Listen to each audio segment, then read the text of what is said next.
now here as well to help me break it down.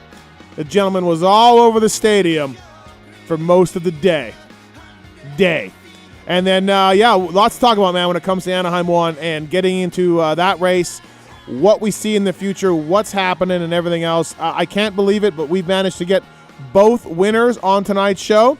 Ken Roczen and Christian Craig will be on, so looking forward to that. Thank you to those guys for coming on. They both rode fucking fantastic, both of them. Really, really good. So we'll have those guys on tonight. We have Levi Kitchen as well. We have Chris Betts calling in with an Anaheim 1 Race Tech rant. We're supposed to have Will Hahn on tonight.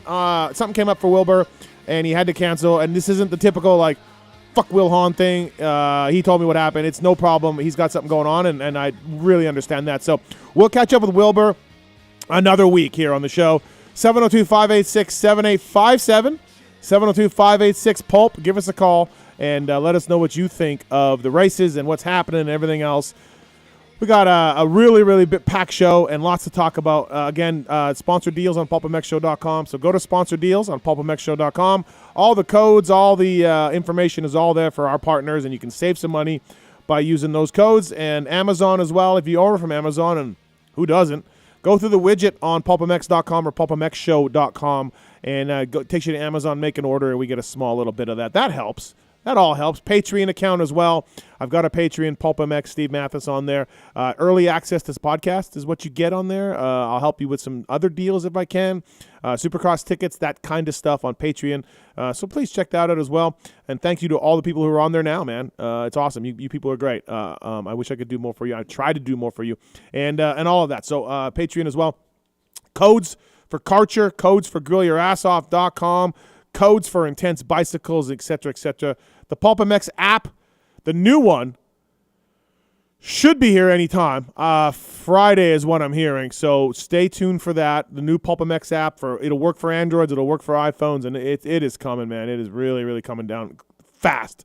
Thank you to motorsport.com, Fly Racing, Decal Works, Race Tech Suspension and Engines, X-Brand Goggles, Renthal, Michelin Motorcycle Tires, Acherbis, Firepower Batteries and Chains, Maxima USA, Pro Filter, Scoche, ORW, OGO Power Sports, FMF, Guts Racing, Atlas Neck Brace, Works Connection, MotorcycleIndustryJobs.com, Get Data, WUSA, Ride Engineering, Intense Cycles, Suspension Direct, Manscaped, and CTI, all on board with us tonight. And I'm looking forward to a really good show. As I said, we are going to have Ken Roczen, Christian Craig on, Levi Kitchen as well. We told Levi we'd call him back with his take on Anaheim 1 from the couch. So he's getting ready to ride East Coast. All right, sitting in the co-host chair tonight, he is Keefer Inc. Testing. He is from Racer X, PulpMX as well. Very valuable guy on our staff. Daytime program is up. Kris Keefer, what's up, man? How are you? Man, I am here, 2022. It's amazing. I can't believe I'm back so early. You know? Stop it. You got on me last time for not being invited for a long time. 4 months. I don't think it was 4 months, but anyways, you're here. It's good to be here. Thank you for having me. Anaheim 1, so we got some racing to talk about, too. We got a lot to break down. As usual. We have a lot to talk about. A1 is usually jam-packed with stuff, but I feel like this year was a little bit more. Yeah, I do. We'll get into it a lot. Taking your calls over there, holding things down, 702-586-7857. The man with a shocking revelation. Oh, my gosh. Right before showtime. Tallon Taylor. What's up, Tallon? How are you, man? What's up, Steve? I'm surprised he's this happy on the mic. I'd be a lot angrier if I was him. Shorty said I'm fast, and I don't even need it anymore. Oh, boy. We got... And we're not getting into it right now. No, we're not, but we need an intervention sometime soon. It's bad. Okay. All right. We'll get into that. Directing the show, holding things down there. He is busy with the coding, with the app, PulpMX Fantasy as well. Travis Marks. What's up, Marks Dog? Hello. What's happening? I'm just happy to be here. Some may say we had too races, busy. Fantasy went smooth. I'm happy. Yeah, Fantasy was good. Nice work. Thank you. Not on my score, but mine was worse than yours. Was it? Oh yeah. Oh, I didn't even look. Absolute terrible Fantasy. Love Fantasy. it. Shit show. But the good news about Fantasy is we are giving away a Yamaha TTR 110. Yep. A 110 tonight on the show. Which we promised to do for everybody who signed up early and got in for Supercross and Motocross for the year. Thank you to Yamaha. Are we doing a random pick again? One or two. We might do two just for fun. Okay. We're going to have a warm-up? I think David. All right, Steele, Ronald Jenkins, I think David warm-up Steele winner. is going to win tonight. Poor David Steele. David Steele, that's what it was. Poor David Ronald Steele. Jenkins. I thought it was Ronald Jenkins. No, I think he was a serial killer. Okay. Kris Keefer here. I feel energetic. Yeah. I feel alive. Coursing through my veins. Ah! So, Oh, boy. Are we doing this now? can I not talk about it? Yeah, I don't mean, really it's up need to get you. into it too much, but so I go for blood work, yearly blood work, Yeah. every year, as I should, right? And my testosterone is on the low side, not alarmingly low in the normal. range, low normal. Correct. That's So- funny how I know more about this than you do. So, well, you may or may not have taken it at one Yeah, point. yeah, So, right. So my doctor, our guy, Yeah. great dude, Gardner, Yep. sent me some testosterone. Right. Pookie is all against this. Pookie is, if there's any mention of testosterone or T on the group text, she does not reply. Crickets. She- Crickets. Yeah. So today was day one of the cycle. Today was. I am gonna be ripped. It's so funny because this was supposed to happen last week, and I just, as a good friend should, I check in with Steve. How'd it go? Did everything okay? Yeah. It's not working. Yeah, It's not working, Keefer. It's not. I'm like, what do you mean it's not working? Like the stuff, or I can't even get it out. It's going back in the vial. I can't do anything. Right. I'm like, oh well, my okay, god. but you saw the needle, so there was a problem with the Yes. needle. There may be a needle size issue, but today, day one of the T cycle, Yes, bring it on. I did. Bring it on. I hope Pookie talks back to me even 1 second. If you guys have seen the movie Get Him to the Greek when he's in the limo coming back home and he's all jacked up on a Jeffrey, this is what he's going to be like on these shows now. You're going to be all jacked up. Yeah. So anyway, so I'm looking forward to that. So don't piss him off, guys, in this studio. Just don't fuck with Steve. Just Yeah. relax. Tread lightly. Smash behavior. that computer. Hard cut. Hard cut. I'm You're going for on a hard hard cut? cut. Okay. Yeah, But you're yeah. missing the whole your friend. Your good friend helped you out today. What other friend would let you pull down your pants and shoot you in the ass besides me? That's a drop. Just you, actually. Right. Because you were very concerned about my tea. I was concerned. I was like, you're not doing it right. I want to make sure you guys know how to do it. Right. I think this is going to be great. I can't wait. We'll see how I feel on mountain bike rides. See if I can stay up past 9 o'clock these days. So yeah, it's gonna be fantastic. So when I tried this, because I had low. Yeah. Actually, I had really You low. were low, right? I was Yeah. low. Yeah.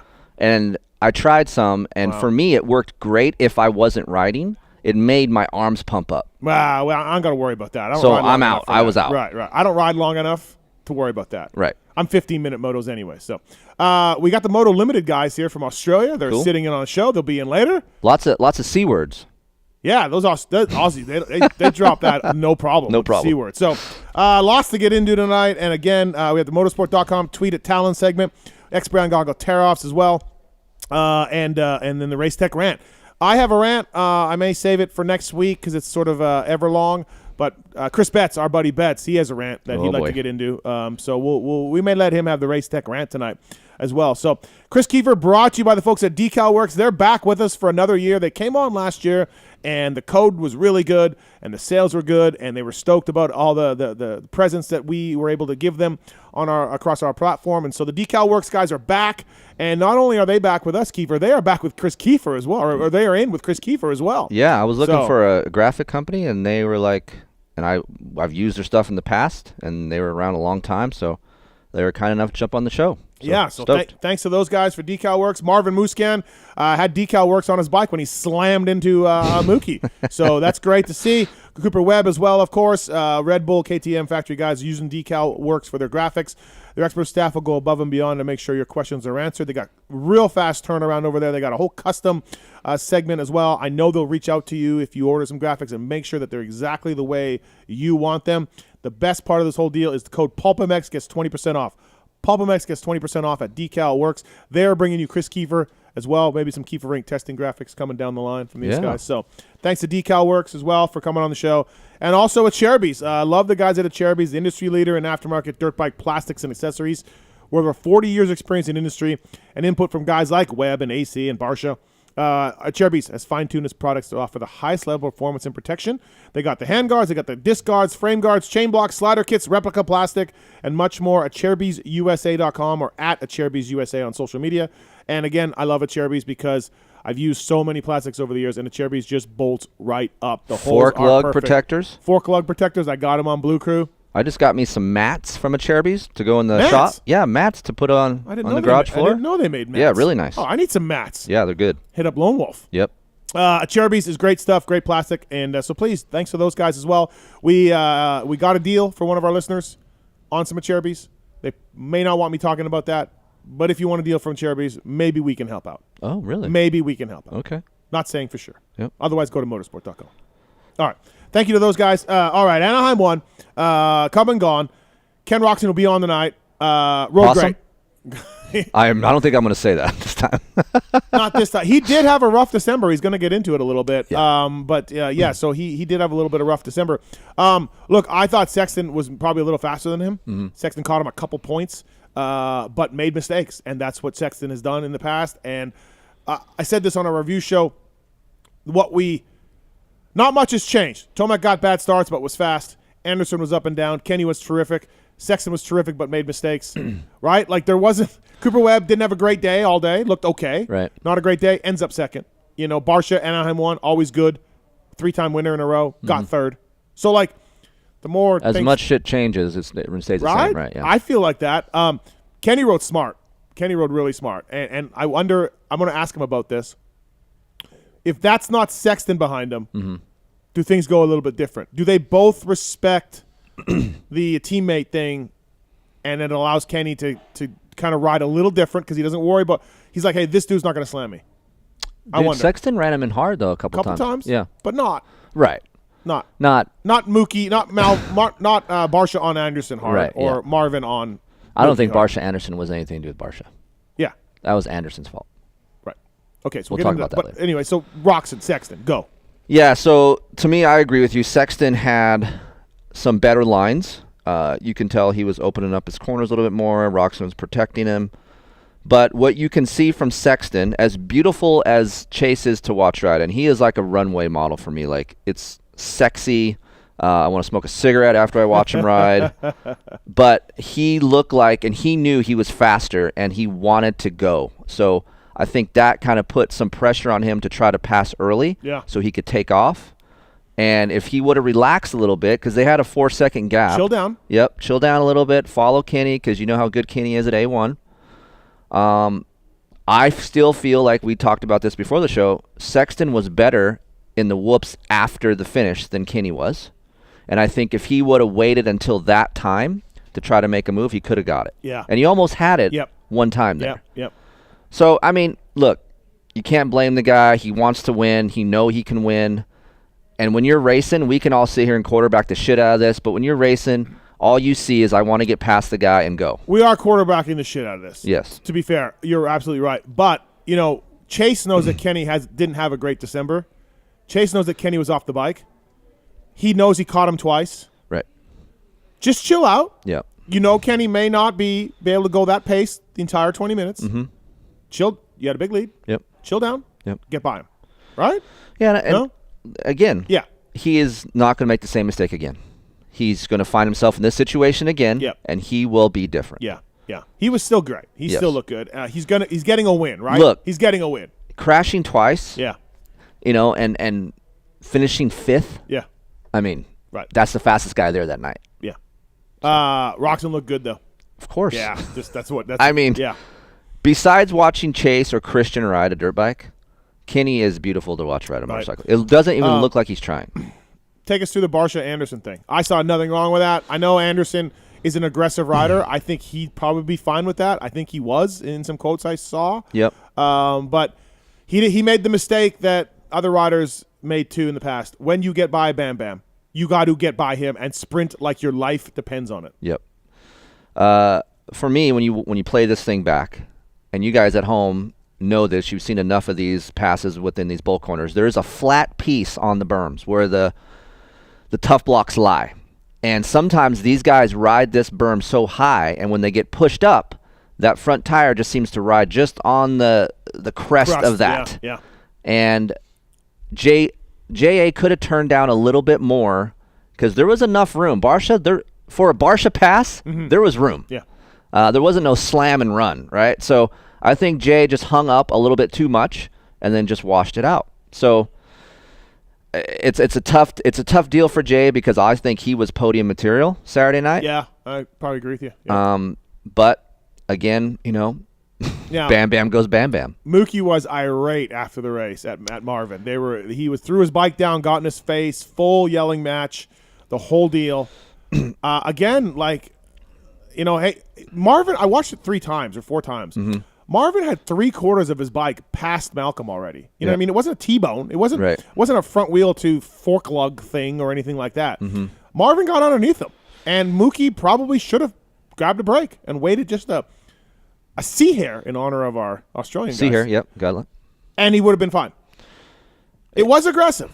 And if Malcolm goes back at Marvin down the road, I'll be like, yep, Marvin has to know that. Yes. But as far as the pass itself, that's Supercross to me.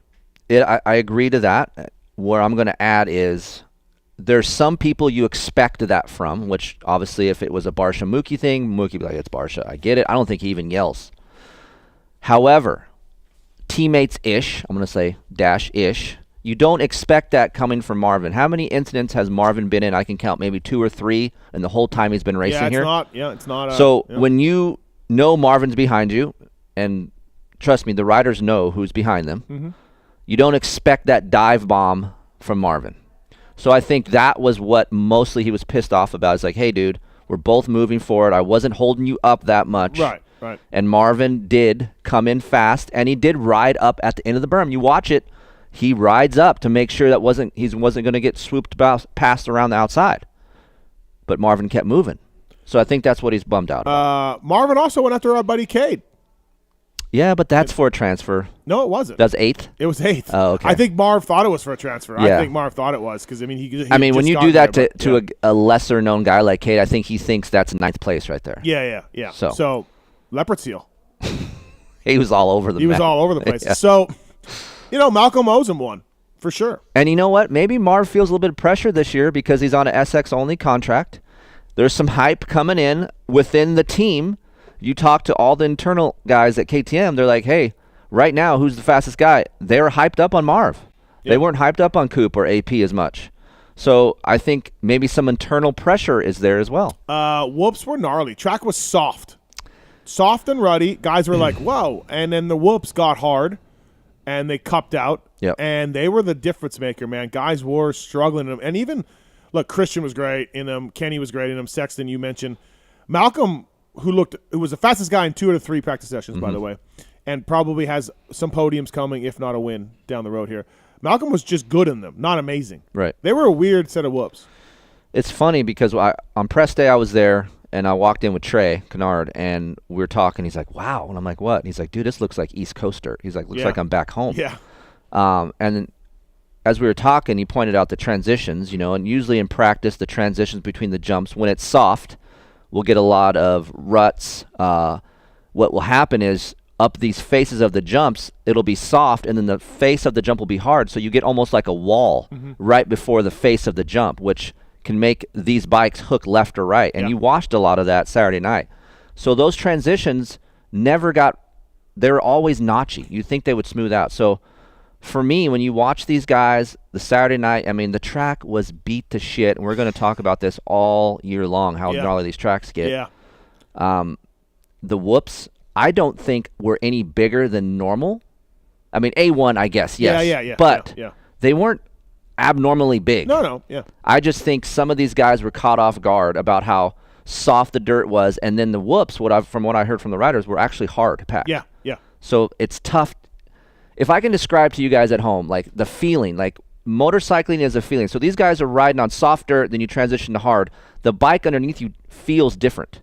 And to understand it, you got to pick up on that stuff really quick as a rider. And the guys who did good are guys who can feel very good on a motorcycle. So Cooper, Roczen, Barsha, even though Barsha revs the shit out of his bike, he can feel really good. Craig, another thing. So it's almost like I can explain Glen Helen, how you ride Glen Helen, there's like you have traction, and then the middle of the corner, it's fucking hard pack. That's kind of what that track was like. Right. So. Coop Webb didn't look great, but got a second, So that's good. AP had a rough day. Oh, man. And then he ends up in the top 10, so he'll take that. He ate shit hard in practice. He did a few times. Yeah. Yeah. It's funny with Cooper, and you can attest to this. I'm not even watch the guy in practice anymore because you think press day. I was like, oh boy, not very good. Yeah. Sums up with the bike. Practice on Saturday. Oh man, 9th, 6th, or whatever he got in practice. Yeah. Race time comes, main event comes. Boom. Yeah. Like Just when the track gets to shit, this guy can break down a shitty track good. Yep. I just think with a better start, his start wasn't that great. He could have been up there with Chase and Kenny. right. So I didn't think the new bike looked. it doesn't look It doesn't. like I watched Barsha, and I watched Coop. Yeah. I don't think Cooper is any better than he was last year in the whoops. Well, that's what I was going to say. Like, so a lot of talk about this bike and Yeah. a lot of improvement. It means a radically new bike. We talked about this on the preview show, and I heard guys within, AP said he loved the bike, which he was on a Yamaha last year. Cooper said, I like it better in the whoops. And maybe this is just A1 and the whoops were a little bit different and weird, but from what I can see in the casual fan, the bikes, Barsha and Webb's bike, they looked like the same for me in the whoops, even though two different styles. I just don't think. Yeah. And here's the thing. JT, we always argue this. Why are they jumping? Why they jump? Why do you go jump? By the time the main event comes around, what happens? Roll inside, yacht, out. I felt like the guys were still blitzing late. But it wasn't faster. Yeah, it was. Well, it was also very inconsistent, right? You could hit them good, and And it takes more energy. right. Yeah. So why not go consistent, Yeah. jump line, Yep. save the energy? Right. No, I mean AC with a bad shoulder, he jumped them every single lap. Right. Every single lap. You can learn to blitz whoops in the day, and then by the time the main event comes around, they're so fucked. Yeah. Like you're gonna have to learn how to jump. Yeah. Funny talking to Troll Train. He didn't make the main, obviously, with your map setting. I blame your map setting, not Cade. I do blame Cade too. But Troll was saying, dude, these tracks are hammered. Dude. 450 Ys. Hammered. I'm like, yeah, it's bad. I So, wish people could go, and it's never gonna happen. I wish they could go walk the track after the main. When these guys land on the tabletops, like they triple up on the tabletops, how fucked up it is on top of on that top of it. tabletop. The one by where you come down the tunnel. Oh my god. Oh wow, yeah. It is so chewed up, and they're stepping off of that, and this is why you see him get hooked. Yeah. Chase, before he went down that turn after the off, right? Chase got all squirrely when he landed one time, and like big time head shake because I think he just landed in a hole and a rut at the same time. When he crashed? So, no, he that same Oh, okay. maybe 2 laps before that. Same corner? Yeah, same corner. You're Yeah. just like, oh, Because you're like, tripling, and then yeah. you got to brake, so there's going to be braking Yeah. bumps in there, Yeah, right? it was gnarly. So, This is why I love Supercross, because 6 inches to the left or right, yeah, smooth. yeah, It literally is inches. Like they say, oh, football is a game of inches. Yeah. So is Supercross. You move 2 inches, 3 inches over, your lap time can drop a second. Like it's amazing. Yeah. Or you can eat shit, yeah, just like yeah. what Chase did. Right. We got some phone calls here. Let's get to them. First up is Garrett. Garrett, what's up, man? How are you? Garrett. Hello? Hello? All right. Well. Hello? Oh, that's Garrett on 3. What's up, Garrett? How are you, man? Oh, What up? Hello? well, there I am. Whole shot.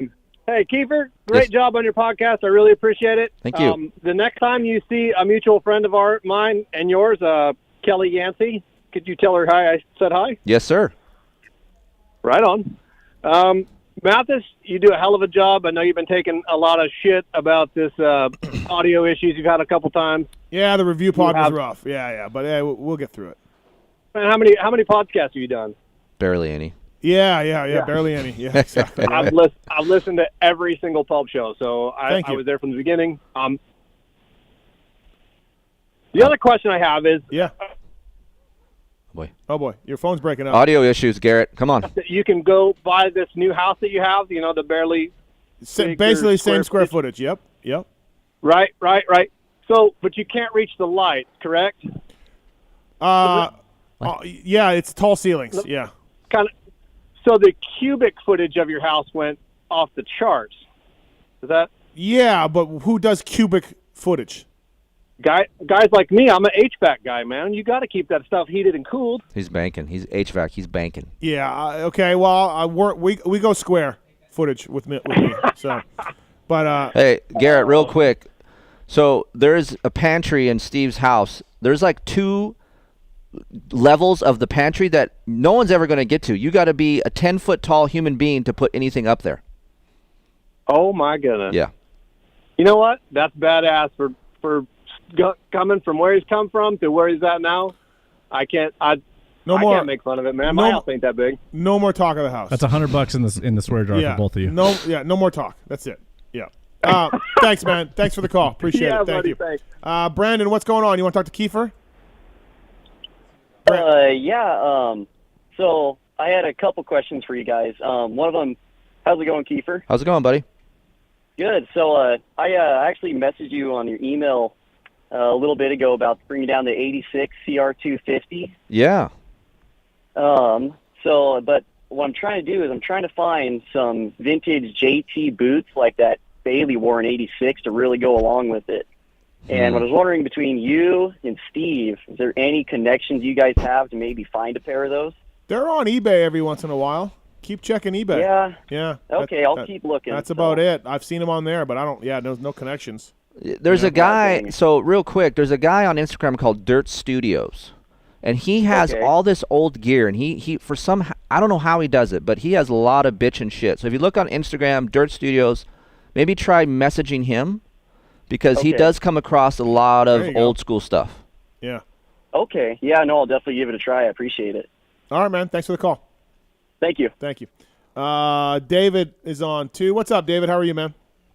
Hey, thanks for taking my call, Steve. Yeah. I just wanted to talk about Rafflegate for a second with Marks. Yeah, go ahead. And make sure that my ticket's in this time. Damn it, David. This is the gentleman who... this is the guy? This is the guy. Oh, my God. Who had the wrong drawing. Yeah. Listen, but, David, did the Yamaha guy send you some stuff? No, I haven't got anything.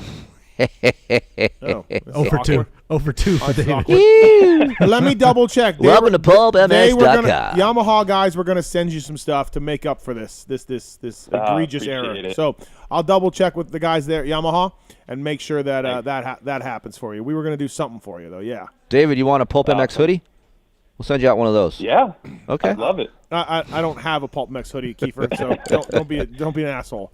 How about a new Keefer shirt? I got you. You're fired. Get with Marks on the phone before you hang up. I'll get the address and we'll send you something. Tallon does the phones. Tallon, sorry. What'd you say? I said Marks. Oh yeah, that's Tallon. Yeah, I know that. Tallon's got a bit of a drought going on, so we're gonna see if we can remember this. He's in a rough spot, so I was giving it to But Marks. David, in your honor, we're gonna do the Yamaha TTR draw right now, and for fantasy. All right. Yeah, so Got maybe my name queued up. Maybe you come through with this. Wouldn't it be awesome if he actually won? That would be fantastic. I wouldn't believe it. That would be fantastic. That's true. I wouldn't believe it either. Let me get to the thing here, Marks. There we go. All right, so PulpMX Fantasy. We got this going on? That doesn't like it? We got a roulette coming up here. What are you doing? I switched the HDMI and it was worked before the show. Let's try to plug it in. Oh, I went to... Stand by. Oh, okay. All right. PulpMX issues here going on. So thanks to Yamaha guys. PulpMX Fantasy, we always do this before every year. We give away a couple YZ450s, a 250F, a TTR for anybody who... you got this? Yep. Okay. We do a random draw for people who have entered before the season. And I believe Marks has fixed his random machine, randomizer. Randomizer? We fixed it? I guess. Okay. All right. So thank you to Yamaha. Thank you to everybody for playing PulpMX Fantasy. Very frustrating year. Did the Moto Limited guys, did you do any good in fantasy? No, they don't want to talk about it either. I don't want to talk about it. I don't blame them. Marks doesn't want to talk about it.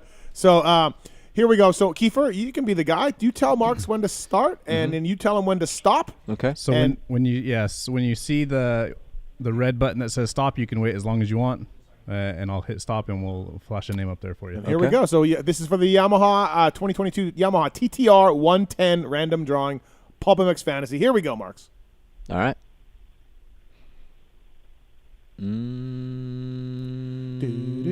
David Steele. Do you see David Steele's name at all? Now. There we go. Oh, not David Steele. It is Foot Plant 180. Foot Plant 180. He's got to be an off-road guy. Yeah. Why off-road guy? Because he's foot planting 180, like an endurocross dude. I don't know what you're talking about, but okay, yeah. Foot Plant 180. Congratulations, you, David. Sorry, buddy. So close. We All tried, right. David. Thanks, man. Appreciate it. Hey, Thank get you. with Tallon. I'm going to put you on hold, and then Tallon gets your information. All right. Appreciate That's David Steele, the old winner. that didn't win anything. The practice winner. Yeah, exactly. The practice winner. Uh-oh. Scott, what's going on, man? Oh, fuck. Dude. Hey. I was like, what? What's up, guys? What's up, What's Scott? up? I just, listen, I wanted to pick up something that nobody ever points out. Okay. Now, I like Chase Sexton, right? But you guys didn't catch what he said on the podium. He was fast, but I'm faster than everyone else. Oh, no, what'd he say? Wouldn't be the first time I was, fastest and didn't win a race. Right. Okay. Now, my point is, any one of these guys, like say he was catching Kenny or anybody that was behind him, what if these guys turn it up? Like, he's not just riding over his head. You know what I'm saying? Like, what if he turned it down? How fast would he be if he turned it down to, say, a safer level? Is he just riding at 110%? Or, say, what if Kenny ride at 110%? You know what I'm saying? How can you say that you were the fastest guy if you crashed doing it? Well, I kind of explained it as a rider point of view. Yeah. Like, you're in second, you Like, know what's you're you fast. guys' point of view is what I mean. Yeah, yeah. So if you're in second, if I'm him, I'm in second. I know I'm up there. I'm faster than Kenny because you can feel that, right? You can know when you're catching them or doing whatever. Again, as a rider and riding in general, it's a feeling. So I think he knew he was the fastest guy there at that point in time in the main. And I think what he was referring to when he says wouldn't be the first time, he had a lot of those moments in 250 class. So I think he was referring more to the 250 class when he was in there. He had some moments like that where he's Or the fastest. number of times he qualified fastest in 450s Right. last year, Yeah, he doesn't come off to me as like a pompous kind of guy. Yeah, I'm fine with what he said, Scott. I think it's fine. Like, I get it. I know what you're saying. Yeah. How are you the fastest guy if you fall? Right. You're crashing. Right, You're right. right. But That happens all the time. Yeah, that's. Look how many Or times say the other James way around, crashed. like say Kenny. Maybe Kenny was riding at his level. He knows how fast he has to go to not hit the ground. I mean, obviously they're all going fast enough that it's always risky, right? I totally get your point. If you're stop falling. This isn't the game. This isn't a sport where you're supposed to fall. You are not supposed to. Right. Fall. Well, how fast would somebody else be if they turned it up to the dangerous level where they're, you know what I mean? Like, say, a C rider might be able to go out there, like A-Ray. twist the throttle hard as hell, but it's going to hit the ground sooner or later. Yeah, you'd be A-Ray. Right. Right. Right. So, All right. all right, Scott. Well taken. Thank you for the call. Appreciate it. Thank you. All right, see you guys. I mean, he's not wrong, but I get what Chase is saying, where it's like, dude, I caught the leader twice, Right. and you know what I mean. So that Yeah. kind of stuff. So he's not wrong. Like, stop Well, falling. we can, like, but, what yeah. I'm saying, we can say what if to anything. Like, what if so-and-so went up Right. to 110%? Like, Yeah. it's Right. everyone's speed's different at certain times. I don't feel like Kenny is going to hang it out like these guys, and then but he can still win on his 100% level, Yeah, on his comfort level. right. I think Kenny could do 100 laps at Anaheim. I don't think know? any of these guys are at 110% in the main event at the beginning anyway, because they know they got 20 minutes. I think they got some reserve already. Yeah. Off-Road Warehouse. I saw Greg, the owner of Off-Road Warehouse, this weekend. He was at Anaheim checking out the PulpMX team, who have Off-Road Warehouse butt patches on their truck. And you have a Phil story you can tell later on? Oh, yeah, I do. Yeah. So I got his response to that. Oh, you did? Yeah. Okay. So you'll tell the story, and then I'll tell you what Phil says. about Okay. that. Off-Road Warehouse, of course, Marchbanks. Oh, almost got a podium for the ORW guys from the PulpMX team. Stop and check out the latest truck, Jeep, Overland, UTV, and racing products from the industry's leading brands. Off-Road Warehouse stores are staffed by knowledgeable, experienced team, plus they install everything they sell over there. Offroadwarehouse.com, code PulpMX to save. Again, they got stores in Temecula, San Diego, Corona, Vegas, Georgia, Arizona. Offroadwarehouse.com. Get your truck to the track in style. Use the code PulpMX as well. Bringing you our first guest of the night. This gentleman is our 250 Supercross West Coast correspondent. He'll be jumping into the East Coast shortly. We already talked to him about his program and coming back from an injury and all that, but this is just going to be Anaheim 1 talk for the most part. It's Levi Kitchen. What's up, Levi? How are you, man? I'm good. How about you? We're good, bro. How's everything? Are you good? You feel good? Yeah, I've been feeling good last week for Nice, sure. nice. Yeah, it's been really good. All right, so you weren't out here, right? This is you watched it on TV? Yeah, I just watched Right. it from the couch. Okay, first up, bad deal for your teammate Colt Nichols. Really bad deal. Broken arms. First heat race of the night. God, Levi, that sucks, man. Colt's a good dude and obviously defending champion on the East Coast, and that's a bummer for you and your team. Yeah, it was heartbreaking, honestly, because, I mean, not even a week before that, I'm at the test track with Jay Coop, and he crashed and broke his foot. So, Yeah, yeah, it was a shitty deal. But, I heard surgery went well, so hopefully he's doing better now. And yeah, he'll be back, but it's a bummer.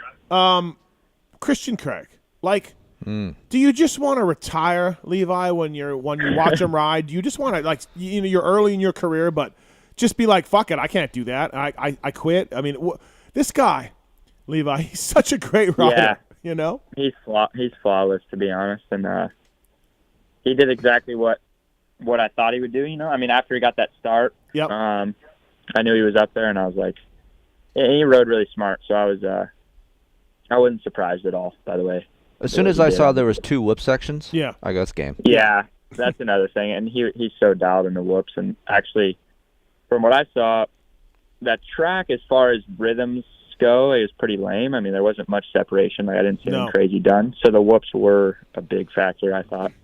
Christian went over the table before the finish. He did? Not the lane before the finish, the other lane. Coming out of the whoops. Out of the whoops, make a left. Yep. Right. Yep. Over the table, did he triple or did he double? No, he didn't. So he went over the table twice. I'm like, that's good, but then you have to triple, but you're not going to do that. And then I was asking about that 4 after the main triple, the first triple after the first turn, going 4-1, but he's like, yeah, dude, you're going to send it into the net or whatever. But But I thought those 2 sections could have been something different, Levi, but nobody, like Keefer just said about the whoops, as far as jumping them, like, what can you do for 20 minutes, Yeah, exactly. It'd be too risky. So Kenny did do this. Kenny actually went over the table and tripled over that big one, the 5. He did. And then he would single in the corner. Yep. Oh, but wow. he didn't do it. He did it in practice a few times, but for whatever reason. Let's ask him about that. I must have been slower. Yeah, right? So that's what I was thinking. Yeah. Levi, go ahead. I've seen people going over table too, but it looked kind of slow, like you had to slow up too much for those doubles. Yep, exactly. Yeah. Now, Levi, when you watch Christian, and I'm, obviously, look, we talked to you about your stuff, so this is going to focus on Anaheim 1. All right, everybody. So everyone's freaking. Well, yeah, because I got the last time Levi was in, we asked him about his teammates and stuff, and everybody's like, "Stop asking Levi about his teammates. Just ask him about himself." We're gonna have enough time to talk to Levi. I think he's gonna do really good. Right. So just calm down, everybody. Right. All right. When you watch Christian, Levi, what have you picked up from him, or do you pick his brain, or do you just be like, "Well, that's not me"? Like You're kind of, to me, you're a taller guy. You're all over your bike. You move a lot on the bike. But you don't have a riding style like Christian Craig, is what I'm saying. But no. Can you do some of Craig? Can you put some of Craig's riding style into yours somehow? I don't know. Can you watch it and learn? Kind of. I mean, what I see in Christian is just like not many flaws, obviously. Yeah. Like if I hope he's on in a little bit, but like literally the one thing I ever see him do is like he was really bad about dabbing his foot before, and he's worked on that a lot, and like he's pretty much fixed it now. But so like that was the only thing I could point out ever. Like I would watch him, and it was like he would do nothing wrong. But when you say dab his foot, like on the exit of the corner, you're talking about? Yeah, he would just sometimes dab his foot in the turns, like in ruts and stuff, and I know, like Swanee worked with him on that, but like that's like if I was trying to critique him, that's the only thing I could ever say that was wrong. Other than that, like everything is perfect, like his body position and everything. And like obviously he's really good in the whoops, and I don't know how much of that is just being confident. I think it's a lot, but it's also like the way he uses his legs and stuff. He just doesn't. I don't know. Everything's just super connected when he's doing everything. So pretty crazy to see, really. Here's my take. Like, I study all these dudes, right? Yeah. And I studied Levi. Like, for me, and Levi just said he doesn't look like Christian that much. I will take some of that back because Levi, you're a taller guy like Christian, like we mentioned. I feel like Christian rides straight up and down more. You're more in a crouched position, but you guys you both use your legs a lot when you ride. So I feel like there is some similarities there. Yeah, I can kind of agree on that, actually. I mean, like, do you know what I mean by Levi moving around though a lot on the bike? Yes, like so that's what I'm saying. But Levi's he's tall, but like he's lower on the bike than Christian. Christian sits up taller. Yeah. You know. Yeah, Levi's. He's feel kind like of very. Right. Go ahead, Levi. straight back. Like Yes. he has a Yep. super, and I have a hunchback like crazy. Like I don't have a straight back at all. You're like a spider monkey on the bike. You're just moving everywhere. pretty you know much. what I mean? He's Yeah. a mix of Christian and DV. Because DV Okay. like kind of coils, and when he was, Yeah. he moved around a lot. Right. Levi, so we saw Christian flinch at the gate, and then Shimoda hits it. Have you ever done that? No, that was Nate. Sorry, Nate. Sorry, yeah, that's right. I got it mixed up on the review show. That's Yeah. a good move. If you can pull that off That's a good successfully, Levi, that's Yeah, a really good move. Just go and then watch the guy beside you hit the gate. Yeah. Yeah, that was weird. That- I didn't know. I watched it though, and it didn't look like the gate flinched. I They feel like said it Joe flinched. hitting Yes. I know, right? it. I feel like Joe hitting it made people. I don't know what Right. happened, but I didn't see the gate flinch from my perspective. But Have you ever hit the gate? oh yeah, plenty of times. Oh, plenty of times. Yeah, I haven't done it though. Like luckily since. Yeah, I don't mean I've when been you were pro, 12. I mean like, Yeah, when you're yeah. like a man. Like Yeah. Like I don't No, think I haven't. have you ever hit the gate, Keefer? I don't think I ever have in my life. Once when I was like real young. Yeah. Like when I was I've been late like a motherfucker. Yeah, but when I was like 10 or Yeah. 12, for sure I hit the gate or whatever. We used to have in Canada a rubber band. So you would pull a rubber band from each Oh, yeah. side of the That's old school, yeah. doghouse, Yeah. and you would put it on the thing, and then so the rubber band got my handlebars one time and ripped me to the side and threw me down. Oh wow. Oh, it was ugly, that rubber band start. Fuck. So then what you do for the rubber band is you put some duct tape to the left, like if you're on the right side of the box. Uh-huh. You put duct tape on the rubber band to your left because, you watch the left.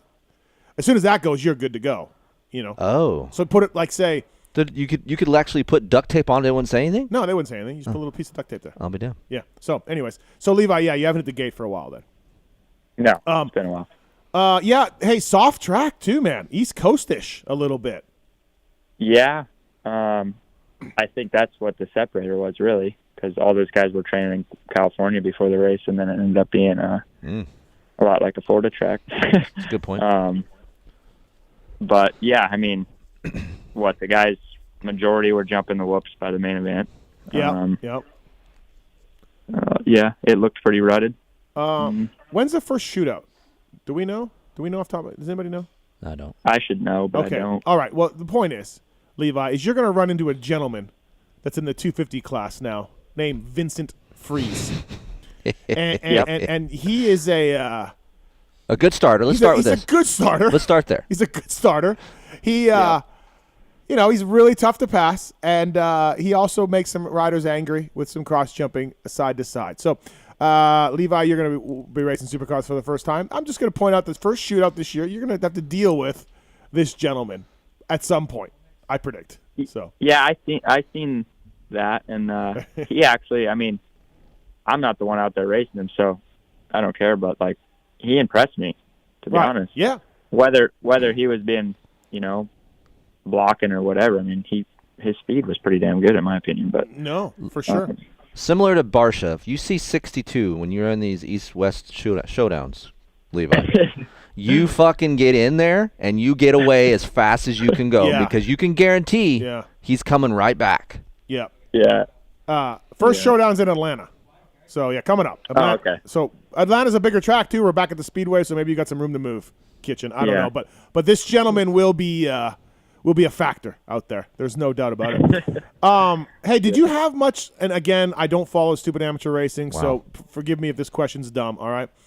Did you race Hammaker much? boy. What? Is that a bad Superman- question? No. Oh, you Superman, said it. Okay. I'm trying to think. I thought Superminis, you said it like you idiot. You don't know that I didn't or I did. Like you're like, oh boy. No. All right. No, Super Minis, I raced him when he pretty much, like, came out of nowhere and won Loretta's. I raced him that year. And then he got a PC ride or whatever, and I went 125, so he got to a 250, and he kind of went up quicker than me. The last time I remember seeing him at an amateur race, I think, was, I don't even remember. Okay. When did he go? Like 19, into 19 maybe? I don't know. But I didn't really race him much after he got a ride. Now, he had some issues with he was sick or something going on last year. Yeah. But 4 podiums in 10 career races with a win. That's pretty for good. Hammaker. Yeah. I don't really think of him as like a factor. Like I look at not factor. He's a factor, obviously. He got second. You know what I mean? But when I look at this West Coast, like Christian's going to be great. Mosman's fast as shit. Shimoda's won races, and he's so consistent.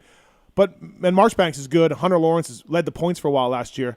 But maybe, Levi, we need to start thinking about Hammaker here on the West. Yeah, he rode great, it looked like. And I kind of liked he just got a good start. And, towards the end it looked like he might have got a little bit gassed, but I know he's had some health issues in the past, so that's probably why. But, as far as the way he rode the race, I thought it was perfect. I mean, he didn't look like he got too, shaken up or anything. So, right. Yeah, he's definitely a factor. And, qualifying, he was third or fourth or something. Right. So, Who impressed you in 450s? I mean, obviously Kenny, but Sexton was good. Anybody? Actually, let's start with this. Kitchens. Our guy Kitchens is on the line. Why do you say Kitchens? Because it's a whole joke that people were okay. calling him Kitchens last year. Got it. Any issues with Mookie and Marv and Anderson and Barsha, the passes that left two of those guys on the ground? Any issues with that, Levi? Me personally, what do I have to say? Yeah.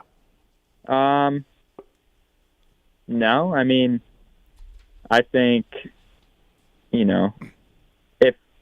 if you're willing to do something like that, I think you just have to be man enough to know what's coming back, or, if you can handle it yourself. Like the way Jason handled it, I thought it was funny with the whole, the merch. Maybe, use your bonus money and buy a piece of merch. That's awesome. But, yeah.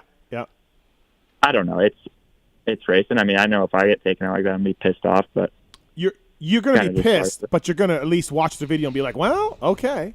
Right? Yeah, exactly. And,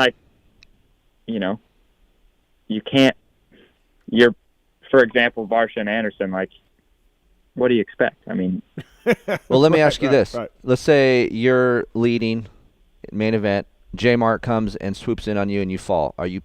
Were you expecting that, or you kind of knew, hey, dude, we weren't supposed to do that? How does that work within you guys' team? With the teammates. Yeah.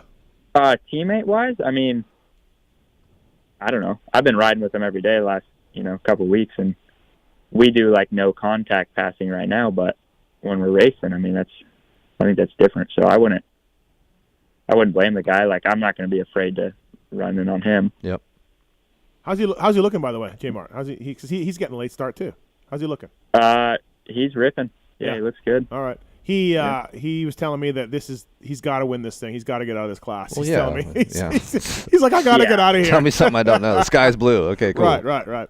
I think when you're aggressive like those guys are, did you see that, by the way? Did you see that Barsha bought some merch? Yeah, I saw that. Yeah, all right. Kitchen's got merch too. So if anybody, you mean Anderson got merch? What? Or no? You're right. Barsha bought Anderson Correct. merch. Barsha bought Anderson, so yeah. If anybody knocks Levi down, please. I'm just going to tell him to buy my merch. Buy the merch. Okay. Buy the kitchen, the chef merch. And buy enough of it, not a T-shirt. Buy a few. Yeah. Right. Yeah, these guys are all rich, so yeah, exactly. Do that. Yeah. Well, that's what I was wondering, because of the Malcolm and the Marvin thing. I think Malcolm wasn't expecting that. That's why I was trying to ask Levi. Would he expect that? So. That one was less expected of me. That one wasn't. Barsha hitting Jason. Right. I mean, Barsha, he's gnarly like that. I don't see that much from Marv, so that was a little different, but I don't know. Yeah. Could you imagine being Mosman and Brown having to ride Barsha all the time? Just scared out of your ass every time you're practicing. Yeah. Just fuck, I got to ride this guy again today? Yeah. All right, guys, start in front of Justin. You're like, God damn it. Damn it. But as far as who I thought was impressive on 450 was definitely Sexton. Mm-hmm. I really don't understand how he almost reminds me of Christian in a way. I mean, they ride a little bit different, but so proper that it just doesn't make sense that he makes those mistakes. Right.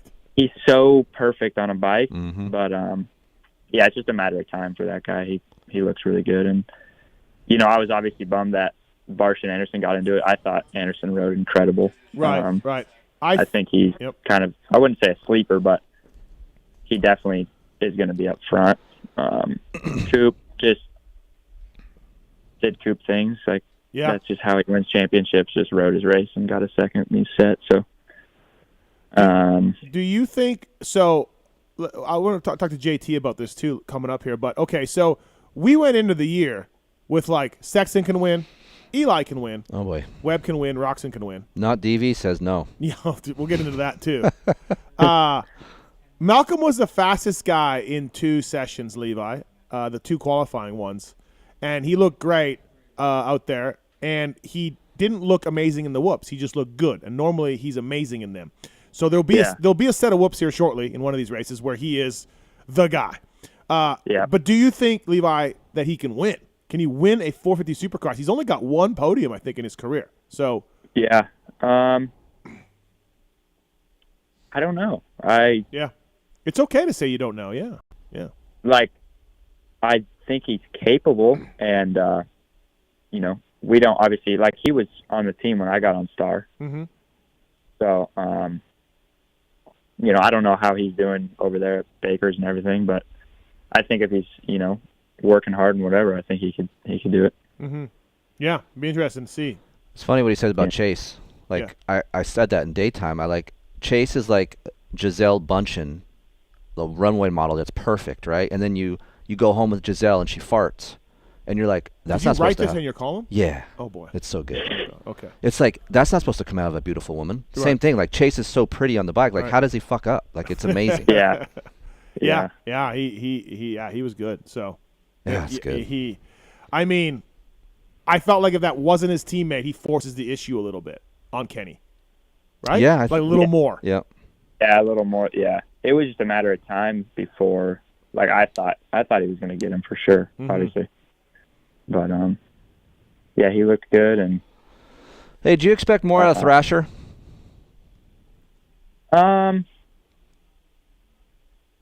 mean, qualified now you're ninth. going to get him in trouble. No, I mean, No, I'll be honest. There's more there. Right. Like, he's definitely capable of more. And, I don't think you really got to, like, he hit the gate, whatever, then he's in last.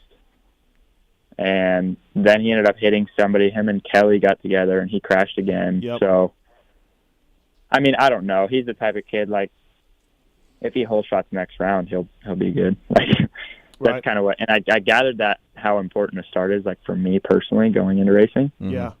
Like, Mosman found himself on the ground dealing with some people, and Shimoda didn't do as well as I thought he should. I don't know, he hit the gate. Mm-hmm.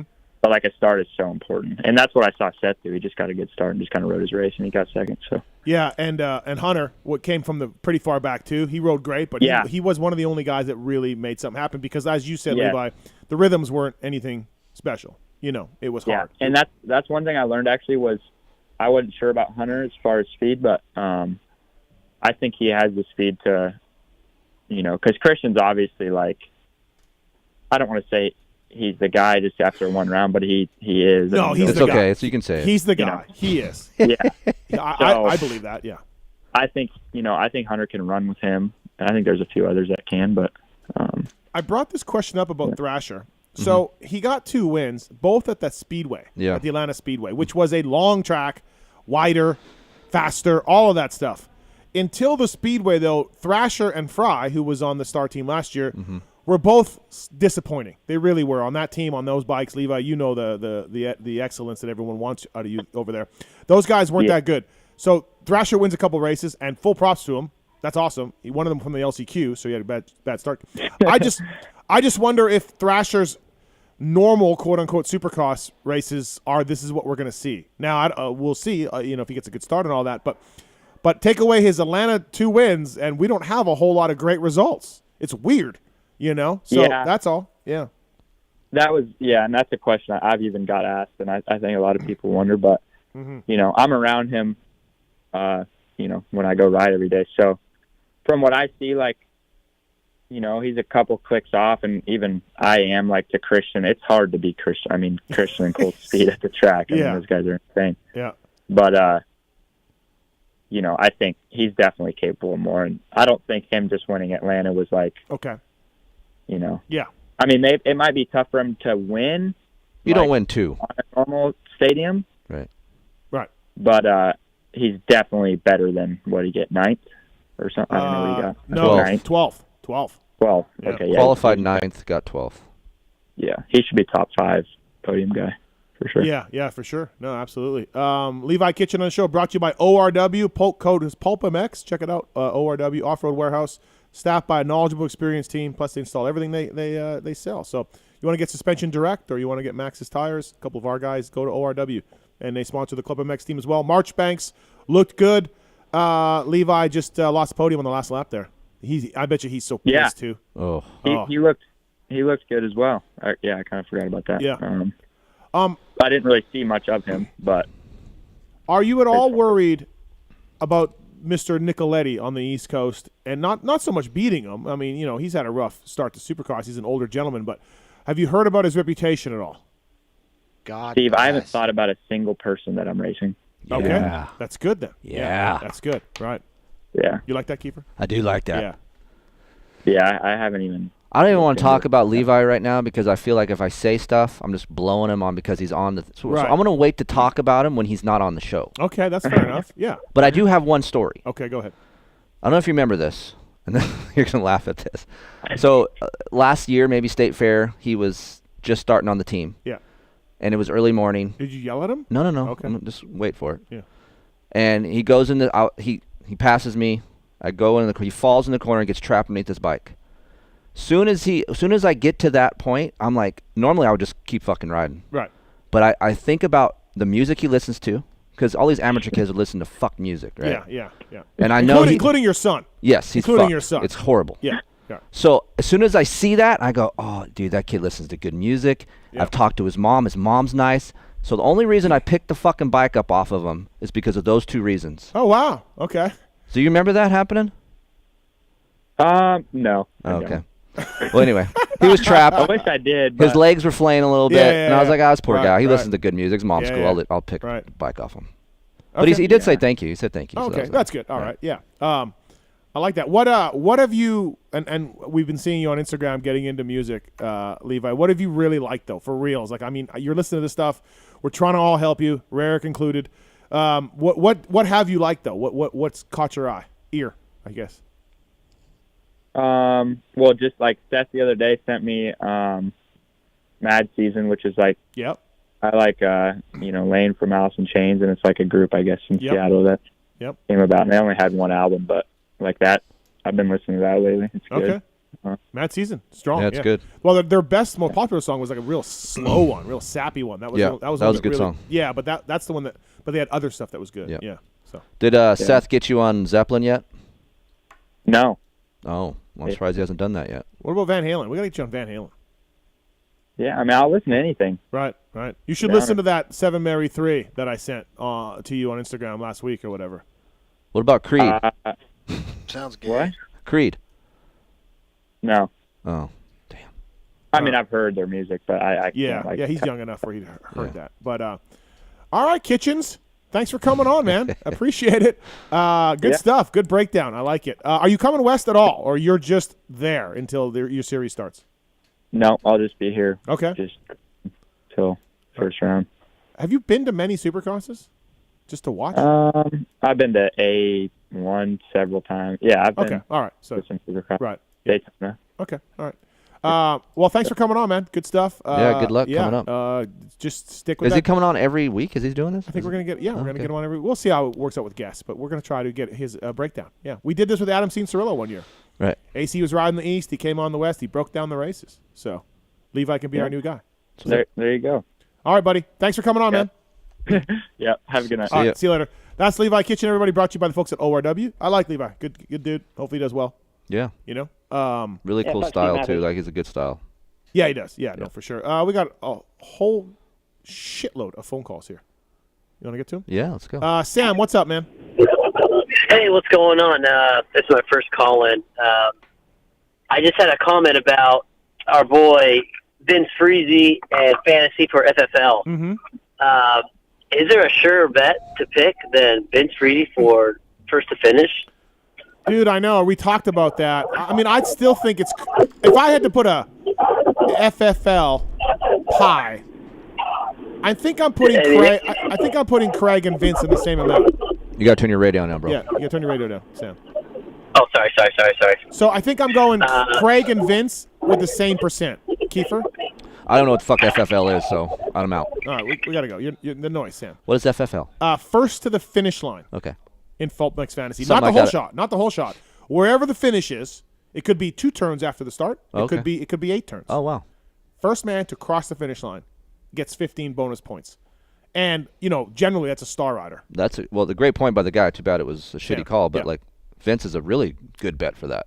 But I feel like because it's a whole lap some cases. So I think he's good for a lap or two. Yeah. I think so. And I stand by his engine package. Like, he's always been a good starter. Mm-hmm. And from what I've heard from Chad, he really, really likes, this is the best engine he's ever had. Right. I mean, 250. Right. And I guess his expectations are super high because he comes from a 450. Mm-hmm. So he wants a really good 250 package, and he seems like, obviously, look at his starts over heat race, whole shot, main event, whole shot. Yeah, absolutely. So Kris is on 3. Is this foot plant 180, Kris? This is foot plant 180. Hell This is the man who won the TTR. Congrats, man. This is the man. Well, that's awesome. Thanks. It is awesome. I got a call from a buddy. He is all shook up. He's like, "Man, you just won the bike." Why are you foot plant 180? Why the screen name? Are you an off-road guy? No. It's Chris Mellon from north of Winnipeg. Oh, hey, what's up, man? What's up, dude? Nothing. I grew up with Chris. Oh, really? Yeah. Cool. So we're only shipping this thing to Grand Forks or Fargo, bro. We don't go all the way to Canada. Whatever happens, happens. All right. Okay. Good to know. Rick Mellon's brother? So you can thank Rick Mellon. His dad's name is Rick, right? Shut the front door. No, your brother's name is Rick. No, Richard's the brother. Richard. The dad. That's badass. Yes. Yeah. That was a thing growing up. Okay. Don't worry about it. All right. Kris, you're younger than I am, Yeah, you're younger than I am, right? But I raced your brother. Yeah, I'm 41. Did I race your brother? Yeah, you raced Rich. I'm the one who broke myself. Yeah. Okay, got it. Well, you don't thank me. Thank Yamaha and thank Kris Keefer because he told Marks when to stop. Yeah. So, dude, thank you, Keefer. Honestly, like Steve, we've been Hondas our whole life. I actually bought a Yamaha 2 years ago because of you and Steve. Sweet. Nice. So and now I have Blue Crew. Yeah. I don't even get paid by Yamaha, and I'm selling bikes. Yeah. Well, I'm an influencer. But then I got rid of it and got another Honda, but that doesn't matter. Why did you do that? Oh. What the fuck? It's because Kenny's winning. Red. Yeah, no, I don't know. It just fits better. And are you a big dude? It was nice. No, I'm like 5'7", 160. Oh wow. And you got a 450 Honda? No, 250. Oh, okay, that makes sense. No, 450s are scary. Once you get this TTR, Mellon, you're gonna go back to Blue Crew. Oh, you know what? Maybe. You never know. Right. All right, man. Well, hey, thanks for playing PulpMX Fantasy, and thanks for calling in. I'm glad you're well. Hell, you sent me the Van Halen album, actually. I did. Yeah, I have a 5150 record. Somewhere I have a record in a frame of Van Halen in here, the studio. Do you have a record player here? No, I don't have a record player. Oh. I should get a record That'd be player. cool. That's next. You should. It's way cooler. It sounds way better. Does it sound good? It sounds bitchin'. Really? Yeah. It does. I haven't listened to them since I was younger with my parents, and then heard it the other day, and I was like, fuck, it sounds cool. Oh, yeah. I got a U2 one, and I got a Van Halen record. So let's bump some records here sometime. Let's get some records. Yeah. Creed? Does Creed have records? Yeah. I got a record shop by the house now. Really? Yeah. Okay. All right, Kris. Thanks for calling, buddy. We'll be in touch, all right? We'll send you an email. Guys. All right. Rick Mellon. Can't wait. All right, see ya. That's Kris. Tyler's on one. Tyler, what's up, man? Hey, what's up? What's up, guys? I didn't see it on the top as if it's going to be like a section, but if you guys could just talk a little bit about the Yamaha LCQ challenge and just the LCQ, because I was more amped up for the LCQ than I was for the whole entire main event. I was up on my feet yelling "fuck Kate Clayson" with my dog freaking out. Yeah, I was too. Yeah. Because you built up these privateers so much that like it's honestly was so exciting. So I'm not sure you guys want to touch about that. Starling being like it's the honestly Roczen. I've dropped the ball on that. Yamaha is doing another bike, and all our sponsors are on board. Fly Racing's on board, and Guts, and all these guys, Renthal and Pro Tape are all on board. All this stuff, but I am trying to figure out a format, and I got on it a little late. We talked about it on a podcast about beating Chiz and making that the point standings. If you beat Chiz, if he's in the main event, I'm trying to get one whole race for me near the end of the series with just 4 laps. And doing like the 4th place thing. That's still no. I want to do just here's all the money. Here's 8 guys that I picked for it. Go kill yourself. Go get the money. And Prater You talked to Prater about this. I have not talked to Prater about Okay. it, but I've talked to some Feld people who said that they may talk to Prater, and we'll see what we can do. Who's your pick? Starling? You think Starling takes it? He's going to be in the main too many. Yeah, Starling might be in the main. Yeah. He rode really well. Stop wearing those blue boots. Oh, really? You don't like blue boots? No, not with the stuff he's wearing. Okay. You can't do that, all right, Starling. all right. Sorry. All right, Tyler, thanks, man. We'll work on it. Stay tuned to the Can I show. ask one last question? Stay tuned to PulpMX.com. Yes, go ahead. What is the over-under on how many hole shots Freezy gets for the West Coast? I'm not there with this Freezy stuff. I Like, am. he's good, but you know who else is a good starter? Christian Craig on a star Yamaha. So, like, I get it. Freezy's good. He's a good starter, but I feel like Christian will be right there, you know? So, I don't know. I mean, I'm not saying that Freeze is going to take all these. How many hole rounds shots. are there? 8, I think, right? 4. I'm going to say 4. Okay, I'll go 2. Okay. I'll go 2. All right. All right, thanks, Tyler. Thank you, guys. Thanks. So we're working on the Yamaha Privateer Challenge as well. The raffle tickets will be up. You can win a bike, and we have lots of prizes as well. So thanks to those guys. Can I say something about the hole shot? The motorsport.com hole shot challenge? Yes. How many people do you think got both right? Freeze and Sexton. It wasn't Kenny? Nope. Was Sexton officially? Yep. Oh. 6. No, more than that. Hold on. Let's bring in a sorry. gentleman on the line. I jumped the gun. No. Let's bring in on the line a gentleman who would also want to say in this. Fly Racing, flyracing.com. It's Jason Thomas. What's up, JT? Not too much. What's happening? How many people got Freeze and Sexton in the motorsport.com hole shot challenge on PulpMX Fantasy? Was the answer 6 or did somebody guess 6? Kiefer guessed. Kiefer I just guessed guessed 6. 6. Oh, Kiefer guessed 6. I will say 2. Wow. Well, here's the thing, Steve. If he's bringing it up, it has to be a low number. I mean, Okay, 'cause well you then have to I get will go both. 4. 42. Oh, high number. 42. Samsonite. It's pretty low considering all the entries, but Yeah. to get both right was really tough. I think a lot of people picked Kenny. I went Roczen And- Craig. Yeah, I think a lot of people did that one Right. too. You're just picking engine. Yeah. All right, so the winner, we have a winner, and he'll be go by timestamp, right? Yep, that's correct. Yep. And I have that. I'll send it to you. All But right, fair. yeah, it was good. We had good amount of entries. It was cool, and I think people like it. So All right, everybody, let's do the X Brown Goggle tear-offs before we get too far into this with Jason Thomas. X Brown Goggles, here we go. It's the X Brand Tear-Off segment.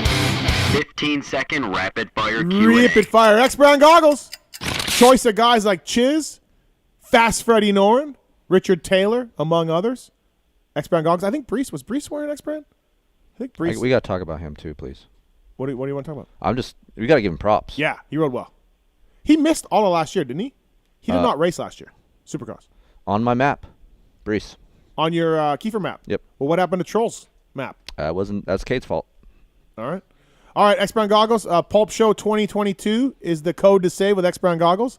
Again, thanks to those guys for coming on board. These questions are submitted by Corey Moser. Are you familiar? Mm-mm. I'm not either. 30 seconds on the clock. Here we go. Marks, let's do this. Steve, chanceability of AC racing back into shape through this shoulder injury and not taking some time off? Oh. Chanceability? So Yep. like a percent? Chanceability. Yeah, 75%. 4.9 seconds. All right. JT, what do you think Free's best finish will be this season in the 250 class? 3rd. 0.7. Wow. It's being nice to him.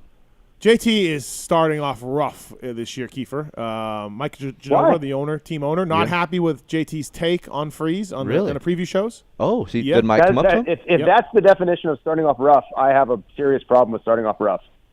Why? What do you mean? I could care less if Mike Genova likes my take on Vince Freeze's season. That for me is not a definition of starting off rough. Oh, okay. All right. All right. Wow. Okay. Yeah.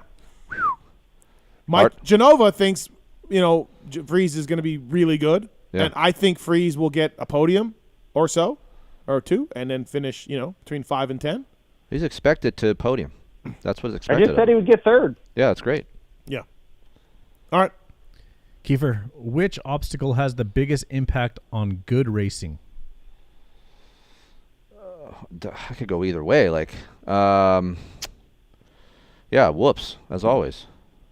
All right. That decides a winner and a loser. A lot of times. Yeah. Yep. Steve, after a more of the same opener, which rider, quote unquote, changes their stripes this season? I think Mookie. Mookie was the fastest guy in both qualifying sessions. He's going to be good in the whoops when we have some whoops that suit him a little better. He's in shape. He looks lean. Yeah, Mookie. I think Mookie can win a race. 16.9. JT, who burned you the most in fantasy? Man, that's a hell of an honor to get because there were so many of them. Troll Train had to be up there, and Carson Brown again. All right, 14.6. Is Carson Brown like a normal reject for fantasy? Because a lot of people are pissed off, like, oh, again. Like, yeah, that's 2 years in a row at the opening round. Oh, okay. He hurt himself and burned everybody. Got it. Yeah, because he is fast, right? He's Yep. a good rider, so that's where people pick him, and yeah. And he'll turn around and crush it. So this he's not weekend. as bad as Jerry? No, nobody's reached. No. Jerry's. No, Okay. no. Okay. No. All right. Kiefer, rate this year's Monster Girl outfits. Does the mask make them hotter? That's something we have to ask Darkside. He seems to be hanging out at Monsters chicks a lot. So Yeah, missing practices even. yeah, just bypassing some practices and Yeah. going straight to the Monster Girl. Imagine going to A1 and then not watching practice and talking to a Monster Girl. Yeah. While practice is going on. And he head nodded me. Yeah. And he didn't answer my text in the morning. Dude. He head nodded you? Wow. Yeah, he head nodded me. Yep. Oh, no. Yep. Wow. This is where we're at. Yep. It's like Venom. The pony has taken over. Yep. Yeah. So I honestly did not see one Monster Girl besides the one he was talking to, and I would say a 5. It's not revealing enough. I need more reveal. Of course he does. Yes. All right. Steve, what are a few things Kiefer missed by watching the race on TV and not watching from the press box? Again, yeah, tons of things. Tons of things. What? I was there. You were not watching the night show. Yes, I was on my couch. You were not watching Jason Anderson lose 3 spots in the last 2 laps, which took him from 7th to 10th.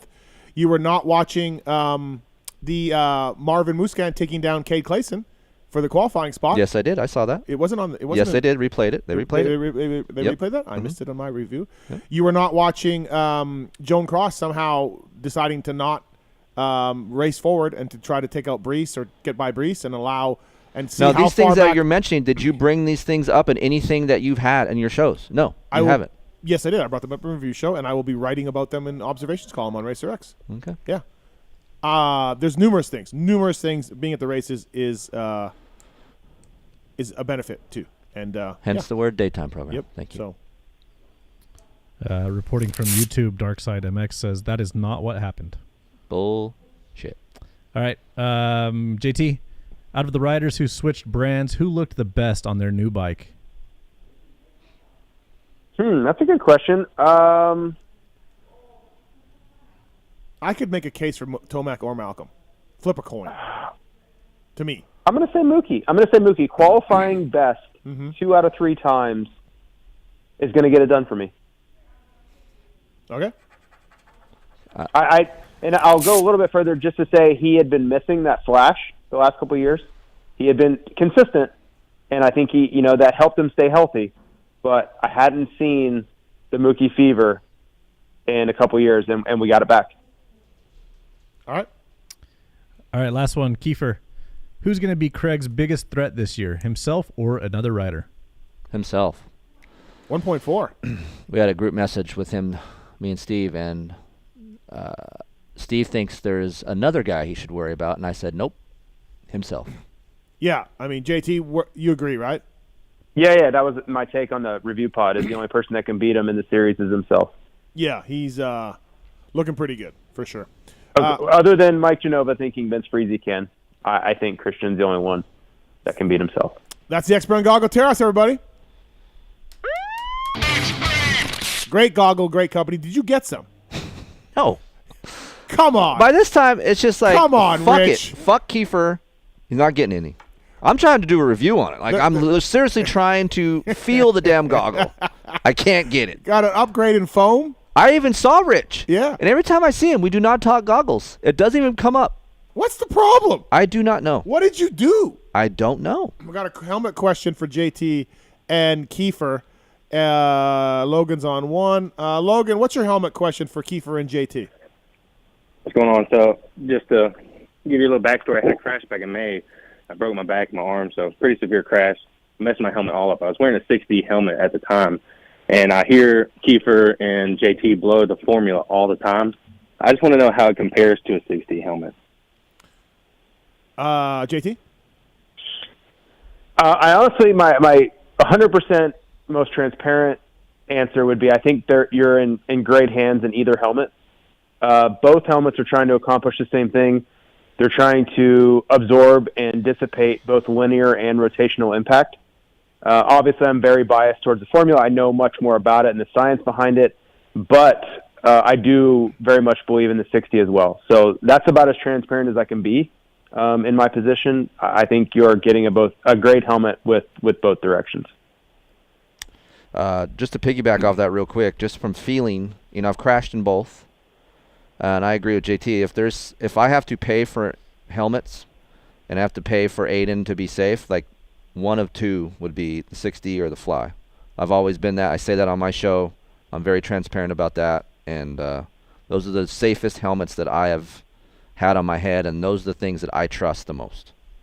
What do you think, Logan? Sound good? Anything else? No, that's it. I appreciate it. Thank you. All right, thank you. We do have a drop from you somewhere in here.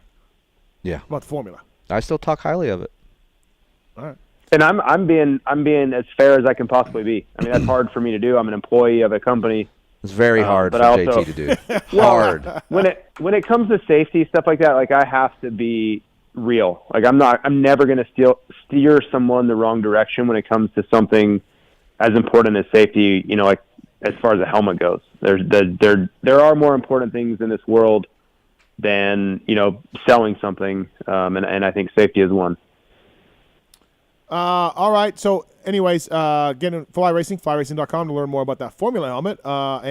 Thanks everybody for listening to PulpMX Show presented by motorsport.com, Decal Works, and Fly Racing. JT, if Sexton isn't teammates with Roczen, he gets a little greasier, huh? I don't know. I think maybe right off the start, possibly in that, I guess would be the third corner there. Yep. He had an opportunity to get a little bit aggressive there, but Kenny didn't really leave the door open so much anywhere else. And if I'm being 100% honest, I would say that I think Sexton should have been more patient, because if you look at how much they were pulling away from the pack, right? And you don't necessarily have to look around to see that. You can feel it, right? He could feel no one behind him. When you're coming the opposite way on straightaways, you would be able to see the pack and see how far behind you they are. I think they were out to like 10 seconds. You don't have to rush anything. So I don't think there should have been any urgency in Sexton's game at all. So I think he did the right thing by not rushing it. I wish he would have just been a little bit more patient. And, if he needed to back it off a little bit and not crash there, that's fine. But I don't think there was any reason to be rushing anything even yet. Okay. All right. Which privateer impressed you guys the most? Privateer guy. 450 and 250? Yeah, either one. Just somebody that, 250 for me is Robbie Wageman. Yeah. Before in practice, the way he was riding, I was like, man, he's aggressive. He's riding up over the front of the bike, which means if you're a rider, you're comfortable. Uh-huh. He didn't look like he was pushing back off the jumps, like he was attacking the track. He was attacking the whoops. I did some live Instagramming early in like free practice. Mm-hmm. He was one of the few guys that was hitting the whoops every lap and not going around him, which this is a whole nother conversation we could have. And then to me, 450, even though Cade finished better, I think Brees surprised me more. Yeah. Because he's been missing for a while. Listen, the guys at Club have talked about Cade, Mm-hmm. and he can go fuck himself because he knocked Troll down, and I had Troll in PulpMX Fantasy, Mm-hmm. and Troll's one of my guys, so Yep. he can go fuck himself. But the guys back east have said he's been riding well. Yeah. And I went there and saw him, and he was, again, good on the days that I saw him. And then, dude, he was impressive for Cade Clayson at Anaheim 1. I mean, that's a big race. It's JT, you raced it. Kiefer, you raced it. A lot of nerves going on, a lot of things happening. He's been back east riding, you know what I mean? Here's why I think I'm more surprised with Ryan is because Cade is back at Club riding with good guys every single day, so the nerves are kind of worn off. Like, you're riding with good dudes all the time. Ryan has been kind of picking and choosing, going to tracks. Like, he's on his own. Right. So, to me, to qualify out of A1, that's huge for a privateer. That's huge. Yeah. JT, what about you? Which two guys? Which privateers? Well, I was going to go Cade. Yeah. Even though I'm pissed at him. and 250. Honestly, in practice, I would say Derek Kelly. He looked really good. He did. But holy hell did he burn me again in fantasy. I mean, it never stops coming with that guy in my fantasy team. So yeah, I would go Cade. Yeah. You guys stole my thunder on that, but Derek Kelly in practice was really, really good. He just cannot hold it together clearly for 16 minutes or whatever. Yeah, if you're A-Ray, and let's face it, your SWAT Moto Live, your SoCal, your Pulp, your Pulp, your A-Ray, right? If you're A-Ray, are you bummed that this guy comes into the team and catches and passes you, and then pulls away from you in the heat, and then pulls away from you in the LCQ? Yes. Here's the thing, especially as much crap as they talk to each other. There is a lot of money for him to make the main too from Dawn. Like they put up a lot of people put $100. It was like up to almost $3,000. Yeah.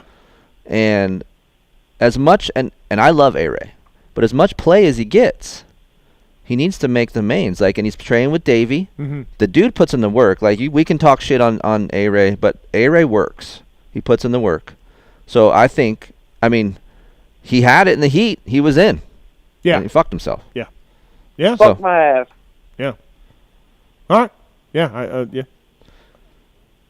All right. Jason Thomas, Fly Racing, flyracing.com. Got a race tech rant coming up from Chris Betts, by the way, so stay tuned for that. Did anybody, and this is an easy question, but did any 450 guy drastically change your opinion of him after this race? For me, no. Even though AP had a rough day, Mook, there was nobody that I'm changing my opinion on from this race. JT, for you, anything? I have one. Okay. Go ahead. The paper's not going to show it, Uh-huh. but just from what I've watched, he's not in shape yet. McElrath. Good heat race. Mm-hmm. Good starter. Yeah. Good starter. Yeah. I think if he doesn't get hurt, he's going to be better than I thought he was going to be. Just from watching him ride through the heat, through practice. I will have your back on this. I do not know what happened to him in the main because I wasn't there. Yeah. So I don't know if he just dropped off or something what do you happened. know? No, he had a massive cartwheel. Okay. Well, no, he didn't. See? No, he didn't. But you believe me. I did believe you. Right. That was very convincing. Yeah. So there you Fuck go. you. Go to the races. Go to the fucking races. I am. And watch. Minneapolis, I'll be there. But I will say this. I don't know for sure because I don't watch him for 20 minutes. Right. I don't think he crashed. Okay. I think he just went backwards. Wow, that's a big backwards. Honestly, he went to 18th? Yes. No. And Come on. He started in 4th. I know that, but he had to have had a problem. Yeah. Had to have. I didn't see it. Ferrandis didn't have a rear break and got 16th. Yeah, but I know. Ferrandis had no rear break. So, honestly, Anstie, McElrath, and Savachi did well also, were all kind of invisible to me, even though they were in the Fly Racing LE gear. What's so funny? You is fucking funny. Yeah. Fuck you. See? Yeah, That's see? awesome. Yeah, exactly. That whole team, JT, was a little invisible for me. They, two guys did okay, but. Yeah, I thought that McElrath rode really well in the heat, but I was impressed by Savachi getting 8th at that race. With all those things going on and the chaos and everything, I mean, he's in the mix of, Anderson gets 10th, and all those guys. He was right in the battle, and I would agree with the invisibility part, but I think Savachi should be mentioned there. That was a pretty good ride. No, you know what? I'm looking at the lap chart. I don't see any massive position losses for Shane. Not saying he didn't tip it over. Well, you had to. He started 4th. Can you look at his in one lap. In one lap. Lap times will tell the tale. Yeah, I don't know why I didn't click on lap times. Why didn't I? I don't know. I don't know. So if he started 4th, when did he drop back? Dude, it was a pretty consistent move back. Okay, but I'm just saying to get to 18th. Okay, so he did a 103 on the 18th lap. Then he did a 108 the next lap, which would indicate maybe something happened, except then he did 2 111s. So I don't think he fell. That was just at the very end? He did 108, 111, 111 the last 3 laps. No, what about in the middle? They were all consistent in the middle there? Yep, they were all consistent in the middle. Huh. Yeah. Okay. He did a 105 on lap 15, and then a 107, and then a 104. Maybe that 107 he crashed. Were all the times in the ones in the main? Yes. Yeah. Yeah. That's how gnarly the track Yeah, is. probably just faded then. Yeah. So I don't know. Anyways. Which is to be expected, right? Like, guy hasn't raced. So. No, actually, Kiefer. No, come on. I mean, listen. I don't agree with that. It's been a long time, dude. But he had a really good off season. To go from 4th to 18th, this is a guy that's won A1 on a 250 before. Like, I don't necessarily agree with that. I don't know. We all sit here and say, it doesn't matter what you do in the off season, and it doesn't matter. But do you think that Savacci's that much better than him? Because I don't. I think they're fairly close, and I think Shane is better than fading that bad to 18th. I really do. I don't think that's indicative of where he should be. Well, it's too bad we can't call Derek and ask what the fuck happened. No, we can't. We can't ask Jericho at all. Can we call anybody over there? Seth? Yeah, we could call Seth. Yeah. See what he thinks. Can we cold call that dude? What time is it there? He's in love now. He's got a chick. He's on the West Coast. Oh, he is? Yeah. Oh. He was back here. He should be fine. Yeah, it's only 6:26. Yeah, he's good. Even if it is on the East Coast, he's fine. Possibly. I did see him with this chick there, which was very shocking for me. For like the most, adoring single guy in the paddock, to him have a chick is pretty amazing for me. Before we let JT go, Ken Roczen's coming up, by the way. Christian Craig as well, the man to beat, coming up here. We got a few fantasy questions here. Trevin, what's going on, man? Hello? Trevin, you there? Yeah. Yeah. Sorry. So my girlfriend yes. basically picks her team out of a fucking hat. Mm-hmm. She doesn't really know much. And she slept through the whole main, and we have a little competition, back and forth, whatever, Yeah. And she wakes up, and she's like, oh, I got first to finish line right. And I look at her phone, and sure shit, she's got Vince Freeze picked for first to finish line. She knows absolutely nothing about who the hell he even is. And she kicks my ass. And it's just like, what the hell? No, listen. It sometimes knowing too much is bad. It's bad. You know what I mean? So yeah, when you're up in it and everything else, you're up in the mix and you're looking at things and it just goes terribly for you. And just being blissfully naive is great. So yeah, and her stress level is 1/100th of everyone else. Less than 0. Clearly, she was asleep. Yeah, exactly. It'd be cool to get a bunch of guys to send videos of their chicks sleeping during the main because it seems to happen a lot. Heather sleeps through the main. They're out. Right. Thanks for the call, man. Thank you. Good stuff. Thank you. Yep. Danny Stu, what's up, man? Hey, am I on? You're on. All right, my name cut out. Long-time listener. Yeah, Danny first Stu, time I said. Follower. What's going on? What's up, Danny Stu? How are you? By the way, Darkside's on one. Darkside Roczen's coming up. We don't have time to get into you and your new SoCal image. Yeah, we don't got call time. later. Yeah. We're gonna give you a head nod right now to the call. What's up? Right. What's up? So, go ahead, Danny Stu. So A1 was action-packed. It did not disappoint. With all the chaos going on out on the track, who do you think benefited from that the most? I think AP, without a doubt, AP. He didn't look great, and then he stayed steady and everything else. I go AP. JT. Yeah, that's fair. I don't have a better. Actually, you know what? I'm going to go Marv. Okay. I think with the crashes and all, there's no way he should have ended up fourth. No way. Okay. So, but he did. But he did. I was going to say Adam, but I feel like he kind of finished where he would finish no matter what. Yep. And so yeah, I'm with AP. Okay. All right. There you go, Dan. Wow, I didn't know it's going to be that much of a no-brainer. One other question. So you were just saying how you think Christian Craig is so dominant. Do you think he'll be as dominant when there isn't a track with 2 gnarly whoop sections? Yeah, I still think he's good. Yes. Yeah. Because you'll like this. I wasn't there, so I don't know. You'll love hearing that. Oh, yeah. Kind of how he would compare on the rest of the track. I mean, I knew that he was going to be good when I saw the track map and the live qualifying. Yeah. I think he's going to look at last year. You know, he was great last year. Like he and Colt and Jet were always the fastest guy. Didn't matter if the track was tough or easy. I just think I think he is the best rider in the class. If you look at, even 450 Lucas Oil Pro Motocross last year, he was legit last year. So I just think he's the best overall rider.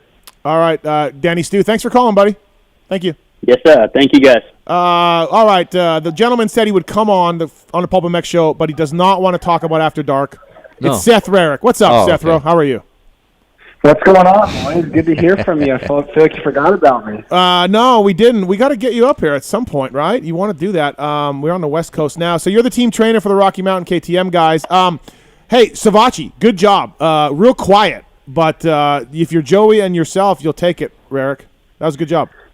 Yeah, thank you. No, it was good. Not a bad start to the year at all. Not the best start, but yeah, he was he salvaged a average or subpar ride into a decent finish. So I was happy with it. I kind of know where he's at. He's had a very quiet off season. We all have, but it's been very productive. He got a lot of work done in a very short amount of time. So I think all of us are still playing catch up just a little bit. But yeah, when the series comes east, everyone should be a lot better. Did anything happen to Shane, or did he just go that backwards? Did he? Yeah, I'm not sure if he took a breath from the end of the heat race to the 32nd board of the main event. I think, he'll be fine. He just needs gate drops in that class, honestly. I mean, he a little bit underprepared coming in. But yeah, I mean, obviously you saw in the heat race, the speed's good. He rides amazing. His definitely is, even no disrespect to Shane, but I've never paid that close attention to him, and just from working with him, he's caught me off guard with how amazing he is on a dirt bike. Just his natural skill is incredible. So yeah, heat race was good, and I told him the other night, like, look, that's the last time you're on the track. We don't even worry about the main event. Okay, so there we go. So nothing happened. All right. Keefer? Yeah, and that's what I thought, too. Right. Him not being able to race for a while, and, I think maybe he popped his cherry a little bit in the heat race, and then, he's got to play catch-up the rest of the night. Yeah, good starts, though, and that's half the thing right there, half the battle, Rarick. So good job. Good job on the starting techniques for McElroy. Yeah, no, starts are good. We've been working hard on those, and yeah, it's I'm just glad that first round's over, to be honest with you. Everyone kind of hypes up A1 so much every year, but everyone forgets we've got 17 of these things, and I think everyone's coming in. Some guys overprepared, some guys underprepared. Not everyone gets the first round, and my bike sucks, the track sucks, this and that. And you know how it is. So yeah, none of my guys had that problem, thank God. But I think it's because they all were constantly reminded of that. So yeah, it was a smooth day, and we're ready to get back out to the West Coast for next week. Yeah, it should be a nicer track too. A little bit Oakland, bigger floor usually, So I think it's a nicer track. All right, Seth Rowe. Well, thanks, man. We just wanted to get to the bottom of the McElrath thing. Big discussion on our show. So thanks for calling in. Oh, that's it. Okay. That's it. Yeah, we got Roczen coming up. I see how I'm. Yeah, Roczen. He's not a big deal. He only won this weekend. It's not that big of a deal. Thanks for calling in. We'll get you back on for sure. Thank you, man. All right, no problem, boys. Thank you. All right, JT, Fly Racing, flyracing.com. Thanks for coming on, buddy. All right, guys. See you later. That's Jason Thomas. That's Seth Rarick. Coming up now on a show brought to you by the folks at Renthal, renthal.com. A fraction of a second, a few grams, a couple of millimeters. It all counts. Welcome to the winning world of Renthal. This gentleman won the 450 Supercross main event in a tremendous display, and we're happy to have him on the show. He's a factory Honda rider, Ken Roczen. What's up, Kenny? How are you, man? Hi, fella. Thanks for having me on tonight. No problem. Thank you. Good job. Look, you talked about in the press conference a little bit. You put something on social media about your December, and you take some time off the bike. And I love the transparency. So knowing all that, were you surprised at how well Saturday went? Yeah, I mean, obviously, listen, these guys, I don't know. It's not fun for me to talk about these damn things. It's not like I want to get sick, you know what I mean? Everybody always thinks it's an excuse and all this kind of stuff.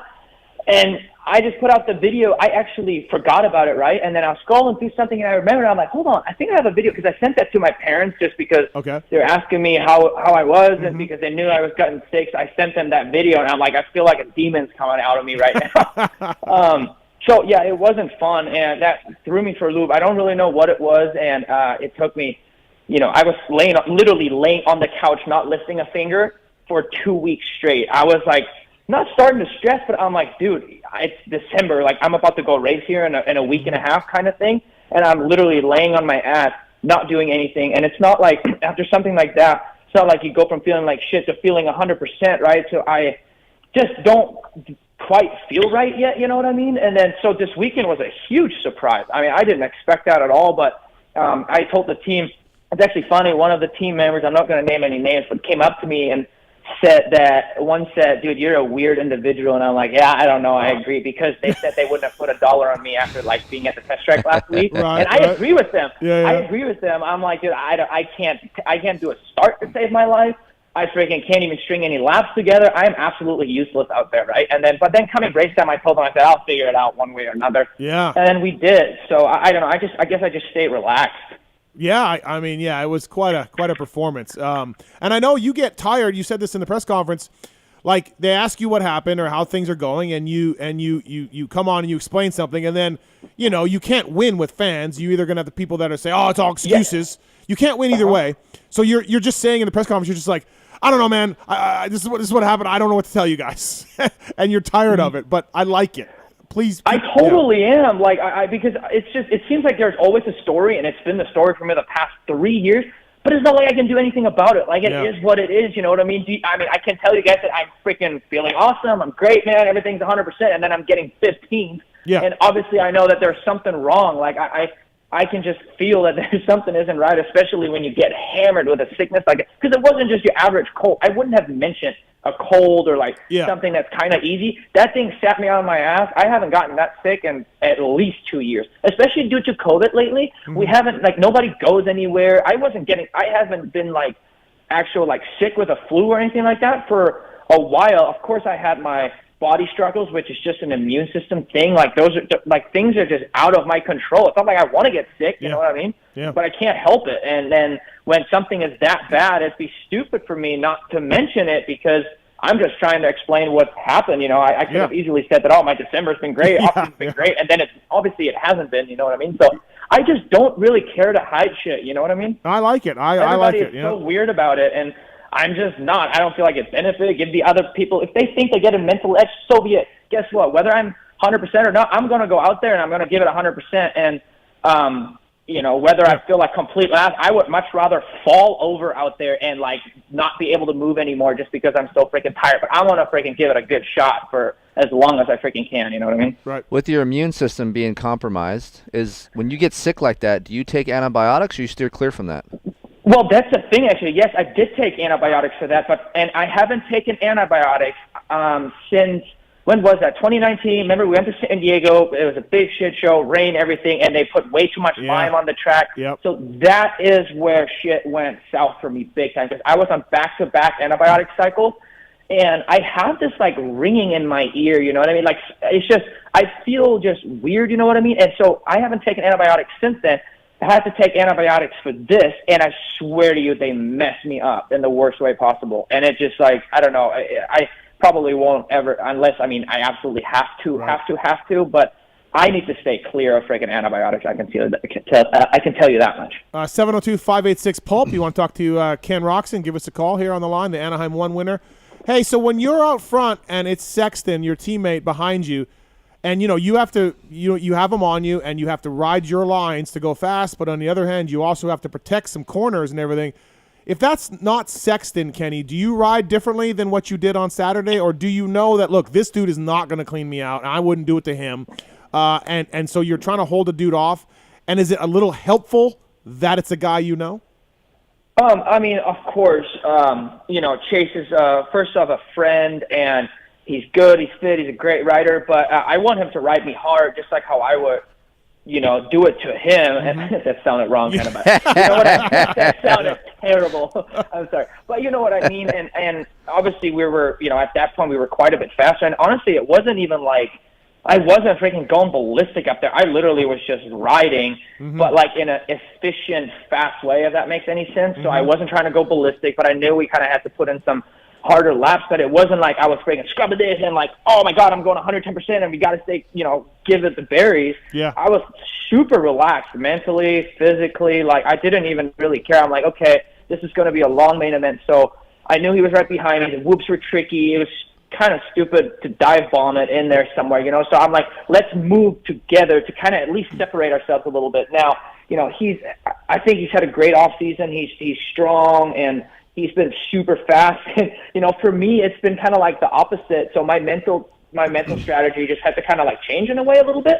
But like I said, I was just completely relaxed and So, I knew, like, whether he would have passed me at one point, by no means would I have been like, okay, he's by now, I'm just going to settle for second. No, I would have given it a good whirl to come back, but you have to be so, like, methodical kind of with this track. You know, there were so many crazy areas, and you don't realize it under your helmet because you race, and the track gets gnarlier, and you're kind of, like, tiptoeing your way around there. But then afterwards, after podium, we went to the press conference, and I kind of just walked over this rhythm section and just looked at the track, and I was like, holy shit. Like, it was crazy. Yeah. Oh, my God. Yeah, I was like, man, you don't realize it until you kind of stop, I guess. When I looked at the whoops, too, I was like, dude, it's been a minute since I've seen something like that. You were good in the whoops, though. I mean, I thought you were consistently, like, there were guys who maybe went through them faster, but they were sketchier, right? You were pretty – I don't think you had any moments. You were pretty good.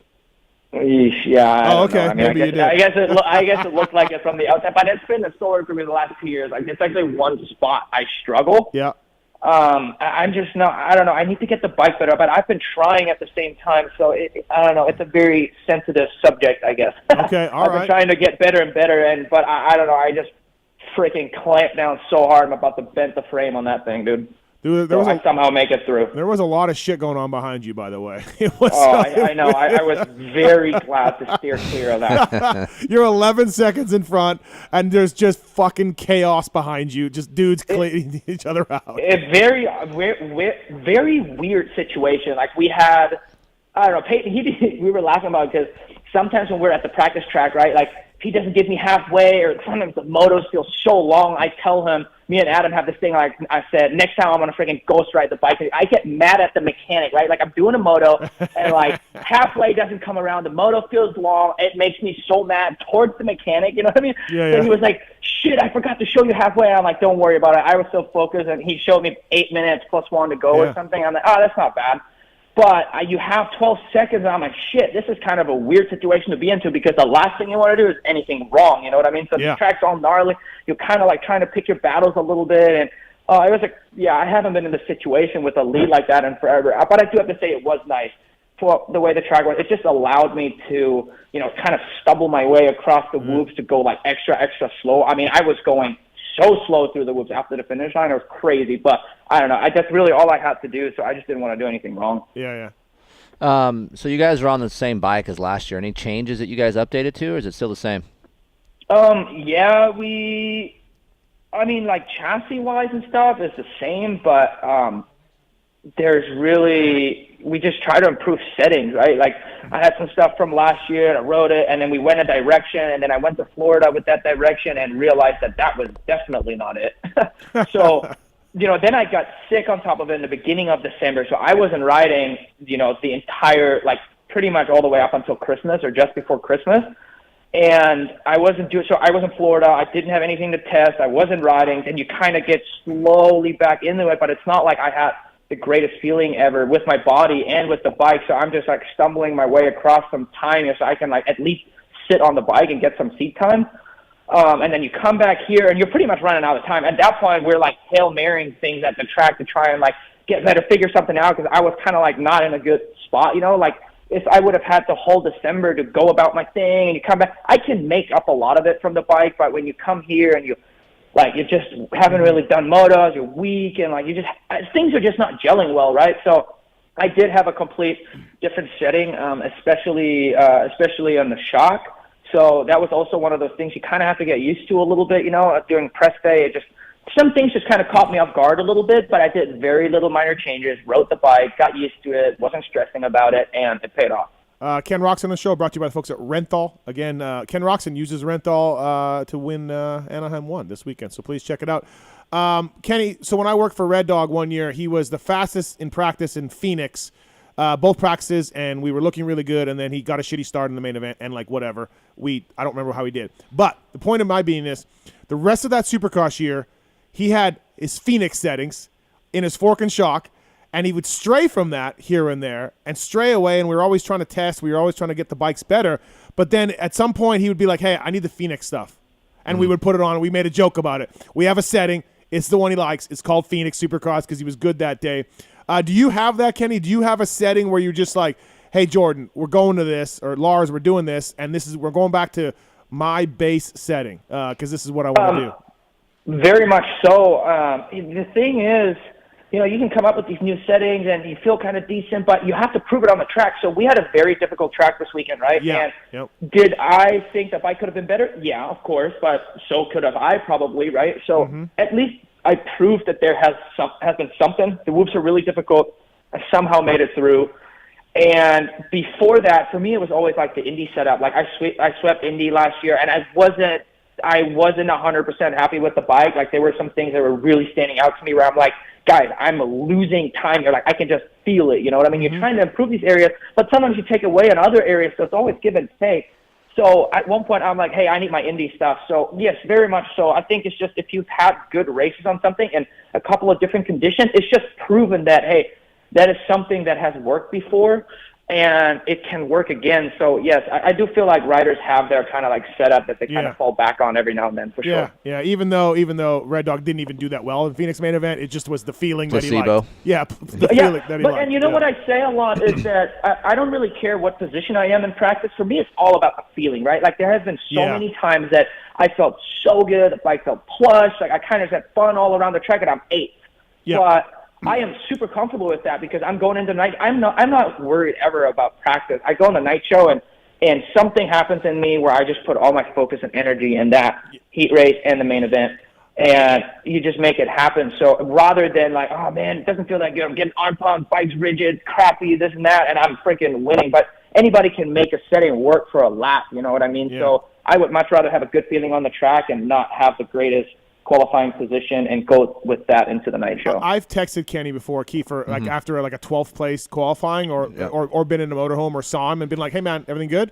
And he's like, yeah, dude, I don't care. Yeah, like I stopped doing it. I don't even worry about Kenny's practice times. But I have in the past been like, hey man, are you all right? You're 12th. And this is like it's kind of like what Kenny said.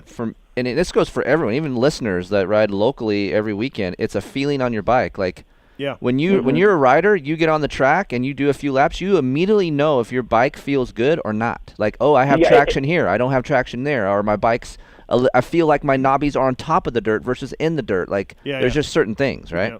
See, to me, if my bike feels compliant, I like over a 20-minute +1 main. That is what you need because you're actually, even if you're not the fastest, you grow with the track. And that compliance is what you, when the track gets that beat up, trust me, a freaking rigid-ass, stiff bike ain't going to freaking work. So you can make it work for 2 laps, and then what after that? You know, you need to be able to ride it the whole main event, and that's what I'm striving for every time. So if I have that feeling and I'm not first, that's so be it. I'm totally cool with it. And let's face it, as from a consumer standpoint, if you ride all these bikes, Honda feels the most rigid out of all these bikes. Yeah. So to get that compliancy is hard. Yeah. Yeah, it's just, definitely from brand to brand, it is the bikes, especially stock, right? Like, I feel like a lot of the time when you ride a bike stock and it feels really good stock, then you just get better. But if you have a bike that isn't really that great stock, it's very difficult to just make that really, really good. So every bike has their unique characters, and, you know, some things people like better on that brand and then other people don't, you know what I mean? It's just really, I don't know, I just feel like me coming from Europe too, I used to set my bike up way different, and it always kind of stuck with me. It's almost like branded in me, you know, and in my head. So if there's something that maybe used to work for Ricky back in the day or wherever, I might ride it and be like, my God, I can't ride this thing inside my life, you know what I mean? But I just have my ways to go about this, and that's just, it's like really embedded in my brain, and that's what I need. There's no way he ever rode a Cowie. There's no way Kenny would have ever ridden a Cowie or anything like that. There's just no chance of that happening. So, well, you can see in his riding style, like how he rides, Ken, like you ride light on the pegs. And it looks like when you're watching you, it looks like the bike is really flat, neutral, but you kind of like, you ride so light on the pegs, almost like you're floating on top of things. I mean, with a lot of things in my life, I'm kind of like, I guess it can maybe hurt you in a way, but I'm very much so a perfectionist for some reason. Yep. Like I'm always searching, I'm always trying to be good, and it doesn't matter what sport I do, but I kind of just have this thing in my mind, how I want to do certain things, and that's how it has to be. So the same with riding, right? Like instead of hammering through some ruts sometimes and just kind of like go for the prayer, Jesus take the wheel, I'm like the opposite, right? Like I just try to perfect everything, but it's not like it is, I'm forcing that way of thinking, you know what I mean? That's just my natural way of going about stuff. Do you still get nervous for Anaheim 1? Are you still like a lot of guys have told us over the years? It's the first round and you don't know where you're at, and it's the lights and the crowd and all that stuff. But man, I mean, look, this is old hat for you. You've won championships, you've won races. But do you still get nervous at a race like Anaheim 1?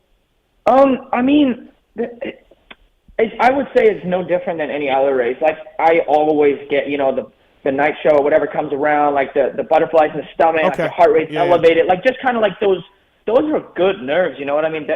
That's why we do compete. Like, if I'd be sitting there falling asleep and it not bothering me at all, I feel like there'd be something wrong almost, you know what I mean? Right. So there's a certain feeling that I like, you know what I mean? And I don't know, I just don't stress anymore because, again, I want to race my dirt bike. I want to go back to the roots. I made the sport kind of like my hobby again, or I wanted to, I feel like I'm sick. That kind of like threw everything off, right? But in general, I just kind of like, set everything down, and I really wanted to race and not so much look at it as a job. Like, I want to spend longer days out at the track and just kind of like have it like a hobby again, instead of a job. Right. Let's get some phone calls before we let you go here. Ken Roczen on the show, brought to you by the folks at Renthal. They have more titles than all the other brands combined, so please check them out. They've been in business since 1969, and whether it's the Fat Bar 36. What's your bend, Keefer? What's your Renthal bend? 996. 996. That's too flat. I think that's what I'm on. Is that right? I think you are 996. That's what I'm on. Yep. Yeah. And trust me, I know what guys are on. I'm a handlebar geek. I know you're a handlebar guy. Yeah, I know. I've gone across the whole roster. I feel like I don't know why. Well, now you're on Twin Walls. Yeah, he's on. I was always Fat Bar, and I swear to you, at one point, I'm like, I don't know how to set these anymore. Like, they're too far forward, and I'm like, hey, I got to kind of roll them back. I roll it back, and I'm like, shit, they're kind of like too far. I kind of like had this visual thing. I'm like, I don't know how to set these things anymore. And that was the only handlebar that I've been on before on KTM back there. So I'm like, hey, give me those bars. And then we threw them on, and like, I don't know, I've been on them for like obviously the whole last year and stuff. Yeah. And yeah, I love them. Yeah, I can't. Riders switching back. Like Adam's gone everywhere. Adam's gone Fat Bar. 100%. Twin Wall, whatever. Yeah. Within like a couple of weeks. Yeah. I feel like. And most of the time when guys go to a crossbar, it's a visual thing. Yeah. I feel like Sexton changed too. He was on the Fat Bar 36 for a while. The new Fat Bar, and then I think he went back. So yeah, it's all over the place. All right, let's get to some phone calls here. Ken Roczen on the show. First up, it is Kyle on 2. Kyle, what's up, man? What's your question for Ken Roczen? Hey, Ken, how you doing? Thanks for your time tonight. My question is, you said you had a little bit of a sickness preseason. Did that kind of take away from some of your expectations for the season? Or did the first round win at Anaheim kind of help rebound from that? Or do you have any big expectations for this season? No, like it threw everything off, and why I said that was because things were going great, and you do all these motos, and you have like your system and your program and your structure, right? So then I got sick, and I'm like, okay, let's just wait this thing out for a couple of days, and it just got worse and worse and worse and worse, and I'm like, oh shit, like this is bad, this is weird. So the fact I wasn't just sick for a week or something and could go back into things, I literally came to California on the 3rd of January, and I'm like, holy crap, like I have hardly ridden, and the days I did ride were kind of a scratch because it's not like I went out there, I left the track, I'm like, dude, I had a big day today, I felt great, like this is what you take home, you know what I mean? So I was kind of all over the place, and I didn't really ever get that feeling of like a structure and like all of these things where I can come in to this first race to hold on to something, you know what I mean? So that's what I meant. My entire December has been a total wash. So when you have a total wash for pretty much a month straight or something like that, a month is a long time, you know what I mean? So you feel like a fish out of water a little bit. It sounds weird because we've done it our whole life, but I felt like a fish out of water. So I kind of came into this thing. I'm like, hey, we got to make this through Anaheim. I'm going to try and figure this out. I'm going to get better, get back into a structure. Like, I need to kind of figure something out. But at the same time, me just being, I hate to say it, but I'm kind of a veteran right now. I don't know, just that my natural instincts just kind of took over. And, yeah, it's just, I don't know, I guess it was a great weekend. And it was totally unexpected for sure. And I have to clarify something. I read somewhere, I don't even have Facebook anymore, like a personal Facebook, but I saw somewhere that a media guy, even from Germany, said that I had Omicron coronavirus. Oh, bullshit. Not one time have I mentioned anywhere that I had any kind of COVID, and because I actually told somebody, because they asked me, I said, no, it was not COVID. Yeah, I did at-home test. I did tests at the pharmacy. Like, I did a bunch. I actually did an antibody test a blood test to see if that was the case. Because sometimes they don't pick it up. I don't freaking know what the deal is, right? And I With did that not being have said, it. I It mean, wasn't COVID. obviously you're in a situation where you're an elite athlete, you would obviously know and take the precautions, and you have been taking the precautions to know if it was COVID or not. For somebody else to say that, that's kind of laughable to me. Anyway. I checked everything. Yeah. And I feel like you would admit it. I had COVID. Yeah, I mean, 100%. You know what I mean? Like, why would he hide that? Right. So thanks for the call. It's not a. It's crazy, and that's why I said in my post the whole. My so-called excuse, because again, everybody thought like, oh yeah, sure, he's gotten sick, all that kind of stuff, and I'm like, it doesn't matter what I say, you just cannot make it right. I get a kick out of it, but it's pretty pathetic, honestly. Here's what I don't understand: why would people, media, fans, whoever, question his toughness when we've seen all the shit that the dude has gone through, and he's right, and he's great, and he's winning? I know. You know what my argument is all the time? I'm like, bro, how can I go from first, third, second, first, on a bad day, get a fifth, whatever, I don't care. But sometimes I literally go from freaking first to 12th. How is that? Like, that is not normal, you know what I mean? Like, do you think I do that because, oh, man, I just had an off day, I felt great, but, hey, I just didn't write that great? No! Yeah. There is a freaking reason for that, you know what I mean? Like, it's not like I can go from strong, I feel fit, and I do all this freaking work, and then all of a sudden, oh, man, he gassed out, he faded because he just didn't do enough training. It's the dumbest thing I've ever heard in my life, honestly. Let me ask you this, because this is one of the big reasons why a lot of guys don't pick you for the series championships. Can we last 17 rounds? Yeah, that's Are we me. good? That's me. I don't pick Ken any of the last that's what 2 I'm years, right? How do we feel this year? We feel a little bit I don't better? blame you, Steve. No, it's fine. I mean, I hope you prove me wrong, but yeah. Well, again, like I'm just trying to come back. Obviously, I told you my December was a complete wash, so I'm trying to build here, right? So I can't answer you that. I don't freaking know. I'm just going with the flow or whatever my body gets. That's why I'm at peace though as well, right? Like I have freaking done everything. I mean, I've gone to doctor, I've done this and done that, and we know like there was a certain problem, this shit can come back really at any time, right? But I do anything and everything to just keep it under control, health-wise, and that's really all I can do. So I'm at peace. Whatever it gives me, it gives me. Do I fade or whatever? What do you want me to do about it? I need to be able to sleep at night, and I sure as hell work my freaking ass off to try and do this thing and win, but I don't freaking know. So I'm just going to go out there. I made this my hobby again. I just want to race dirt bikes. I want to practice. I want to hang out with my family. That's it. Soul Rider. We got a question I got a text question from a Justin in North Carolina. How's Ken feel about barely beating a 40-year-old in the heat race? This Justin in North Carolina, but yeah. I don't really know who that could be. I don't know either. Yeah, but 40. He's not even 40. He's like 36. Yeah. So here's the thing. I saw that he was behind me at like lap 2 or 3. I was worried. I'm like, oh shit! Like he's been going really good at the test track. But then for some reason, 2 laps later, all of a sudden I dropped in like 6 seconds, and then I wasn't worried anymore. No, so I don't know. No need to be worried about him. No, nothing at all. That's funny. I mountain biked with him earlier, actually. If he crashes, he's going to turn to dust. He'll just poof dust everywhere. So right? Like that's the age. It's the porous bones and everything. Before he gets off, are you done? I'm not done yet. Ken, before we let you go here on the show, a couple more questions. One from me. So your wife, Courtney, who I'm a fan of and I really enjoy, I've known her for a long time. She went back, she worked for Team 2-2 and the agency and everything else. Caused a little bit of a social media stir the other day, and you can take this wherever you want. I love it. You can decline a comment, but she was basically saying, like, and we've talked about this in our show, like, so if you have a vaccination, you do not need to test for COVID. If you don't have vaccination, you need to test every weekend. We saw 3 or 4 riders and crew members, including your mechanic, missed the race from this Omicron, which is very contagious. There's a lot of riders, though, and I mean, again, we've talked about this. I am sure there are fake vaccination cards out there. Courtney's point was, hey, we're trying to do it the right way here, and that sucks. And I agree with her, and I wish Feld would look into it. But what's your take on all this? No, yeah, I mean, look, to me, everybody, like in my situation, and there's, not even just in my situation, I feel like everybody, right? People get the vaccine, and it should be everybody's choice. Like, I do not judge, whatever, totally fine. But if there is doping control and all this kind of to keep a fair playing field, but I can technically get COVID, sit out a race, and it ruins my championship, but then there's other people that, could potentially have fake card, but hey, they get COVID, but hey, it doesn't matter because they don't get tested, and it doesn't fucking matter.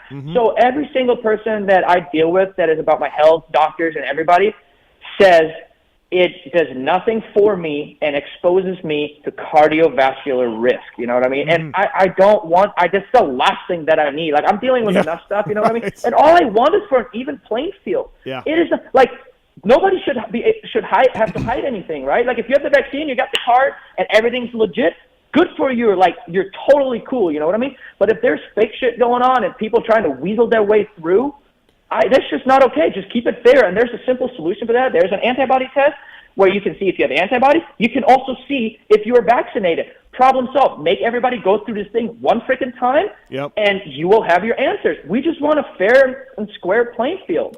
You know, like I said, we get doping tests, we get all of this shit, but then, you know, the other way, it's not freaking fair. You know what I mean? I agree, man. I agree. Like I said, Especially if you're anti-vax on social or to everybody else. If you're an anti-vaxxer guy, that's fine. No problem. Hey, you don't want to get the vaccine? Great. Yeah, like me. Yeah, if you're going to yell about it and then get a fake card, come on, man. Right. Come on. If you're going to yell about it and get a fake card, like, I don't like that so much. I'm not on board. No, I don't like that either. And I don't like, people get the vaccine, totally cool. I have zero problems with it. I just don't want to. This is not just only a personal choice, but also, you know, it's just advice that I get, and I'm just very uncomfortable with it, especially in the situation that and I've heard way too much bullshit with people that got the vaccine, and I'm an athlete, like, I need my freaking body, and, you know, obviously I've had some problems with it, and the last thing that I need is more problems, so I'm not down with it. I'm totally cool with doing the COVID test, whatever it is, but come on, dude, like, it's either you got to test everybody, keep it fair, or, you know, at least expose the people that have fake cards. And if they don't have fake cards, that is totally cool. Yeah. Keep doing your thing. So but when keep she it freaking fair. When she posts something like that, and you know the shitstorm's coming, Kenny, are you fine? Are you just like, oh babe, like, oh here we like, where are you at on that kind of her saying that? And I agree with her, by the way. But where are you at? Are you just like, hey, whatever you want to do? Or dude, I am so, like, politics, oh my God, you don't say on social media that. Why can't, you know, everybody freaking speaks whatever they say. So I was more of a thing like, oh boy, here we go. But like in a funny way, you know what I mean? Like, I really don't give a shit, and all I want is for people to be fair and square. So what people make out of it and they lose their mind, they have something to talk about. It's always easy to freaking point fingers, you know what I mean? But I mean, I don't know. It's one of those things that I was totally fine with. I knew it was going to cause a freaking shitstorm. Right. But that's just how we think. Okay. Yeah, Everybody fair enough. Get the vaccine if you want it. Go get it. But I just keep it fair. It's simple, man. All right, rhythm section. There's the straightaway before the last straightaway. There was a rhythm you were doing in practice, and you pulled the plug on it. So you would clear the tabletop and then triple single in the corner. Did you pull the plug because it wasn't faster on the dartfish deal, or what? No, I actually really liked it, but honestly, that little knuckle was about 4 inches tall. You know what I mean? Right. Like, everybody kind of landed off the tabletop into that thing. So then you kind of throw that soft dirt on there that already sucked the bike power down, and I had to seat bounce the crap out of it to make it over there because it was already small. In the end, you just didn't. I don't think you got that lift anymore. I don't know if I was the only one doing it. I kind of just did it out of the blue. I'm like, holy shit, I just did that. I didn't even know if I was going to get the lift. But I did, and I'm like, oh, that's cool. I didn't see anybody else do it. No, he was the only one. I looked it up, and where everybody's jumped off of the tabletop, everything just got smaller and smaller, and there was more soft, loose dirt like thrown there. So I don't know. I just didn't think I would have made it anymore. We also talked about if Stu was racing, if he would go 5 into the turn by home plate after Probably. the triple. Probably. But, oh God. You guys were checking up pretty good to do 3. You know, so that's and honestly, you probably could have jumped 4 or whatever, but not one time did it cross my mind. I'm out. Right. Last question. How's it having Lars as team manager? Has anything changed, or about the same? Honestly, I don't know. I mean, I've had very good communication with my team and everybody that's involved in my program. So I can't really say anything bad because, like, there's nobody new in our team. You know, it's not like we have somebody completely different. Right. I don't know. Let's put it this way. My worries or my focus is on something completely different than worrying about, you know, what the team manager is doing. But all I can say is that we all have great communication, and whatever is going on besides that between mechanic and team manager and like all of that deal, I don't know. It's just I have enough on my plate. You know what I mean? I just want to deal with what I'm dealing with. So I guess what I'm saying is nothing has changed in a negative way at all. I'm just kind of like on cruise control. I'm communicating with my team, and I don't know, things are good. Awesome, man. Thank you for coming on. Thank you for a great interview, as always. Congratulations on Anaheim 1. Really appreciate it. We'll see you in Oakland. Do you like Oakland? Are you down? You're good? Good dirt? Big, Yeah. No. I'm totally cool. I kind of expect the dirt to be probably very similar like this weekend. Yeah. So it'll be interesting. I don't know. I've always had fun going to Oakland. So, again, good vibes are going. I'm just going to go out, do some practice, figure out the lines, and then coming night show, we just freaking, try to do the same thing, whether it happens or not. But I just want to go have fun and give it 100%. Awesome. Thanks for the time, Kenny. Cool. Thanks, bud. All right, later, guys. All right, that's Ken Roczen, everybody. He was a good interview tonight. It's hyped up. He was. Yeah, I like He just it. won Anaheim 1 after he took some weeks off the bike, so I'm sure It's funny because when he talks, I don't even think he's German. No. I don't even think about it anymore. No, it's crazy. Absolutely not. All right, first commercial break of the night. The man to beat on 250. Oh, I'm West glad you're in this. We'll Thank talk you. about that. We got Phil Sandals' story. We have motorsport.com. Not the vacation spot sandals. No. And we have we got the Moto Limited guys coming on too later. So much more to come on the show. Kris Keefer, I'm Steve Mathis. Stick around. Be right back after this, everybody. Don't eat that dick.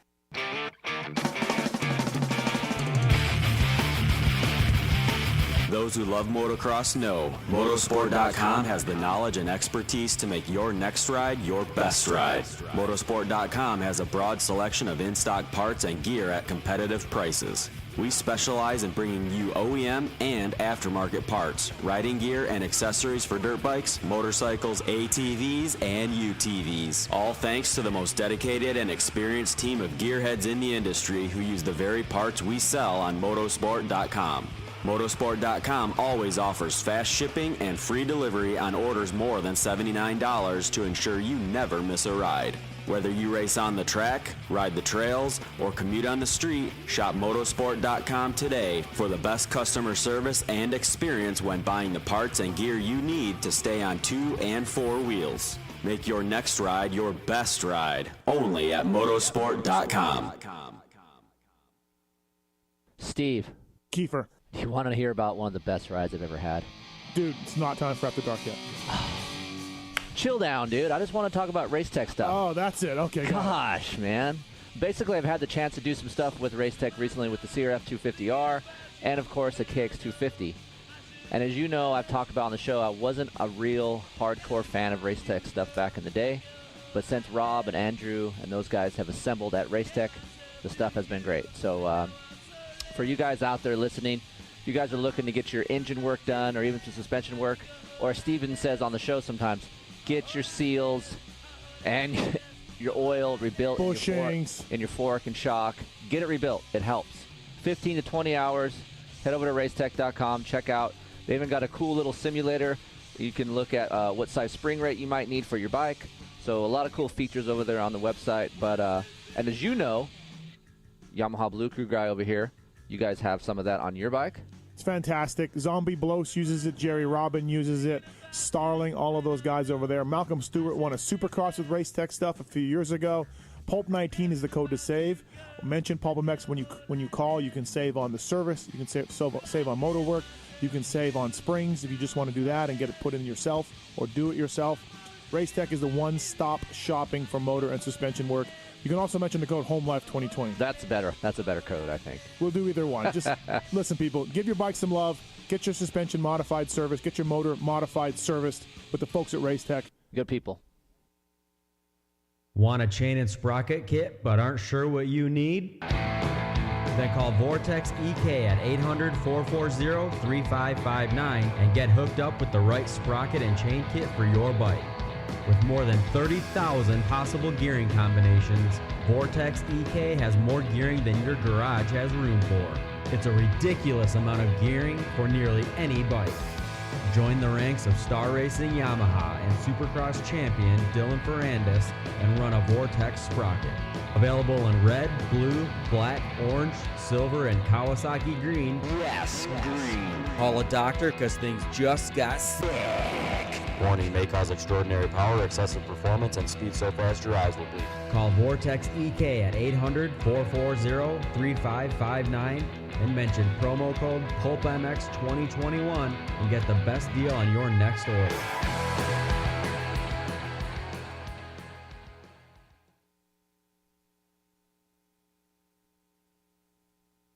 Maxima Racing Oils was created for world-class racers who challenge the limits of possibility. Their demands on equipment drive us to look beyond conventional ideas and to exceed industry standards. It's in our DNA to identify problems, formulate solutions, and execute at the highest levels of competition. Case in point, the championship-winning factory Kawasaki race team, longtime Maxima partners who extensively use Maxima throughout the bike. Maxima's USA-made products exceed JSO requirements and can be used in all motorcycle brands: Kawasaki, Honda, Yamaha, Suzuki, KTM, Husqvarna, and more. Maxima Racing Oils. Experience the difference. Visit MaximaUSA.com for more information. Hey Pulp Nation, Andy from Guts Racing. We are the leaders in seat technology. We feel like for any need that you have with your seat, we've got you covered. For 2021, we're going to be adding more colors to our product line, and we're going to be adding more merchandise to our product line. Also new for 2021, we've expanded our distribution through motorsportoutlet.com. So please support the people that support Pulp. Support Guts Racing and also support motorsport.com. Hope to see you guys at the track soon. Once again, this is Andy Gregg from Guts Racing. Thanks again to Pulp Nation for all the support. FMF Racing is proud to celebrate over 45 years of fun, building every FMF exhaust right here in the USA. Owner and founder Don Emler may have started FMF Racing in his garage 45 years ago, but Don is still hands-on in our 100,000 square foot state-of-the-art manufacturing facility in Southern California. FMF's goal? Design and manufacture the world's best performance exhausts 100% in the USA under one roof. FMF is a proud sponsor of the Lucas Oil Pro Motocross Championship for over 25 years.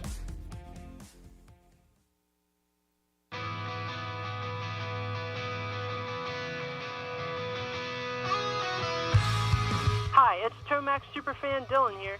The only thing I love more than seeing Eli win is Michelin motorcycle tires. And Michelin is introducing many exciting new tires for 2020. For V-twin riders, the Michelin Commander 3 Cruiser and the Michelin Commander 3 Touring tires offer improved wet grip and enhanced tread life.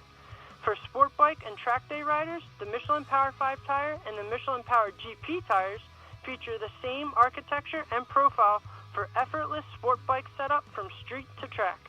If you'd like to have the same tire that won the 2019 Red Bull Ayersburg Rodeo, the Michelin Enduro Extreme tire is the tire for you. And the Michelin Starcross 5 tire range is now available for young motocross and off-road riders in sizes for 50cc bikes and up.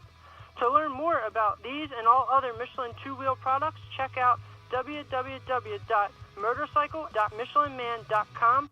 Visit your local dealer or online retailer and follow at Michelin Motorcycle on Instagram and Facebook.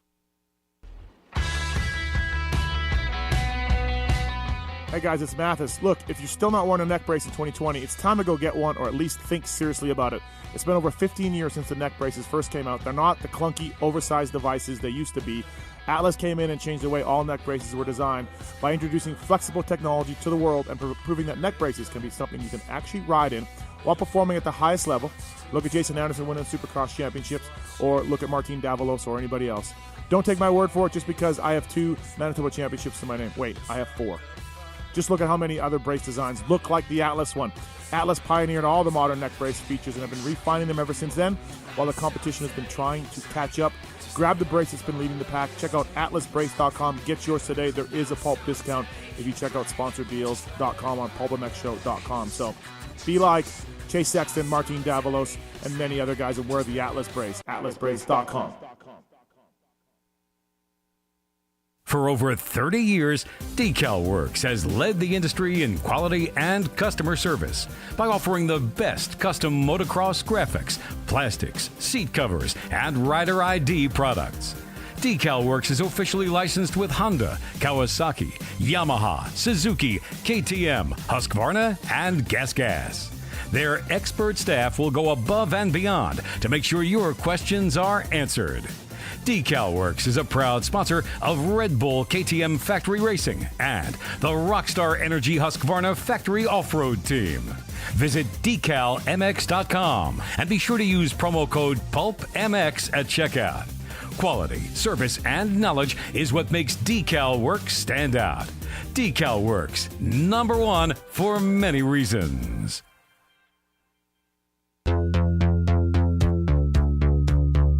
Our guys at Works Connection have always been there for the PulpMX show, and they're there for you as well.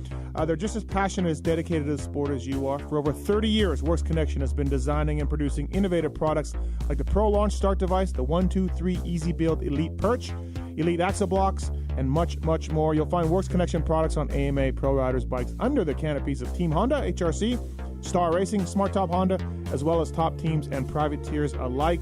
The best part of this deal is PulpMX20 code saves you money at WorksConnection.com. Stop by your local outlet and check out the new lineup of Works Connection products for 2021. I've got the Perch on my bike. I've got the engine plugs. I absolutely love it. Great product. I've got the Start Device as well, which helped me in one moto at the World Vet Championships, and one moto not so much. WorksConnection.com. PulpMX20 is the code to save. Please check them out. All new 2021 products now available. Thanks for listening.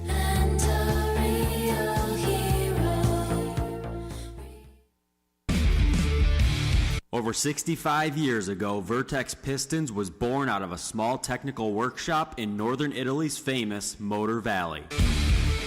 Expanding and maturing among the racing legends of Ferrari, Lamborghini, MV Agusta, and Ducati. Today, Vertex Pistons are the pistons of choice for motorcycle riders and teams throughout the world. Because of their renowned reputation for exceptional quality, Vertex Pistons is a factory piston supplier to KTM, Husqvarna, Beta, GasGas, and TM. From the Motocross, Supercross, MXGP, GNCC, National, and World Enduro Series, you can find Vertex Pistons winning championships. Vertex Pistons strives to provide you with world-class factory technology at a very competitive price. No matter which brand of bike you ride, when it's time to rebuild your top end, Vertex Pistons will have your engine performing better than new. To see our full range of 2-stroke and 4-stroke pistons in replica, high compression, or GP-style configurations, visit us at vertexpistons.com or stop into your local dealer and ask for a Vertex piston kit today.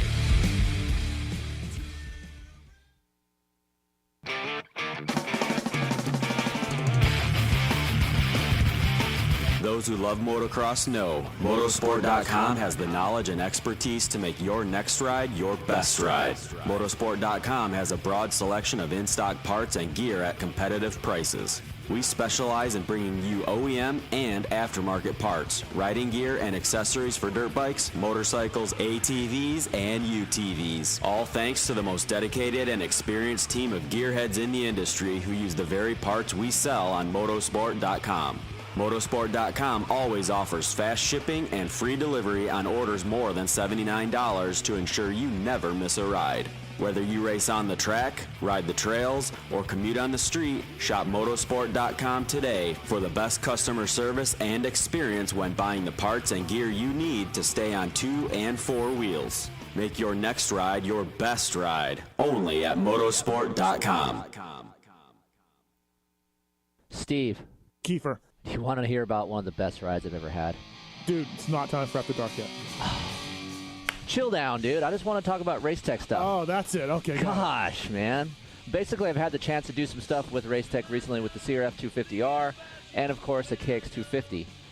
And as you know, I've talked about on the show, I wasn't a real hardcore fan of race tech stuff back in the day. But since Rob and Andrew and those guys have assembled at race tech, the stuff has been great. So for you guys out there listening, if you guys are looking to get your engine work done or even some suspension work, or as Steven says on the show sometimes, get your seals and your oil rebuilt in your fork and shock. Get it rebuilt. It helps. 15 to 20 hours. Head over to racetech.com. Check out. They even got a cool little simulator. You can look at what size spring rate you might need for your bike. So a lot of cool features over there on the website. But and as you know, Yamaha Blue Crew guy over here, you guys have some of that on your bike. It's fantastic. Zombie Blows uses it. Jerry Robin uses it. Starling, all of those guys over there. Malcolm Stewart won a Supercross with Racetech stuff a few years ago. Pulp19 is the code to save. Mention PulpMX when you call. You can save on the service. You can save on motor work. You can save on springs if you just want to do that and get it put in yourself or do it yourself. Racetech is the one-stop shopping for motor and suspension work. You can also mention the code HOMELIFE2020. That's better. That's a better code, I think. We'll do either one. Just listen, people. Give your bike some love. Get your suspension modified service. Get your motor modified serviced with the folks at Racetech. Good people. Want a chain and sprocket kit but aren't sure what you need? Then call Vortex EK at 800-440-3559 and get hooked up with the right sprocket and chain kit for your bike. With more than 30,000 possible gearing combinations, Vortex EK has more gearing than your garage has room for. It's a ridiculous amount of gearing for nearly any bike. Join the ranks of Star Racing Yamaha and Supercross champion Dylan Ferrandis and run a Vortex sprocket. Available in red, blue, black, orange, silver, and Kawasaki green. Yes, green. Call a doctor because things just got sick. Warning, may cause extraordinary power, excessive performance, and speed so fast your eyes will bleed. Call Vortex EK at 800-440-3559 and mention promo code PulpMX2021 and get the best deal on your next order.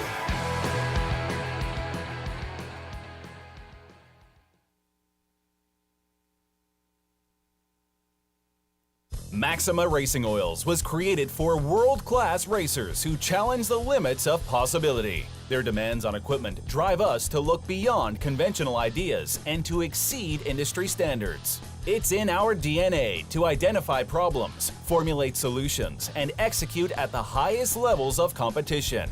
Case in point, the championship-winning factory Kawasaki race team, longtime Maxima partners who extensively use Maxima throughout the bike. Maxima's USA-made products exceed JSO requirements and can be used in all motorcycle brands: Kawasaki, Honda, Yamaha, Suzuki, KTM, Husqvarna, and more. Maxima Racing Oils. Experience the difference. Visit MaximaUSA.com for more information. Hey, Pulp Nation, Andy from Guts Racing. We are the leaders in seat technology. We feel like for any need that you have with your seat, we've got you covered. For 2021, we're going to be adding more colors to our product line, and we're going to be adding more merchandise to our product line. Also new for 2021, we've expanded our distribution through motorsportoutlet.com. So please support the people that support Pulp. Support Guts Racing and also support motorsport.com. Hope to see you guys at the track soon. Once again, this is Andy Gregg from Guts Racing. Thanks again to Pulp Nation for all the support. FMF Racing is proud to celebrate over 45 years of fun, building every FMF exhaust right here in the USA. Owner and founder Don Emler may have started FMF Racing in his garage 45 years ago, but Don is still hands-on in our 100,000 square foot state-of-the-art manufacturing facility in Southern California. FMF's goal? Design and manufacture the world's best performance exhausts 100% in the USA under one roof. FMF is a proud sponsor of the Lucas Oil Pro Motocross Championship for over 25 years.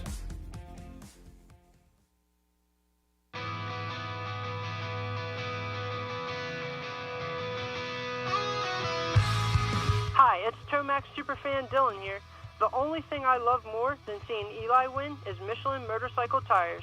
And Michelin is introducing many exciting new tires for 2020.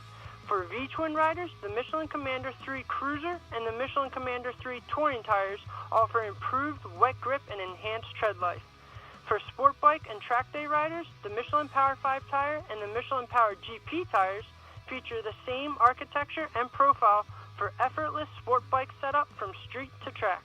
If you'd like to have the same tire that won the 2019 Red Bull Ayersburg Rodeo, the Michelin Enduro Extreme tire is the tire for you. And the Michelin Starcross 5 tire range is now available for young motocross and off-road riders in sizes for 50cc bikes and up. To learn more about these and all other Michelin two-wheel products, check out www.motorcycle.michelinman.com. Visit your local dealer or online retailer and follow at Michelin Motorcycle on Instagram and Facebook. Hey guys, it's Mathis. Look, if you're still not wearing a neck brace in 2020, it's time to go get one or at least think seriously about it. It's been over 15 years since the neck braces first came out. They're not the clunky, oversized devices they used to be.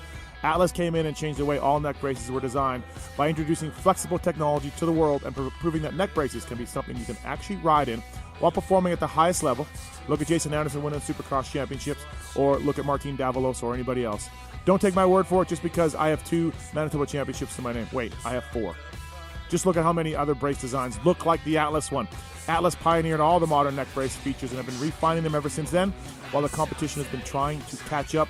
Grab the brace that's been leading the pack. Check out atlasbrace.com. Get yours today. There is a Pulp discount if you check out sponsordeals.com on pulpmxshow.com. So be like Chase Sexton, Martin Davalos, and many other guys and wear the Atlas brace. atlasbrace.com. For over 30 years, DecalWorks has led the industry in quality and customer service by offering the best custom motocross graphics, plastics, seat covers, and rider ID products. DecalWorks is officially licensed with Honda, Kawasaki, Yamaha, Suzuki, KTM, Husqvarna, and GasGas. Their expert staff will go above and beyond to make sure your questions are answered. DecalWorks is a proud sponsor of Red Bull KTM Factory Racing and the Rockstar Energy Husqvarna Factory Off-Road Team. Visit decalmx.com and be sure to use promo code PulpMX at checkout. Quality, service, and knowledge is what makes DecalWorks stand out. DecalWorks, #1 for many reasons.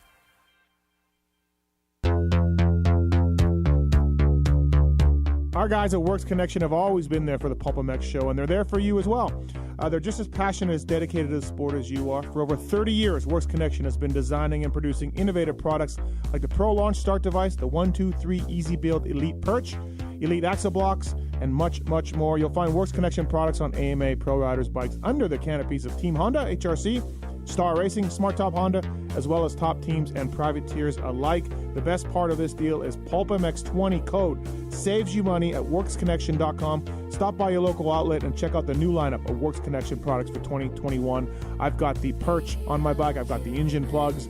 I absolutely love it. Great product. I've got the Start Device as well, which helped me in one moto at the World Vet Championships, and one moto not so much. WorksConnection.com. PulpMX20 is the code to save. Please check them out. All new 2021 products now available. Thanks for listening.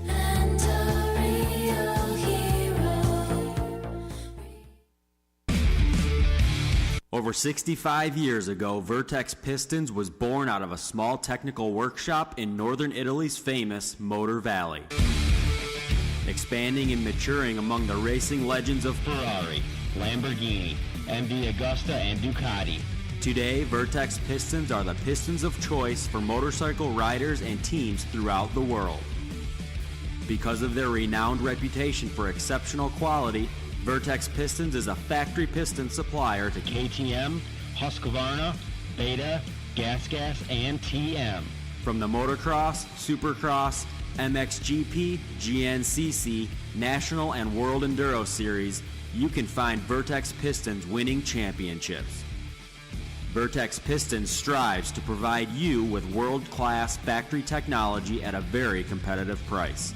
No matter which brand of bike you ride, when it's time to rebuild your top end, Vertex Pistons will have your engine performing better than new. To see our full range of 2-stroke and 4-stroke pistons in replica, high compression, or GP-style configurations, visit us at vertexpistons.com or stop into your local dealer and ask for a Vertex piston kit today. Welcome back, everybody. PulpMX Show presented by motorsport.com, Fly Racing, and the folks at DecalWorks. I want to thank you for listening. We got Christian Craig coming up here right now. Ken Roczen on earlier. Thank you to Kenny. Levi Kitchen, of course, coming. Jason Thomas, of course, as well.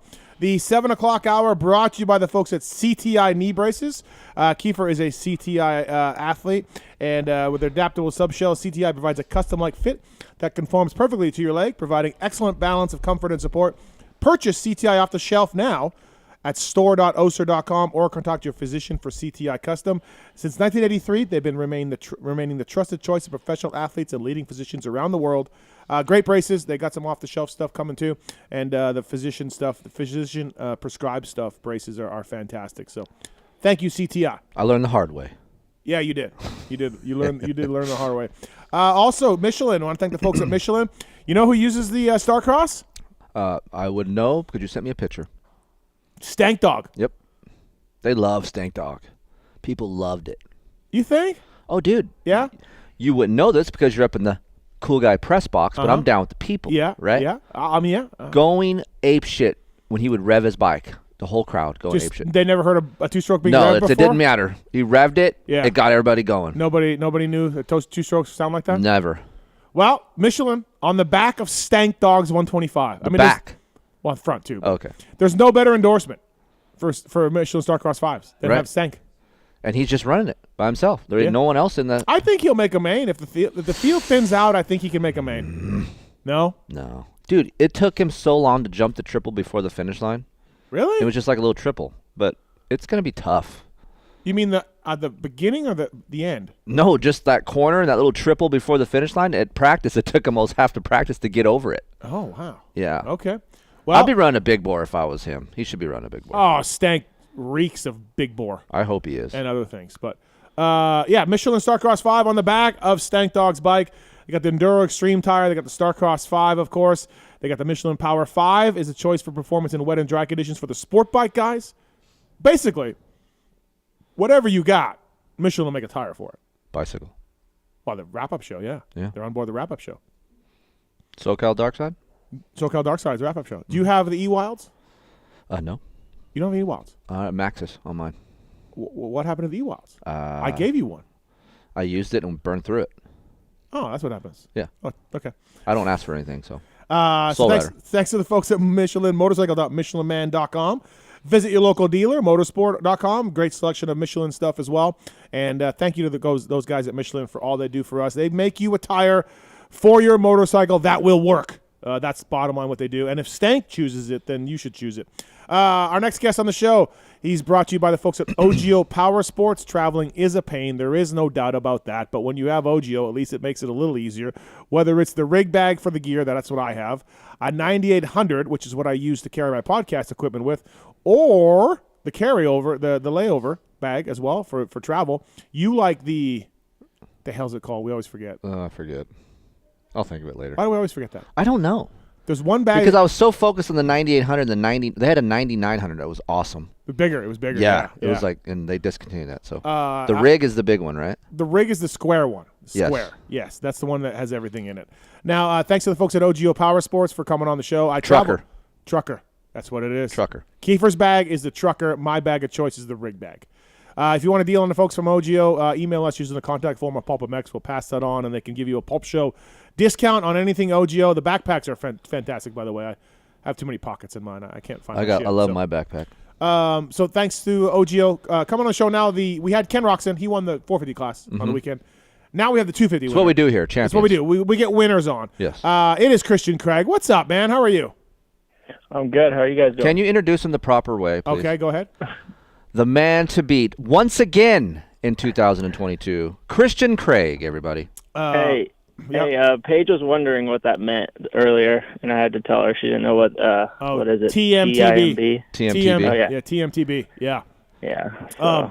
Listen, but I have a beautiful Christian Craig race-winning helmet in my studio here. Mm-hmm. It's one of the treasured things I have when it comes to my helmet collections, because that was the one that won a race because of my knowledge of the sport and saying Christian Craig was not going to win last year. So, but Christian, this is the reason I couldn't go with you last year was because you'd only had one win in your career, and it had been a long time ago, and we weren't quite sure where you were at on the new team and everything else.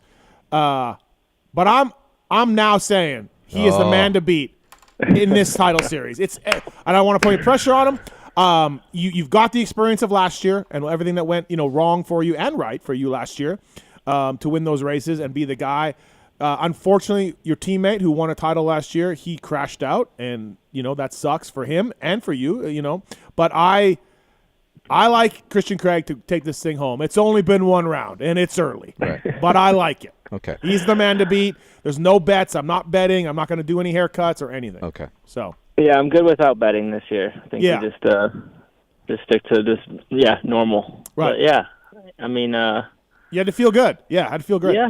Yeah. I mean, that's something obviously that I've always wanted to do is to win in Anaheim, and the opener is obviously special. So, man, that was cool. That was so fun to do that, and it didn't come easy. I had to pass a few guys in the main and work my way up, and man, it was cool though. It was to cross that finish line and take the win and get in the points lead, and start carrying that momentum to the next weekend. Am I right in saying the last time you raced at Anaheim was the Ferrandis race? Was that the last time?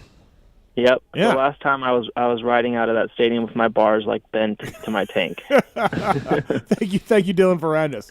But okay, hey, we actually were talking about that in the rig before the night show on Saturday, and Paige brought it up. It was like, last time we were here, and he doesn't like talk. Dylan doesn't like talking about it. He's just like, he said sorry to me, and he's like, we forget about it now. So. Oh, so he was actually not even like kind of laughing about it, like it wasn't. Yeah, at first, no, he just like he feels bad, and but now we can laugh about it. It's whatever. It's that was 2 years ago. Oh yeah, no, shit happens, and Dylan, I mean, it was greasy, and he deserved some booze, but he didn't deserve the continued wrath that he got, for that move. There's just no way, right? So that was crazy. And also too, even though it was Anaheim 1, Christian, as we talked to with Kenny and a few other people, it was basically an East Coast track, so you're ready to go. This is East Coast. It was soft, man. That threw me off on press day for sure. Like the first lap, I went to go 3 out, and I hit like a sinkhole, and I'm like, oh gosh, this track is soft. Yeah. It's like it felt like a Houston or Indy, like just the dirt where it kind of slows your bike up a little bit. But on top, it still had the Anaheim like marble dirt where it was slippery. Yep. So it was deceiving for sure, and I think that's why you saw so many crashes. It was like you would get traction spots you didn't think you would, and then would slide out in other spots. Yeah. So and then the whoops look like a SoCal whoops, just beat down test track whoops. The one section. Like the one section. The set after the finish line, that got pretty gnarly, to where probably like 5 laps to go in the main, I started checking up. I'm like, I'm going to blitz these, but I'm going to blitz them at like 50% and just get through them. I did not want my wheel to like break loose and just have a little tip over. So, those got gnarly. I had to really be on my toes. Like the opening laps of the main, I had some close calls, and after that, I'm like, all right, I got to back it down a little bit and just hit my spots, and that's what I did. I broke a little gap and just maintained that to the end. Both whoops 4th gear? So the one after the finish, that was 4th gear all day and night, and then I went in between 3rd and 4th in the other set. So 4th would pull me through the whoops better in that short set, but then I would have to shift down twice to hit that berm. And that's the only thing that would like slow my momentum down. So I'd try to hit them in 3rd, and so I'd only have to shift down once to rail that corner. Yeah, they weren't long enough to really need to worry about it, right? You were okay at the end? Yeah. So in the main, I think I was 3rd, and then by the main, they were pretty beat down, and you could kind of just hop through them a little bit and blitz through. But yeah, it was my teammate was asking me that too. He's like, are you doing 4th or 3rd in that short set? So I'm like, dude, I kind of just go with the flow and whatever works. 2, because he passed 3 dudes in that short whoops. Yeah. 3 dudes. Yeah. And I did a replay on this today. He was almost 2 bike lengths back from Joe as Joe was entering that left-hand corner, and he just went in, and Joe, it literally was, I was like, there's no way he's going to make it, and he made it. I didn't realize I passed 3 guys. Like, once I watched the TV like yesterday, I'm like, oh, wow, that was 3 guys. I thought I got Marchbanks and Joe, but I think it was Walsh was in between them. Yeah, I remember because the announcer was like, oh, you got a 2-fer. I go, no, dude, that was a 3-fer. That was a 3-fer. It was a tougher, softer Anaheim than we remember.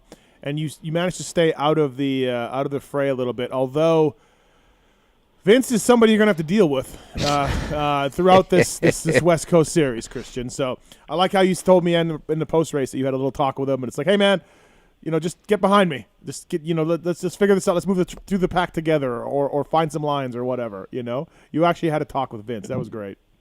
Yeah, like I don't want to be on his bad side, right? So I'm like, you know what? I'm gonna try to keep this relationship tight and give him some props and try to tell him, like, hey, I'm gonna be clean with you. Just please don't try to do anything crazy. If I pass you, please don't take us both out. And he understood. But I mean, he's fast enough to, like, he could pull a podium off. Oh yeah, right. I now. agree. Yeah. Yep. So, and then I watched that first heat race where Colt couldn't get by him, and then I think it was Hammaker that caught him, and then it was three of them all bunched up, So I'm like, that's the last thing I want to pass and just get away. Like, I want to try to get away. So I really focused on that, and when I saw he was leading the main, I'm like, all right, I got to pass him quick and just spurt away. And luckily, I was able to.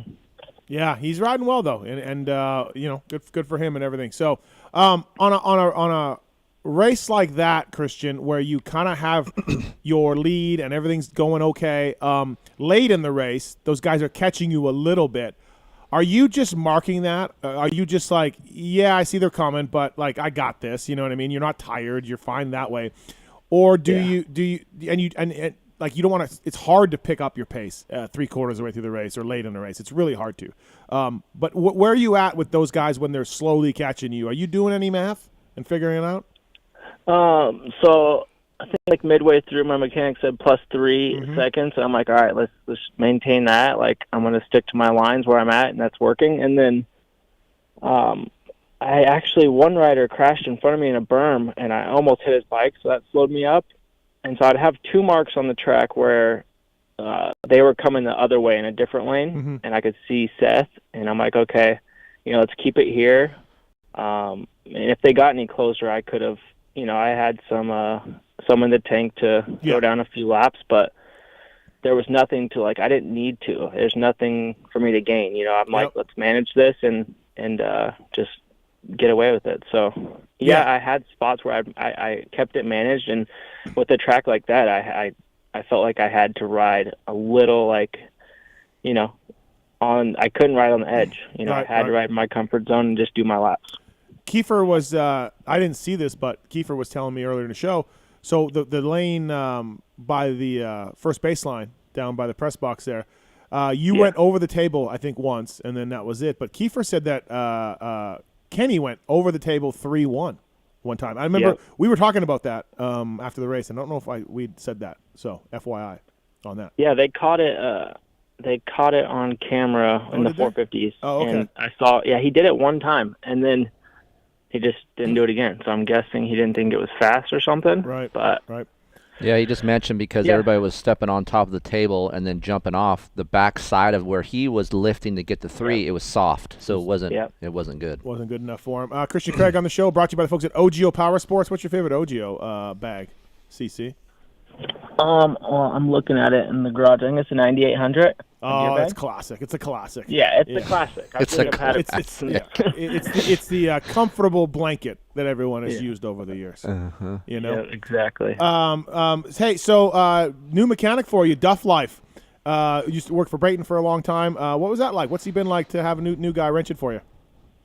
It's been fun. I think I got lucky with him when my other mechanic, Derek, stepped away. Oh, just stepped away and then walked out in disgust at Rocky Mountain. So yeah, I'm like, hey, what happened there, buddy? But it's all good. It's all good.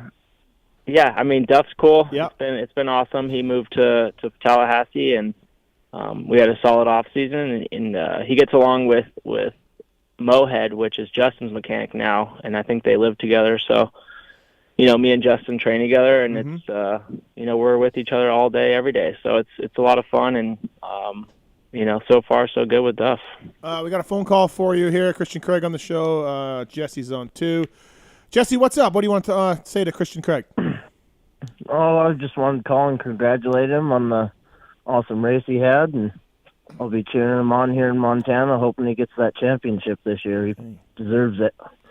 There you go. Yeah. Thank you. I appreciate it. So let's go. Thank you, man. Jesse, you got a bike? Yeah, I do. That's funny. I know. Well, thanks, Chris Betts. Yeah, What got a kind of bike? what kind of bike you got, Jesse? I got an old 01 KX 250. Yeah. Does Works Connection make She's a Frame channel guards, bike. bro.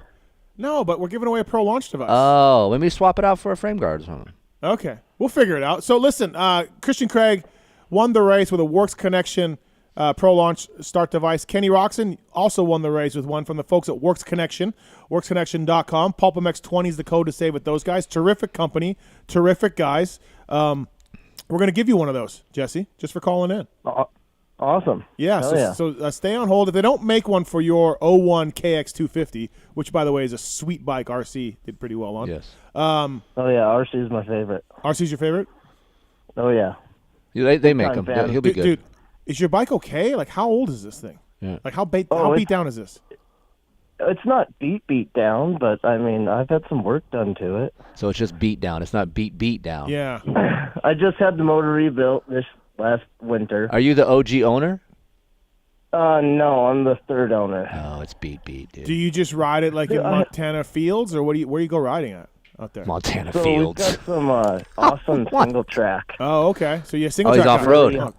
Oh, yeah, off-road. We Oh. go deep up in the mountains. He ain't gonna lose that pro launch. He at an doesn't off-road, need a bro. Pro Launch. No, stand. dude. He needs something else. We need something off-road Yeah, related. yeah. We need guards, like a skid plate or something. Yeah, Eric, Works Connection. Yeah, he's got Eric, you. We got to get Jesse something other than. I don't imagine Jesse's doing many moto starts with the Right. Pro Launch device. He's not setting the hook in the woods. Right. So we're gonna get you a No, skid my plate. My bike's geared like a tractor.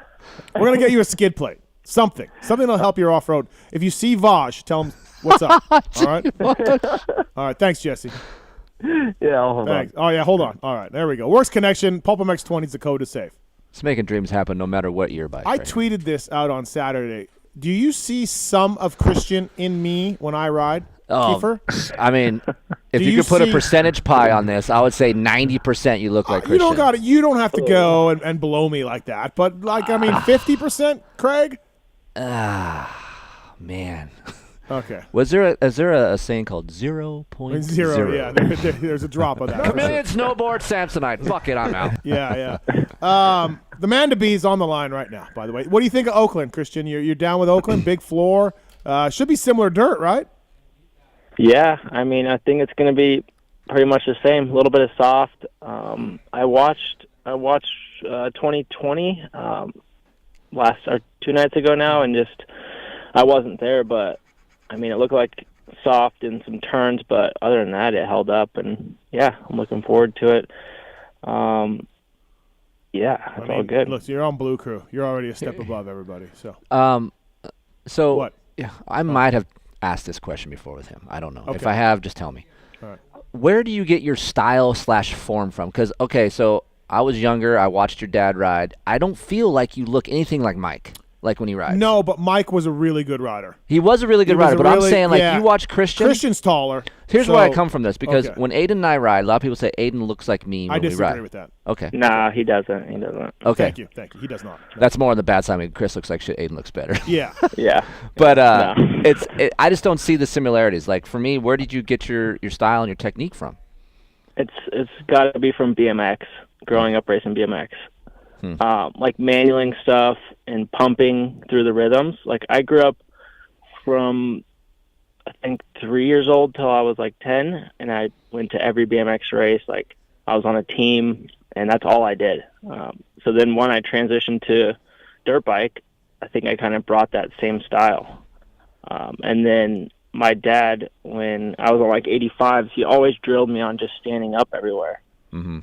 You know, like no matter what, like I would do laps of just standing, and you know, might have been slower, but I don't know. That's just what he always drilled in my head. So I think I use my legs a lot, and Yeah. I You think- ride I like think it's- Hurlings and Tomac. The Yeah, same don't ish. even. But no, but here more not as aggressive. he's softer. Softer, yes. Yes. Softer than those. He's guys. softer on the Right, bike.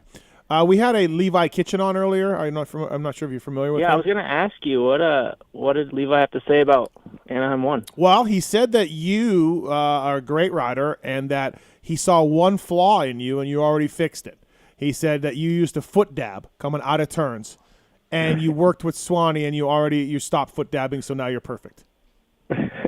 That's what he said. Me and him have that same problem because we're both tall. Right. And so, like, we'll come out of a corner, and my foot we'll both have our feet in the swing arm. You know, and he's like, pick that thing up, like, watch Justin. I'm like, dude, Justin's way shorter than us. Yeah.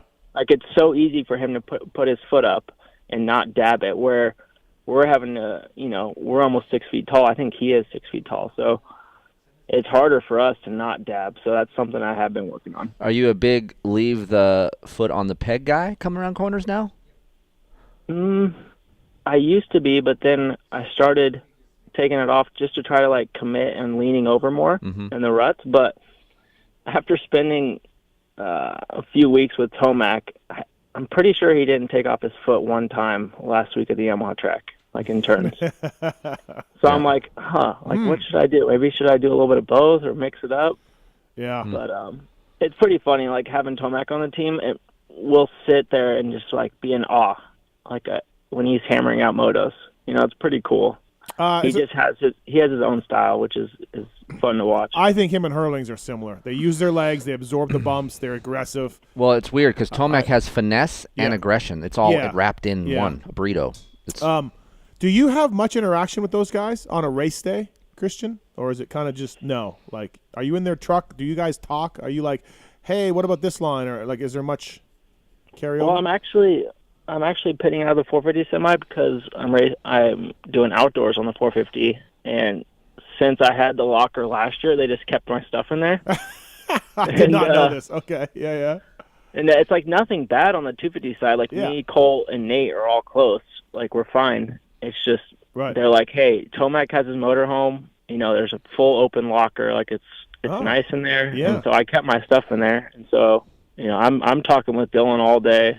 I don't see Tomac, like, very much. He pretty much is motorhome. Yeah, Adam said he would only see him in autograph sessions, and that's it. Like, there's no like, hey, bye, how's your bike, or how's the line? There's none of that. It's just motorhome, autograph signing, track. That's it. But there was my father-in-law was in there talking to him, and so Jagger walks into his motorhome and brings some stuff to sign, and Eli's like, yeah, like, who's this for? And Jagger's like, I don't know, just some people outside. They gave it to me for you to sign it. That's awesome. So they asked Jagger to walk inside his motorhome and have him sign it. Jagger's he's a signature mule. He's like a mule. Yeah, he's like a mule. That's a good move. That's a good move because it worked. Home, please.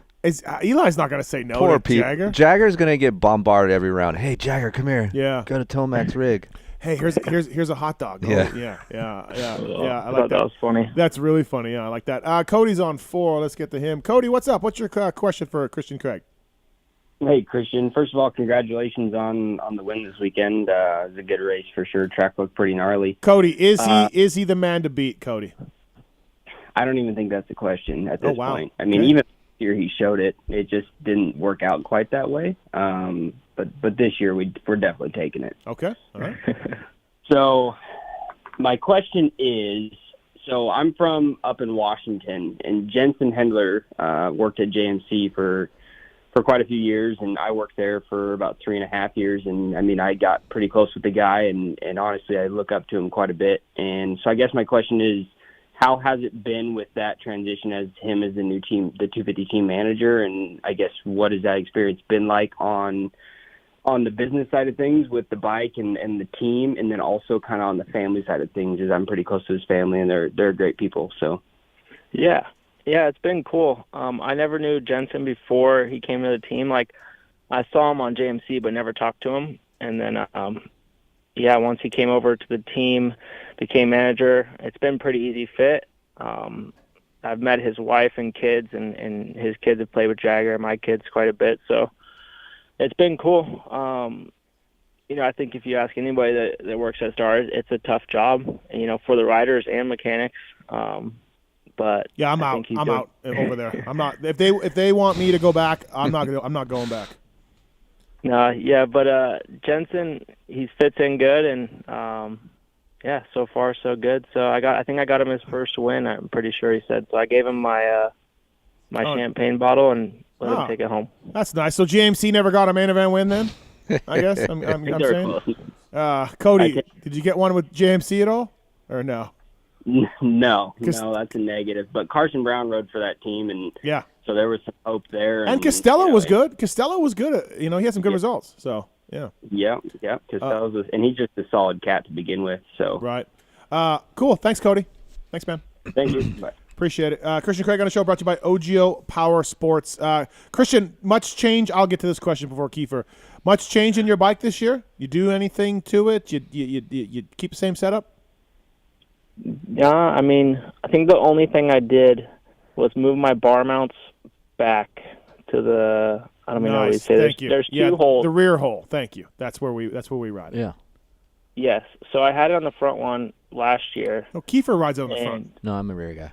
You're a rear guy. You are. Yeah. You were front guy. No, I hate front. Travis did this front thing. That's where they come stock. But he's on a whole different clamp, so it doesn't even matter. Okay. All right. Never mind. So I put those in the back, which, like, at first I felt like a little crunched, but I think it helped my corners. Right. Listen, Travis. Other if you're than that, I haven't touched like suspension. I think I made maybe one click to the shock, and then on Saturday the suspension guy didn't touch my bike once. So I love it. I that's how I would love that to work for a guy like Christian Craig, who doesn't say, "Oh, the bike's this and that," and change this out. Just yeah. How tall are your bar mounts again? I don't know, but they're custom made because they're tall. They don't. Whoever makes the clamps doesn't make the bigger one, right? And they're pretty tall. Like when you see pictures of Christian or you watch him on TV, yep. There's daylight between really? the clamp and the bar. Yeah, like you could see through it. Like there's a big Yeah. Oh boy. Yeah, it's pretty big. So I've been tempted to like put normal bar mounts on and then put taller bars, like a different bar bend, but no. Like I sat on Dylan's bike because he has different bar bends, and I'm like, I can't do this. Yeah, see, I think you're doing it right. You have a tall bar mount, and then you're keeping your bar flat. That's a good way to do it.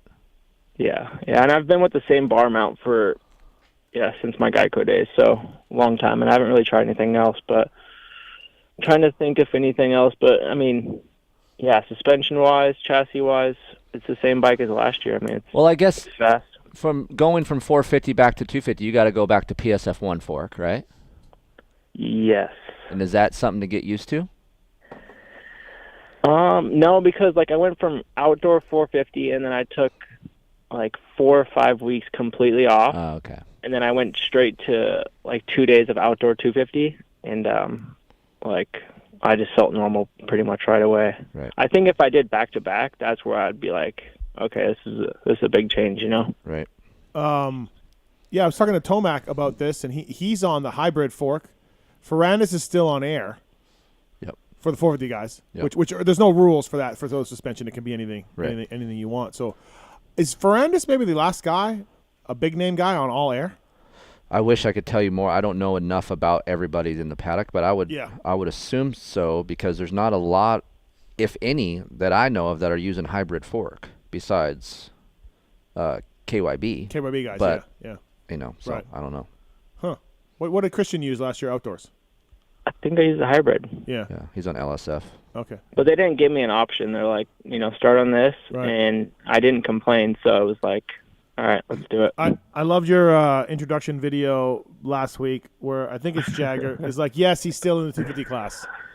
Right. I Yeah. love that. That's great. That was fantastic. I had to put Paige put a little spice in it. Actually, that was her idea. This is a great segue to my question. All right. So I've seen Mrs. Reed get in Chad's ass like she is in his shit back in the day, like, right. And he liked that. Do you like when Paige is in your ass if she sees something you do on the track? Just as a figure of saying, a figure of speech. Yeah, that's what I'm talking about. Thank like, you. Yeah, you like getting that? loud, I should say. Okay, Is she like in you, like, hey, you need to do this better, Fuck my ass. How do you guys work in that direction? So she's never raised her voice or kind of like said anything about me on the track. Uh-huh. It's more like if I'm beating myself up after, if I'm like talking down on myself or just like mentally beat down, that's where she kind of will be like, hey, you can't act like this. You got to turn this around. But most of the time she doesn't even ask anything about the track. It's just like, hey, how'd you feel? And, you look good. So I wish Pookie would do that. Pookie doesn't offer me inspirational stuff like that. No? No. And I will fucking kill you. She doesn't offer me any like inspiring words if I'm like, I suck or this sucks or whatever. Yeah, because that's a dynamic that riders need, right? And how is Paige not in your top 3? Dude, I'm not going there right now. You're not going there? Okay. No, because I'll be straight up. I look at Paige as a wholesome. She's a mom. She takes care of her dudes. Like I look at her in that way. I don't look at her in the way that we talk about other things. Okay. All right. Okay. Jesus. He's very, very. He's agitated right now, Christian. Look, I think because we're so embedded in their life. Like I like watching his vlog. I'm not a big vlog guy, but I like watching Chris. I'm a family guy. I like watching. When's Trolls vlog out? Listen, we're talking about CC. Oh, it's out? Trolls? Yeah. Is it? Okay. Yeah. I gotta watch Trolls because that asshole Cade. I just feel like it's like I have one kid. Yeah. Imagine having 3 kids. No, I can't. And then doing what Christian does. No. She has to do a lot of shit. She has to do a lot of stuff. When Timmy was racing and Evan and Beckett were kids, Timmy would sleep in his own room. Yes. Like, so he could get all the sleep he needed because he was training. Yep. Like, and I'm just like, what? He's like, yeah, it's great. I don't do a thing. You know what I mean? Like, Evie was handling everything. And I'm sure Paige handles a lot. Right. Because Christian, you're an But athlete. I feel like Christian still is active in the kids' I'm sure lives. he is active. I'm sure he knows their names and Well, stuff. we're talking. But I'm just We're talking like he's not on the phone right now. I know, but I'm just saying, like, yeah, it's so going back to your point about Paige and Evie and like the riders' wives who have these multiple kids, they are, everything, man. They're holding it together. Is there like you guys have a routine, Christian? Yeah. Oh yeah. Okay. So is there one time that you like, hey, I'm tired, I'm gonna go sleep in the other room? No, so most of the time I don't, but I did, since the little one is still sleeping with us, I slept in a different room before A1. So I'll probably keep doing that just the night before, just because he'll wake up in the middle of the night and need to eat. But our routine's pretty crazy. Like, we're pretty much on clock. It's like this time we take bath, this time the kids go to bed, and Paige is she's on it though. Yeah. She takes care of it all, and it's fun though. It's wild. Like, our house is crazy. It's just, I can imagine. We're wide open all day, every day. And what I like about Paige, I feel like Paige, like you said, she has some spice to her. Like if shit went down, I feel like she's the one out front. Do you think she's swinging? I think she would. I think she'd be down. Like I got Right, this. Chill out, Christian. right, Let me right. handle this. Yeah. I haven't seen that side of it yet, but I think she has that in her too. She would do anything to protect us for sure. I was talking to another rider. He's going to go nameless here, okay, Christian? But I need you to set the record straight because I think this rider does listen to the show, okay? So I was talking to another rider, and I like J-Mart. J-Mart's a good dude. But the dealership thing, we all know my feelings on the dealership thing, okay? I'm not going to get into it now. I don't want to get J-Mart even madder at me or whatever, but we all know the feelings about the things with the dealership, right? Yeah. And then I'm like, Craig was working. Craig was out of the sport working. Yeah. And this nameless rider was like, he wasn't working. Jeff wasn't having him work. And I'm like, no, I think he was, man. Like, I really do. Like, from talking to you, Christian, over the years. And so let's set the record straight here. You were really working. Like I was really working. Yeah. You had to go to job sites and stuff. Yeah, I didn't see Jeff much at work. Like, he did his thing, and I had a guy I followed around, and like for the first year I was pretty much like doing the bitch work, learning everything, which is fine. Yeah. I didn't know anything about it, but I was doing everything that no one else wanted to do, and while I was learning. So, man, it made me appreciate it a lot more, though, I'd say. Yeah, so this rider was like, he didn't work. Like, Paige's dad's got a lot of money. I'm just like, no, I think he was really working. Yeah, and I think, honestly, some of that, and Christian can attest for this, I think that will help you as a rider. Like, hey, man, here's the other side of the world. Yeah, of course. I don't want to fucking do that. Christian went to Grantsburg and got worked. No, I did. He went to Grantsburg. I crashed like second lap. Yeah, Grantsburg, a place I went. Oh, really? I've raced there, in Wisconsin. I mean, Travis Preston quit. Yeah. Got a job. Right. Came back. Right. Won. My whole point is I love J-Mart, but he could have bought that dealership with the cash he had in his couch cushions, okay? His was more like, I need something to calm my mind. Christian, did you have much money when you were working? No. No. No. Do you think you had less than J-Mart? Yeah. Yeah. Thank you. So J-Mart, I think J-Mart was really working, but he was just doing it to like stay busy. Yeah, to calm his mind down. 100%, 100%. And his buddy owned the dealership, so like I get all that, but the media and the TV show was playing this thing up like he was just he's got a real job. Like, give me a break. Christian had a real job. He needed the money. He went to go work. That's all my point was. Yeah. And this rider, who I think listens to the show, will hear this. And there's very few of those kind of guys out there. Like, very few guys that get out of the sport, really have a job, and then come back and do good. Yeah. It's rare. Yeah, absolutely. Hey, Christian, we have Nick here. Nick? Yeah. I get you guys mixed up. Yeah. What's his name? That's Trent. You're Nick. All right, Nick's from Moto Limited, Australian website, Christian, and he's here sitting in studio and hanging out. He's got a question for you. So, well, I've got to do something first up. Okay. Keefer, how is Paige not in your top 3? Look it. We're not going to go over this again. Yeah, dude. He says he doesn't look at her like that. Dude. Look, there's some girls I look at sexual, like, hey, that's sexual to me. I don't look at Paige. I look Paige like a solid mom. She loves Christian. I'm just out. I'm just out in that whole realm over there. I get you. But she's a very beautiful woman. But she's a beautiful woman. I don't look at her that way. Yeah. But I love beating my meat. But Sarah, Sarah's sexual looking to me. Nicole Weimer, sexual. Thank you. Okay. Thank you. That's all I'm gonna say. If Sarah was to have a kid, does that suddenly disappear? No, it just makes her a MILF. But Paige is over in her own category. Paige is just I'm a mom. I work my ass off. I take care of my boys. That's how I look at her. Okay. So there you go. Hey man, you beating off? Yeah. I like it. Christian, I think we might have spoken about this before, but you're going to ask him a question that you already asked him. I don't know if I did ask it, but I feel like the last 2 days I've read so much about this. It's like every year, all we see on social media is people blowing up at Christian about he's back in the 250 class. He's back in the 250 class. Talking about that mental state, and you guys tend to live a lot of your life on social media, with the vlogs and stuff. Does that type of stuff get to you? Does that get inside your head that it's just something you got to get out of there? How does that work? It used to bug me, but nowadays I don't even look at it. Like, some stuff I'll come across and I'll actually laugh. Like that was Moto Me video was hilarious. The Wolf of Wall Street when he's like, I'm not fucking leaving.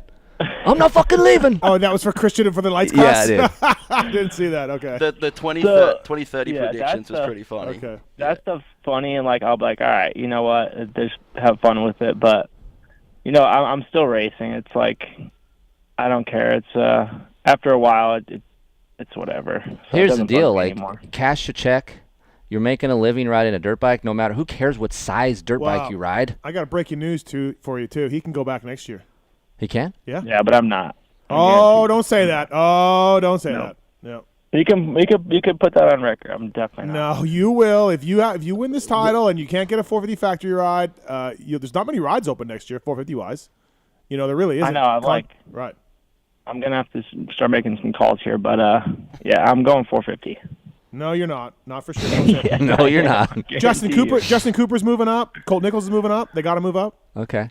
But as of right now, with being the state that Colt and Cooper in, and Christian is winning, you've got to be not all there to not take Christian on a 450 ride. And Christian's already proved himself on a 450. Why would you take two dudes that haven't proved themselves? Year in, year out. I've said it over and over. I think Christian should be in 450s. The way he rides, everything else. But I'm just saying, he has podiums and 450. Like, hello, you would take that guy. I don't know, man. Have they put you on the 450 on the Supercross track yet, Christian? Not Yamaha, no. All right, so Nick, Paige is in your top 3? Oh my God, poor Christian. I'm so sorry. Christian already knows, so it's not so weird. Okay. It's not so weird anymore. But yeah, top 3 for sure. Okay, all right. Does Paige know this shit goes down, Christian? Yeah. Oh, yeah, she's been in the moto industry, dude, for a long time. She understands how people work. I know. Here's sometimes if I see these people at the track and they're like, oh God, Keefer's a perv. They do say that. Yeah. But all right, we got a phone call for Christian. From 2. Tate, what's going on? What's your question for Christian Craig? Yeah, Christian, congratulations on the win this past Saturday night. That was awesome. Just a quick question. You've been with the factory HRC Honda guys for outdoors and now with Star Yamaha. just as far as team philosophy goes, can you kind of explain what the difference is between having a factory Honda guy and being with Bobby Reagan and Team Yamaha? What's the difference, and what do you prefer? Before we get into that, Tate, is Paige in your top 3? Jesus. Poor Christian. He's never going to come on the show again. No, goddamn. Tate, is this making you uncomfortable? Do you want to just move on? I mean, top 3 for sure. Okay, I like fantastic. this guy. I'm the asshole then. Yeah, you are. I'm All the right, asshole. all right, Christian, go ahead. Differences between Honda and Geico and Star and all that. So there's not much difference. Like there is a lot of difference between the teams, but they're kind of the same. Like very professional. It's both bikes are awesome. Like no complaints on any side. I obviously spent a lot of years with Honda, so I was pretty tight with all those guys, and I still am. Like every weekend I'll see them and say hi. But yeah, I mean, I'd say both teams are pretty much equal. Just very professional and a lot of fun to work with.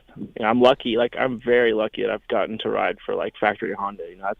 That's for sure a dream. And now I've gotten to ride for factory Yamaha, and man, it's been cool. It's been a ride for sure.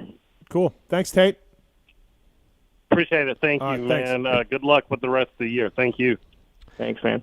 It's funny because like if you look at, for me at least, all the groups of people that are in these factories. Yep. Honda guys, you would think would be like the rigid, stiff, like barcodey type of people. And dude, everyone over at Honda is an awesome person. Yeah. They I think they were at one time like that. Yes. Years ago, and that reputation carried on. But you look at Kehoe was rad. Right. Lars, Drewski, all the mechanics are cool. Yep. I didn't realize that Zimmerman's over there now. Yeah. AC's old mechanic from PC is now Sexton's guy, which I didn't realize till this weekend. Or I don't think I remembered that anyways. So, yeah, absolutely. Everybody over there is rad. So, and you look at Christian, too, like your factory Honda 450, a Geico bike, which not always, but many times was amazing. Factory Honda bike, amazing. Now you're on a Blue Crew that we know are great. Like, you've also ridden really good equipment, too. Yeah.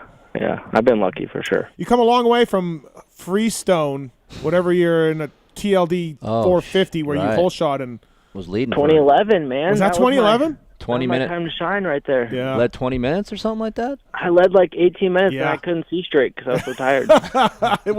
It wasn't great. And then also, I forgot you filled in a JGR. That was a great story, too, we told, where you said you couldn't hold on to the bike anymore. Yeah. That's great. I learned my lesson real quick, my first pro national. Yeah. What not to say on the TV. That was great, too. Yeah, that's fantastic. So. Hey, I remember I got sat down that Monday after Unadilla, and they're like, hey, no matter how bad the bike is, don't tell TV it's bad. Which sad has to be you that don't way. Say, just bite your lip or whatever and carry on, and you could say it to us, but not to the media. And I'm like, yeah, I know. I'm sorry about that. Yeah, you're like, my bad. All right, anything else for Christian Craig? So Jagger's been riding, and he loves it. You not think really. He doesn't love it, huh? Not yet. Okay. He broke his collarbone a while ago, and he rode since then, but just, he doesn't ask to go ride, so okay. I'm not going to push it. He's fine with just doing whatever, and he's into skateboarding right now, which is cool. Awesome. But he's an autograph mule for fans. Yeah. Such a good idea. How's Aiden doing? I need to check in on him. Yeah, he got a little Team Green ride, so I'm kind of setting him on his own little island to try to create some responsibility for himself instead of having to worry about Dad take care of everything. So. And how's he doing with that? Go ahead, Christian. Is he working with anyone, or are you just? So I just started. I didn't really believe in all that because, as you know, in SoCal, trainers are a dime a dozen, right? Yeah. And there wasn't anyone that I thought was respectable enough that was currently training to put Aiden in and spend my money with. So, but Buddy Antonez, I put him with Buddy the last couple times. Buddy's good. And I feel like it has been pretty good. So he has some stuff to do with Buddy, and it removes him from me, because he's at the age where Dad doesn't know shit, right?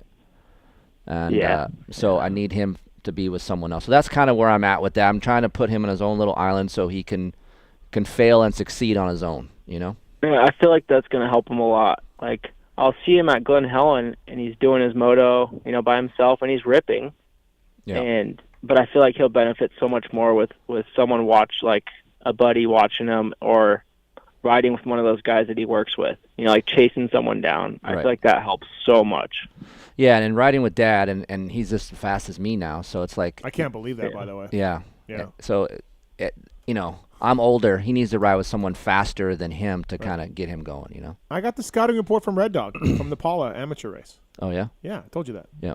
Red Dog said very fast, lots of style. He's got to get tougher and more in shape. Aiden has very good technique. Yeah. His style is sick, like really good style, the way he rides the bike, and he has like potential, you don't see that a lot. And so he definitely needs to run with it while he can. Yeah, we'll try as much as I can. Like you said, though, Keefer, like you're setting him up like, here's a bike. Yeah. You know the tracks. You know how to get the tracks, and you know what you need to do off the bike for training. Do it. He's had a good example within me because I work pretty hard. He has that work ethic for me, but I feel like he doesn't know real life because he goes out in the garage, he sees all the bikes. He gets free shit all the time. Like everything that is attached to me, he kind of rides that train. Right. Well, I want him to kind of be his own person, step away from me a little bit. Right. So. Yeah, we got to kick him in the ass sometimes. Yes. Push him. Well, life swap. I'll get that thing. Yeah, there you go. I'll get that train going in get the right all, direction. Get them all vaxxed up over there. Yeah, it's easy. Easy. We're not going there. Yeah, we're not going to go there. We're not going there. All right, Christian. Thanks for coming on. Yeah. TMTB right there. TMTB. Yeah. I mean, it's only one round, but yes. Stop putting all that pressure. No, I was going to text you this the other day. I was like, look. Who, me or Christian? No, Christian. Okay. With all the shit that media, Christian's the winner, just do your own thing, dude. Like, you can win. Like, who cares what we all say? Like, yeah. Christian told somebody to stop listening to the show. I was really pissed. There's one listener less. Well, if Who I was would that? listen to Steve on Saturday, I probably would have got carried off. Oh, stop it! Why? Because I wanted you to go 4-1 on that. Yeah, you wanted me to quad something that no one else was doing. Dude, Come you're on. good. You could do it. You were checking up even. You could have done it. I would have ended up in your fence. That would have been even better. Yeah. That would have been even great. No, congratulations on the win, man. You rode terrific. Nick, anything else for Christian before we? So pretty much just one question. So 6-7 weeks time before the break, you're obviously going to be in contention to win this thing. Are you going to go back to the Star Farm and get on the 450 program, or are you just going to continue on the 250 to see the championship out? What's sort of the plan for when we get to the break, Christian? No, during the break, you transition straight to 450 outdoor. So I'll be going, I think it's right after A3. We'll fly back to Tallahassee and jump on the 450 and get ready for outdoors. You get a little break and try to take advantage of it while you can. But, yeah, as of now, that's the plan, so we'll see. Absolutely. Awesome. Congratulations once again, mate. It was thanks, man. Unreal. Thanks, man. Thanks for the time. I appreciate it. Hopefully we'll see you in Oakland this weekend, man. Thanks. Yes, sir. Good luck, and tell Paige I'm not a perv. Thank you. Stop it. Don't tell Paige anything about this interview. Just don't even tell her. All right. Thanks, buddy. All right, bye. See ya. That's Christian Keefer, already brought to you by OGO Power Sports. I want to thank the folks at motorcycleindustryjobs.com. Upload your resume for free, the first and only job board built specifically for the motorcycle industry. Look, Nick, if you guys don't want to go back to Australia for a while, tell Trent can sit in spot one. In motorcycleindustryjobs.com, the job of the week, Blue Crew. I read this a couple of weeks ago, and they want to talk about it again. It's a post-sale manager, a growing dynamic organization over there in Georgia. They have an excellent opportunity for a post-sale manager to join the motorsports team in Marietta, Georgia. The post-sale manager responsible for developing and executing marketing, sales strategies to support the achievement of the company's business and brand objectives for parts, consumables, Yamalube, chemicals, and everything. It's basically a sales job. Along with some marketing, you'll get involved in the industry. You'll be working at Yamaha. Fantastic guys over there in Georgia. And, please check it out, motorcycleindustryjobs.com. They got it up on their website. If you're a company in the industry and you're looking for people, and we know that that's not easy to do these days to fill people up, you can go to motorcycleindustryjobs.com and post a job or contact them, post your job up there. We'll talk about it on this show on Monday nights and get some clients into the motorcycle industry. Look, you can't all start at Keefer Inc. testing and just get free shit all the time. You got to start somewhere, and this motorcycle job with Yamaha seems fantastic. So thank you to those guys.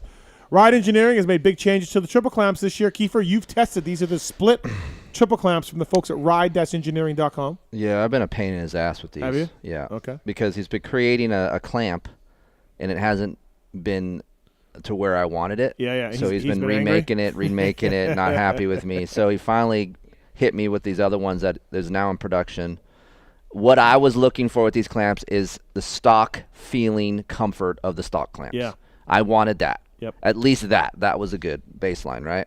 And then the benefit of having a little bit more lean angle traction on the Yamaha. So I feel like going to an aftermarket clamp most of the time is not the best on this bike, but this clamp has a little blend of comfort and performance on front wheel traction. So he did a good job. He put up with my bullshit for a while, and so, yeah, he has them out for sale right now. All right, everybody, so please check that out, ride-engineering.com. Code is PulpFan20 to save on those clamps or anything else over there at ride-engineering.com. Tested, developed by Kris Keefer. All right, so we got Nick and we got Trent from Moto Limited here. I don't know why they limit Moto, but they do limit Moto. They're not unlimited Moto. It has a limiter? It has a limiter. Why would you want to have a limiter? Because you don't want to blow it up. Yeah. I guess good point. Yeah. Okay, cool. That's the best You're one. welcome for that, by the way. I just came up with that. Thank you. I'll use that again. We got a couple phone calls here. Alex is on one. What's up, Alex? How are you? Hey, I'm good. How are you guys? Good. What's going on? So I got a quick fantasy and Cade story for you guys. Okay. So this is my first year playing fantasy. So, I'm going in, I'm thinking I'm going to try and play it a little safe, but after qualifying, I listened to the Pulp show or the fantasy show, and after qualifying, I just felt a little sendy. So I put Troll on my team, right? And dude, that's not it's Sendy. going good, He was 15th overall. That's not Sendy. He was fast. I know. Yeah. That's what I was saying. I Right. thought it was a little sendy at first, and get this, I took Starling out in place of him. Oh, which boy. I was kicking myself pretty Yeah. much for that after. Yep.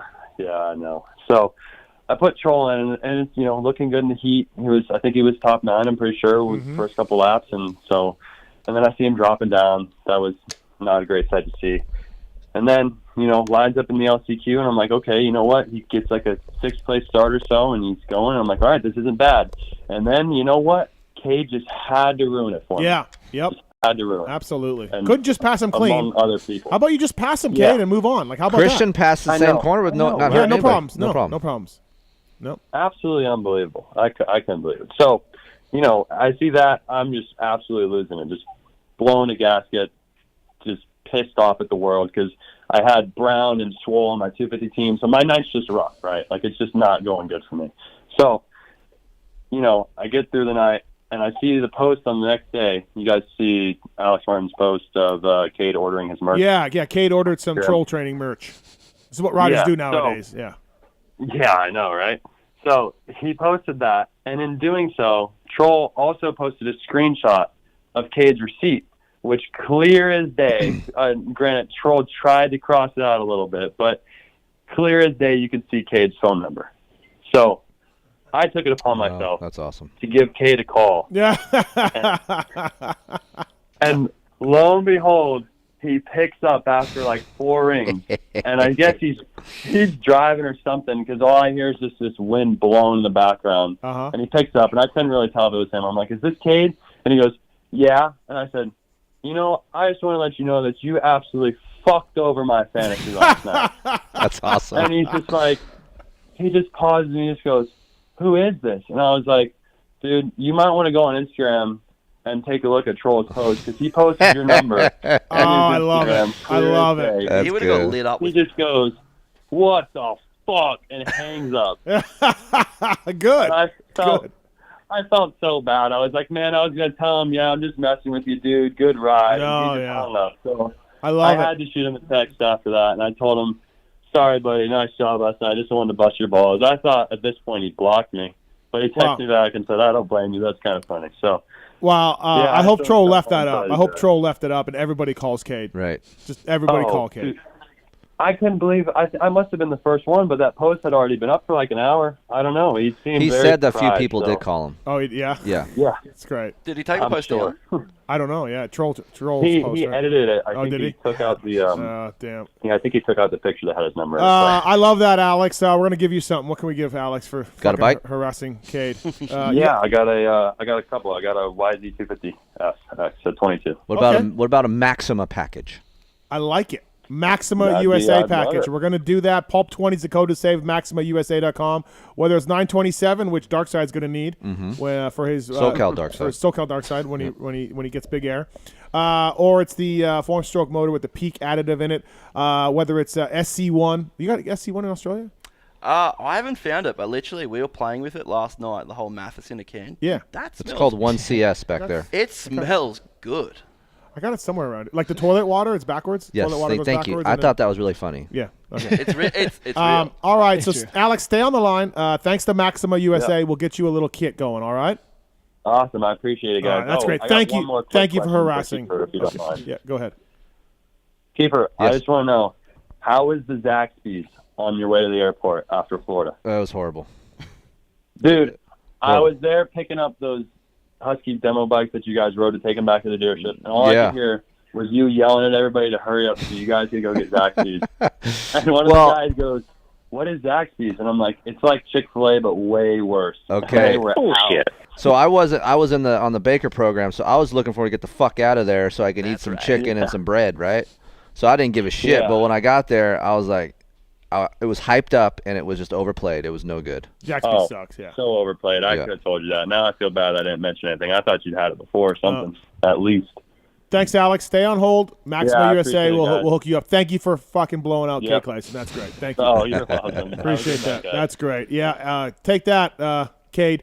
All right, next up on the show, Betts is coming on to talk Race Tech Rant as well coming up. Better here. hang on tight. Yeah, better hang on tight because it could get rough. Yeah. And then, but for now, it's the man of the hour. Here we go. Here we go. Augie? Here we go. Nope. Oh shit, that's David Bradshaw's bike. I just fucked up. I love it every time I hear The it. the man who would rather talk to a monster girl than watch practice. That's right. The man who just head nods in the pits. Yep. The man who doesn't text back. Yep. The Darkside. That's not how it went. Beg to differ. Practice wasn't even going on when I was talking to Brady. Yeah, it was because I was walking up to it to go watch. That was it was about the second one was about to start. Look it. I got there late because Thank you. my phone, because those two cunts from down under took me go-kart riding and destroyed my phone. So it was like 1:30 before I even got my phone and I got to the stadium. So that's Wow. why I didn't answer your damn text. Can I Keefer. just ask you both a question? So Yeah. if you were to go indoor go-karting, would you leave your phone in your pocket? I mean, if it was secure, yeah, but how the fuck did it fly out? It didn't. I think he just got jammed by everybody on the track and, up against So what you're the saying seat. is Like Bradshaw's bike. He can't- sucked. yeah. He sucked pretty bad. I'm not saying he sucked, but, Dude, I was it's... pulling so many G's in the corner that my phone was just smashed against the seat. Did you hear what he just said? Dude. Yeah. It's Dude. SoCal. It's so SoCal now, dude. Yeah, So dude, that's good. it. It's like we lost A-Ray from Tennessee. Yeah. We lost him. Yep. And now we lost the Texas at a Darkside. Yep.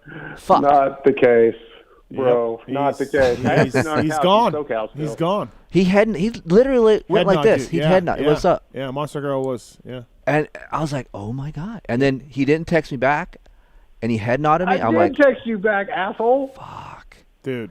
And then I needed help. I had two chicks. He comes in the press box, sits down, unpacks his computer and everything and all that, sits down for like 2 minutes, grabs it and runs out. Grabs his computer and everything and takes off. Brady. Yeah. I moved behind you to sit with those two cunts in the chair next to you. Yep, gone. look how he's using the C word now. Yeah, like, yeah. Like, Dude, jeez. Darkside was rolling around Huntington Beach shirtless yesterday. Shirtless. Really? Yeah, it was. Yeah. Was it with the pony or was it flowing? No, it was wrapped up. I wasn't a real fan. It was man bun? It was man bun. Oh, He's getting used to the whole no pony thing, I think. Man bun, Santa Barbara. Now we're Santa Barbara, Darkside. Nah, man, those boys hadn't seen they had to see the Pacific from our side. It's pretty good. I'll give you that. I just worry about him, man. 'Cause Honestly, he's do you such a think- solid dude. I Do you just don't feel want like him the to turn fame him. is getting to him? A little bit. Like he's got a credential. Yep. And it's just going off. Yeah, Sean Brennan wasn't even credentialing him for outside of Texas races last year. Now, now I think he's That's in. not true either. I think he's in for anything, and now he's people know him, and he's the pony, and we've done this, and we've given him all this fame. It's gone straight to his head. And now he's just head nodding, guys. I got to ask you this, Darkside. Going on tonight. I got to Yeah, ask go you ahead. this real quick. So I was at press day. I saw Darkside, which his real name's Jamie, right? We never call him Jamie, right? Yep. I call him Pony. Okay, Pony. I was sitting with the Honda guys. I don't know what we call him once the pony's gone, though. Mr. Side. Yeah. Mr. Side, yeah. Mr. Side, yeah. And I was sitting with the Honda guys, and he introduced himself, which is that's fine, but he introduced himself as Darkside. Like, hey, I'm Darkside. And it's almost a little weird for me because I would not, like, my nickname's Queef. How's it going? I'm Queef. Yeah. And they're like, why don't you introduce yourself as Jamie? You're fucking kidding me.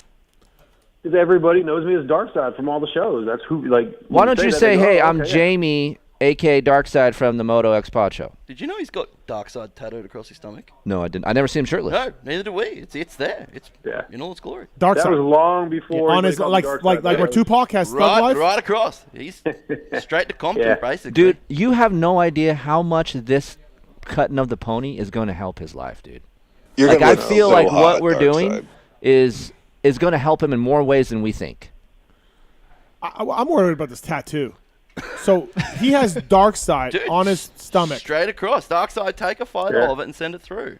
It's been there for way This longer is- than anybody ever called me Darkside, though. Well, now I'm like. So now you're like a character. You're like Batman. Like yes, like you're Darkside. Yeah, you're a character with your You know what? I'm name tired on of your getting stomach. Shit on the show. What? I'm tired of getting shit on. You're not getting shit on. We're just trying to understand you. Okay. Like, I'm trying to understand, like, because I look at points of things in life, like, hey, I'm Darkside. I'm like, okay, that's how he introduces himself. I didn't know that. Like, that was the first time I was aware of that. Does his business cards have Darkside on them? I don't know. Darkside? Fuck, I don't remember. I'd have to go look. I haven't looked at one in a long Remember, time. he was giving I don't business think so. cards out to people in restaurants about his pod. Those the show Oh, that's ones don't have like a name or anything. They just the show and the sponsors. Are you still doing that, or is it the show exceed that and you don't have to Why do that? can't he just No, be I haven't done like? that. We got Trent, we got Nick. Nick. Trent, Right. Chris, Steve. Like we're just our names. Yeah, we're just humans. Right. Yeah. I don't know what to say, Steve. I'm sorry that I can't do everything perfect. Look at how What about the head Hold on. nod? What about the head nod? dude, the head nod got me a little mad. I'm not yeah. gonna lie. Yeah. He was talking to Brady. Yeah. Like, and you could tell he was engulfed in it. Yeah. And Brady was missing practice. Yeah, just like he Yeah. was in Brady's ass, like Right, just In my in her ass. Yeah, I don't have that one. She was telling me a good story, and then you. I didn't fuck it up for you. I mean, you head nodded me, so I was like, oh, he's busy. Like, I'm yeah. keep walking. Do you think the fame has got to him? Serious question. I feel like he knows some people know who he is, and I think it's kind of getting to him. Yeah. Yeah. Hey, Nick, Trent, did I act like How did I act? How did I, help taking you guys around? How did I act? Did I act dated? Very, very professional. Very professional. But hey, Darkside, you did have someone come up and ask to get a photo with you. Yeah, but that's not me being jaded. I was cool, right? We're not I saying think you're that's jaded. only- We're not no one's saying that. No, jaded is different. Yeah. Okay, did I seem like... All we're quote-unquote saying, fake Darkside, is we're getting to just me? starting to see the turn. We're Oh, on the boy. bend right now. We're Yeah. there with you. We were there with you from the beginning, and now we're Do you seeing think it. he gives up the wrap-up show because it's like a second fiddle show to the real show, and he just gives it up to do his pony pod? I feel like he's going to create another show from the Pony Pod. Yeah. And then I'm kind out. of ixnay Yeah, on the... right. There is no pony pod. Doesn't exist. How do we think, cutting of the pony elevates Darkside? How does it elevate Darkside? I think the Darkside name will kind of like smolder. I'm not gonna lie here. The fact that you said he has a tattoo, It's a good tattoo, don't get me wrong. it alarms me. It alarms I did me. not know he had I did Darkside not on. know this. I did not I did know not this. know this. Marks, how do you feel about this tattoo revelation?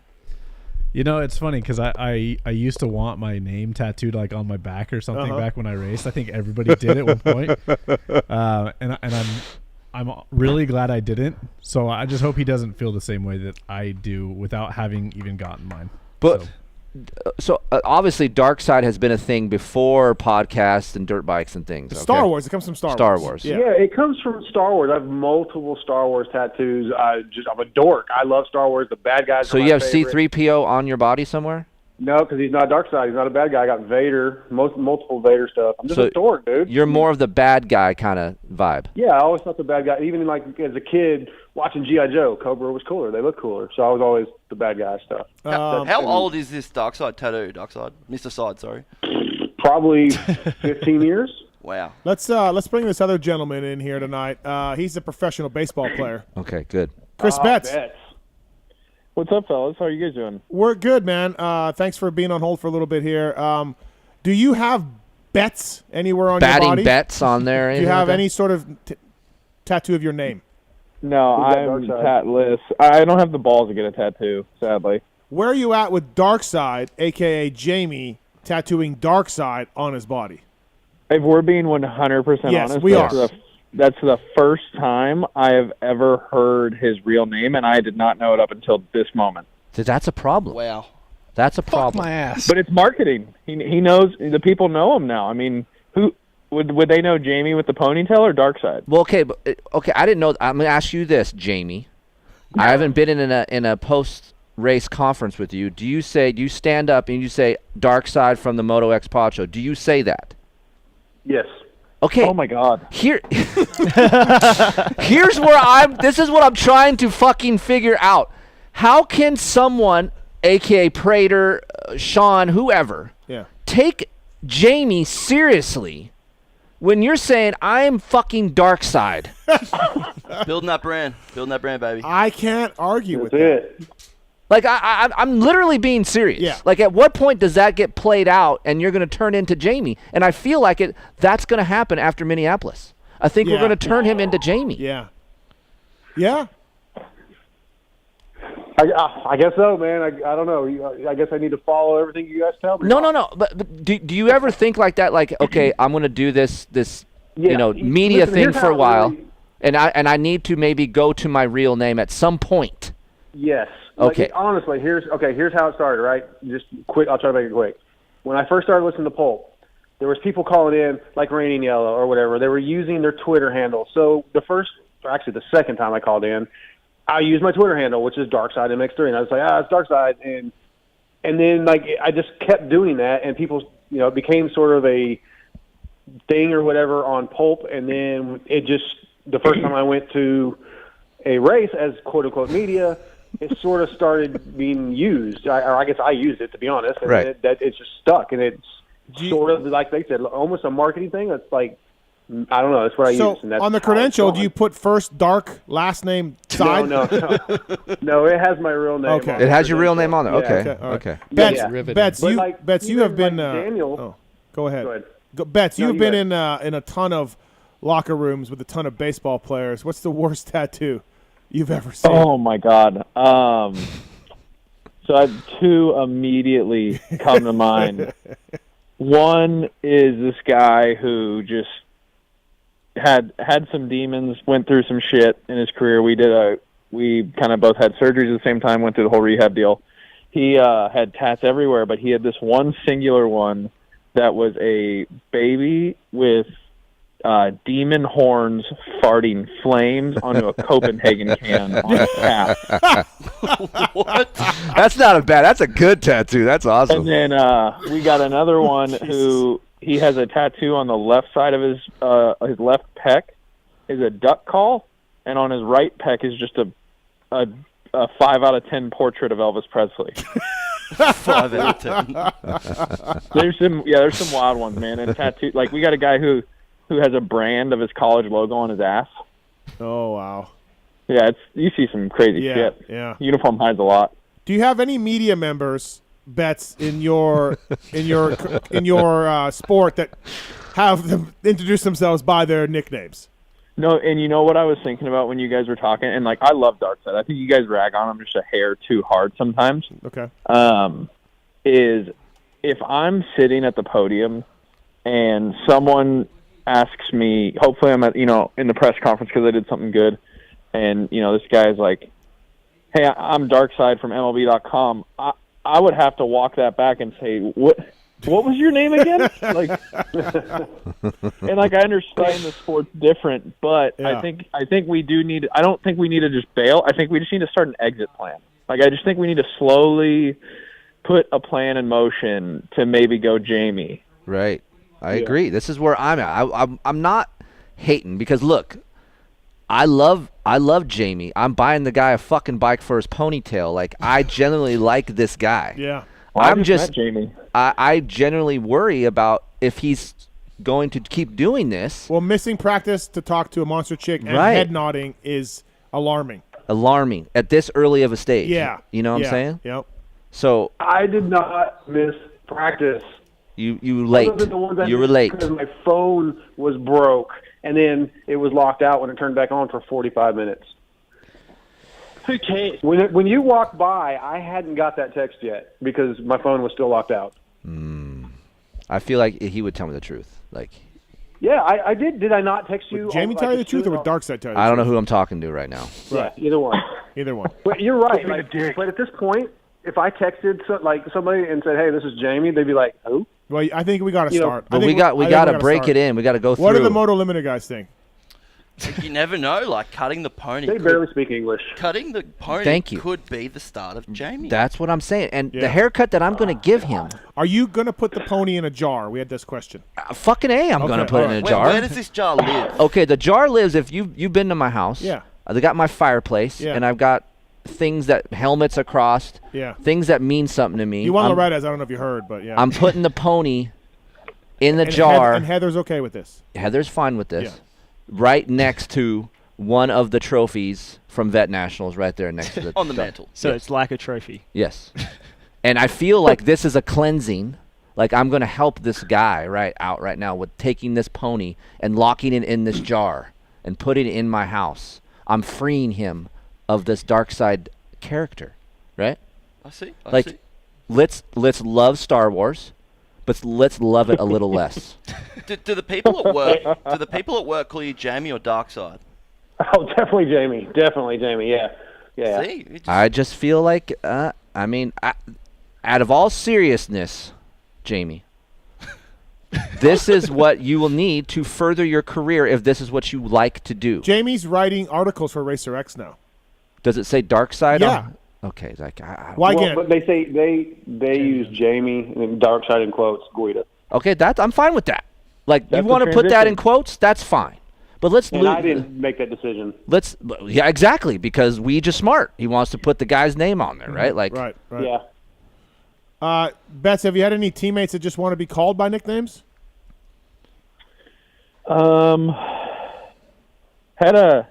I can't say that one. Yeah, I mean, I don't know. Like they kind of, some guys are first name guys, some guys are last name guys, and then some, No, but we all know that, we all know Keefer or, Right. that kind of I'm stuff where you trying put a to Y think. on the end of somebody's last name, Halsey or whatever. Right. But I mean, Goldie. Yeah, Galdi. Like, but we get all that. But I mean, Jamie here is going a completely different name. Yeah, no, I mean, no, yeah. A lot of people call me dickhead, but I don't go by that. Right, right. So, and here's the thing: he likes the villain. That's not Jamie. Yeah. No, not at all. That's not Jamie. Yeah, no, he's a nice guy. He's a nice guy. Yeah, nice guy. I gave you my fries, Steve. Yeah, he gave me some French fries. Right. That's In what the I'm press saying. box, Like yeah. we don't need Darkside in our area now. For what it's worth, Darkside texted me last week when I was on the show, whenever Steve had me call in, and told me that, we needed to get a picture, yada, yada, yada. And, I was kind of running around like crazy, but, I never even got a text from the guy on Saturday. Right. Oh, yeah. No, he's out. Oh, yeah. SoCal. Probably saw someone more important. Right. Brady. Yeah, yeah. Jesus. You're right, Brett. You're right, Bets. That's on me. Yeah. No, it's all good. It's all good. Hey, listen, I know you guys need to get to Bets. It's probably way more important, but No, this is important. The two cunts in the studio there, how fucking stressed out I was when my phone was destroyed. I didn't sleep He was like Friday night. Dude, he was a complete different person. So he just switched off. He's like, just a phone, bro. Why wouldn't you just go buy a new phone real quick? Well, actually, It's a long story. The full story. So we leave go-karting. We're going to go get some dinner. Darkside gets in the car and he finds someone to fix his phone. He leaves his phone with some dude in Los Angeles to fix his phone. He drove to Los Angeles? Well, it was in Anaheim. It was in Anaheim. Okay. It's all the same place for me. Left his phone with this guy to fix his phone during the night and then pick it up in the morning before practice qualifying. I mean, there's lots of those iPhone repair places, so that's fine. Was this guy a repair shop, or was he like a dude you met on the street? Yeah, it was a repair shop, and they were about to close. It was like 10 o'clock at night. He's like, I'll have it done for you when I open at 11 a.m. tomorrow. And I said, dude, can you do it earlier? I need to be at the stadium. He said, I'll come in early. I'll be there at 10. I'll have it ready. 10 o'clock, he's not there. No answer. We sit, 11 o'clock, no answer. Panic. And I'm fucking losing my mind. He texted at like 11:30. I was in a car accident. It's going to be an hour and a half. He lied to you. Holy fuck. I'm going to miss practice. So we just fucking sit there, and he gets there.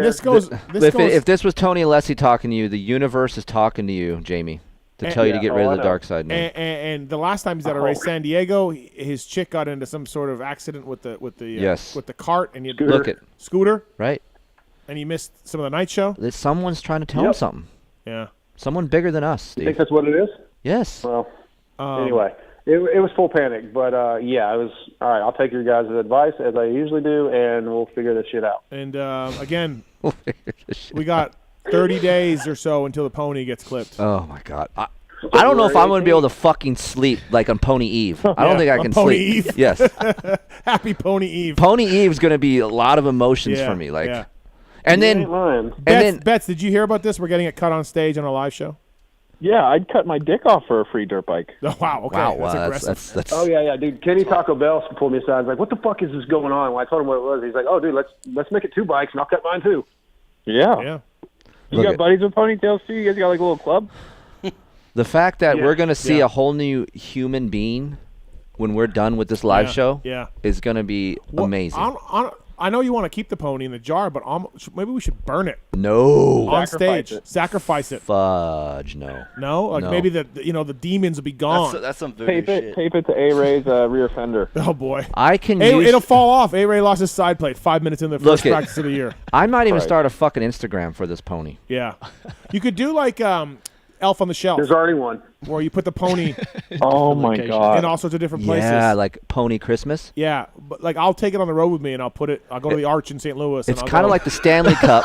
Yeah. But it's a pony. Right. It's a pony cup. I'll take it on the road. I'll put it in all these cities, locations. Take pictures of it. Maybe we'll get Sean Brennan to give it a credential. Oh, what the fuck? Feld will give the pony a credential.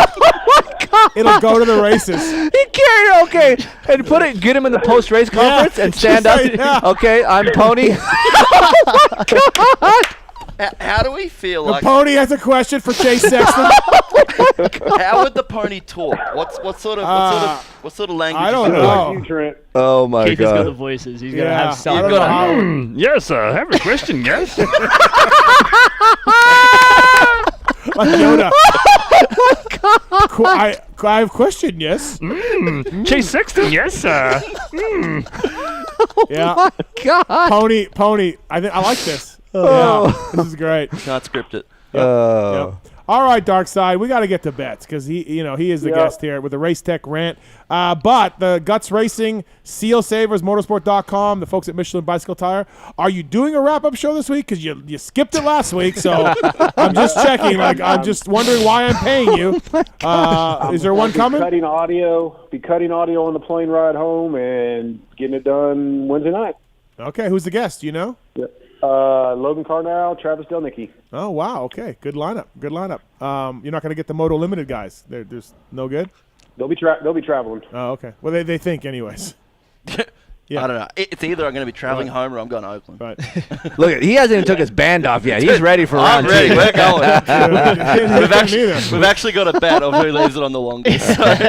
I had such a fun time at the Motocross the Nations after party at Budds Creek that I never took. I had like 5 bands. hospitality. Just kept it for the memories? I kept them forever, dude. Pookie was getting so tired, showering and everything. She's just like, "What are you?" I'm like, "It was such a good night." I never a Red Bull thing and everything. I never wanted to take it off, so I can relate to that. Yeah, so, for sure. All right. Anything else to say to your Moto Limited guys, Darkside, before we let you go? There's a bunch of fucking cunts. Okay. Did you get to Randy's today, Darkside? The Randy's? Was it no good? Randy's today. I thought you said you were going there. Oh, the Randy's Donuts. Yeah. Yes, we definitely eat Randy's Donuts. Yes. Good to hear. Good to hear. All right, Darkside. Thanks, man. What's the next All right. race you're coming in? Is Minneapolis or are you hitting any others? No, I'll be at Glendale. Glendale. All right. Well, we'll see you there, Jamie. All right, Steve. All right. See you later. That's Jamie, everybody. That's from the, Jamie from from the Pony Moto X Pod Show, yeah. What's up, Betts? Hey, how are you guys doing? That guy, where'd you find him? How'd you get him? The Pony or Jamie? Jamie. He started calling into the show. Oh, I mean, I always thought he was fictional until I saw him in person. No, he's all real. Yeah. Look at the length and the girth on that thing. Where do you guys? Nick, Trent. You guys do not follow baseball down under, do you? No, really, because it's on during like the middle of the day Right, for and you us. don't- and you have your own- Wait, where are you guys from in Australia? We're in Brisbane, so that's like Queensland on the east coast. Yeah, Vegas, baby. Vegas. This guy knows. He knows what's up. Hey, that's my favorite place I've ever been to that's not the United States. Wow. What about the Gold Coast? Were you a fan or? I was only in Perth, Brisbane, Perth, Brisbane, Adelaide, a couple other spots. I played winter ball down there one year. That's cool. And the fans never knew what they were cheering for, but they were drunk and they were loud every night. It was incredible. That's where I was going with this. So you guys don't really follow baseball, your rugby, your Aussie rules, all that stuff.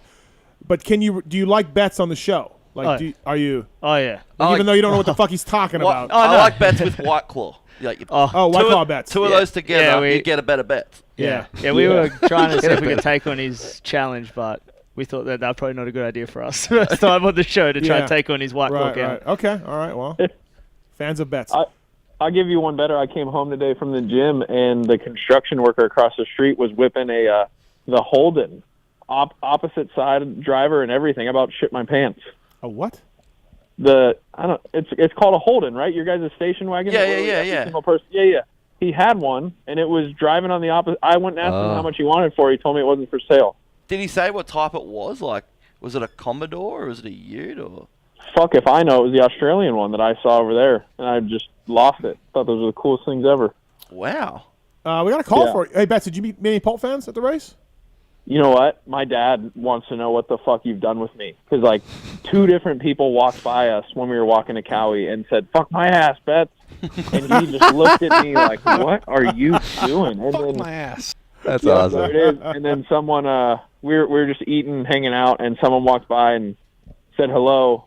And my dad's like, who's that? Like, I don't know. No idea. Yeah. So, Good. had a couple, but everyone behaved for the most part. Well, we except for we got a phone call for you on 4 already. Walker, what's going on? You want to talk to Chris Betts? Yeah, Betts. Hey, AC, are we hitting the panic button or are we good? Oh no, we're good. We're good. That guy grinded that out. That was the coolest thing I think I've ever seen in my life. Hey, would you be proud if I told you I went to Cookout tonight, Betts, since Steve and those guys don't know what Cookout is? I would give my left nut for some Cookout right now. The fuck is Cookout? Restaurant. Every fucking night, dude, we go to Cookout. How much do you weigh, brother? I'm about 145. Especially on the weekends.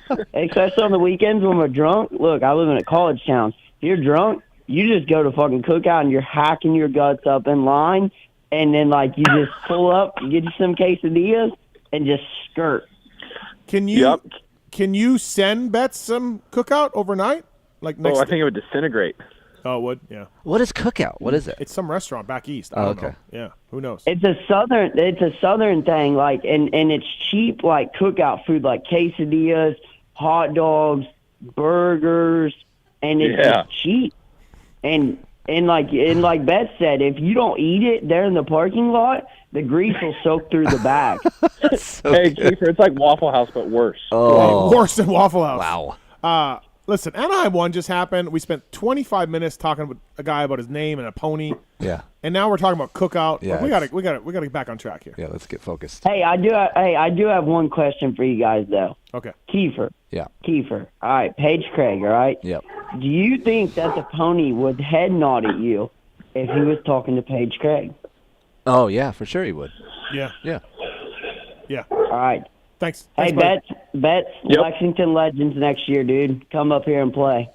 Oh, I hope not. I hope I'm not in A-ball next year, brother. All right, thanks, guys. Thanks, man. Appreciate it. Hope I don't see you at all. Yeah, I would love to, but I also would absolutely despise myself if I ended up there. Motorsport.com, Fly Racing, Decal Works, X-Brand Goggles, Race Tech Suspension and Engines, Michelin Motorcycle Tires, Renthal, Acerbis, Firepower Batteries and Chains, Maxima USA, OGO Power Sports, ORW, Scoche, Pro Filter, FMF, Guts Racing, Atlas Neck Brace, MotorcycleIndustryJobs.com, Atlas Neck Brace, by the way, Logan Carnow in the main event with an Atlas on. Works Connection, Get Data, WUSA, Ride Engineering, Intense Cycles, CTI, Suspension Direct, and Manscaped all on board with us. Betts, did you ever get your Manscaped that I sent? Yeah, I did. It was it was like the nose hair only one. Yeah. And I'm 24, pretty clean up in that region. So I tried using it elsewhere. Like, I mean, honestly, I haven't. I thought that's the one you wanted. Seriously, I thought that was the one you wanted. I was just like, maybe Betts has some sort of. Yeah, no, I weird... just wanted to shave my balls, dude. Oh, well, I'll get you the ball one. I would be so happy with that. Okay, all right. Chris Betts on the line. Race Tech rant of the night. Pulp 22 is a code to save. Love the guys at Race Tech. They do motor work. They do suspension work. They do a lot of things over there, and you can save money by using the Pulp code. So the Wageman and Surratt, Race Tech guys. Zombie Blows, Race Tech guy. Good one on the whoops. Came back. Did good. Got 11th. Yep, he did, because that's what he does. I texted him, and I said, are you okay? And he said, zombies never die. So I'm like, all right, I guess he's fine. Yeah. So racetech.com, this is the Race Tech rant of the night. I have one. I'll holster it and save it. Betts has one tonight. Go ahead, Chris. What's the Race Tech rant of the night? Yeah, I got two. I'll keep them short. Okay. The first one, I stood there like a fucking idiot with my phone ready, camera open, ready to film, opening ceremonies for Adam, the first one of the year, all this, and he just never went out there. You got fucking half the guys out there don't have as many Instagram followers as he does. Two of the guys you got Marvin, who's in opening ceremonies. Half the stadium erupts when he crashes. They're not stoked to see it. Like, I mean, the fucking first baseline was screaming like the Angels won the World Series when he took out the track worker. Like, they were stoked. And he's out there, and Adam's just over there slapping his fucking willy around in the trailer, just hanging out, waiting for his heat race.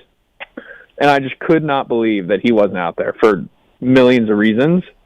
I'll spare you. Well, they do take the top 10 in points for sure. I get it, but so that means he won't even be on next week in Oakland either. But they do make exceptions. Right. It's not always. They make exceptions for guys to put them Well, in they made there. the wrong exceptions.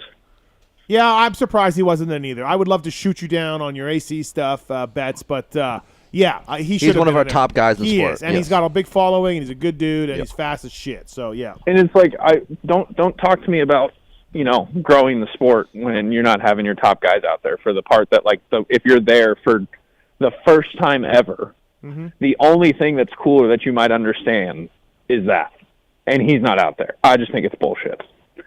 Okay, Race Tech rant, fair enough. Yeah.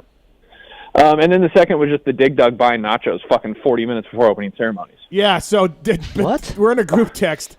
Betts is like, guys, there's a Dig Dug getting nachos. That's awesome. He needs fuel.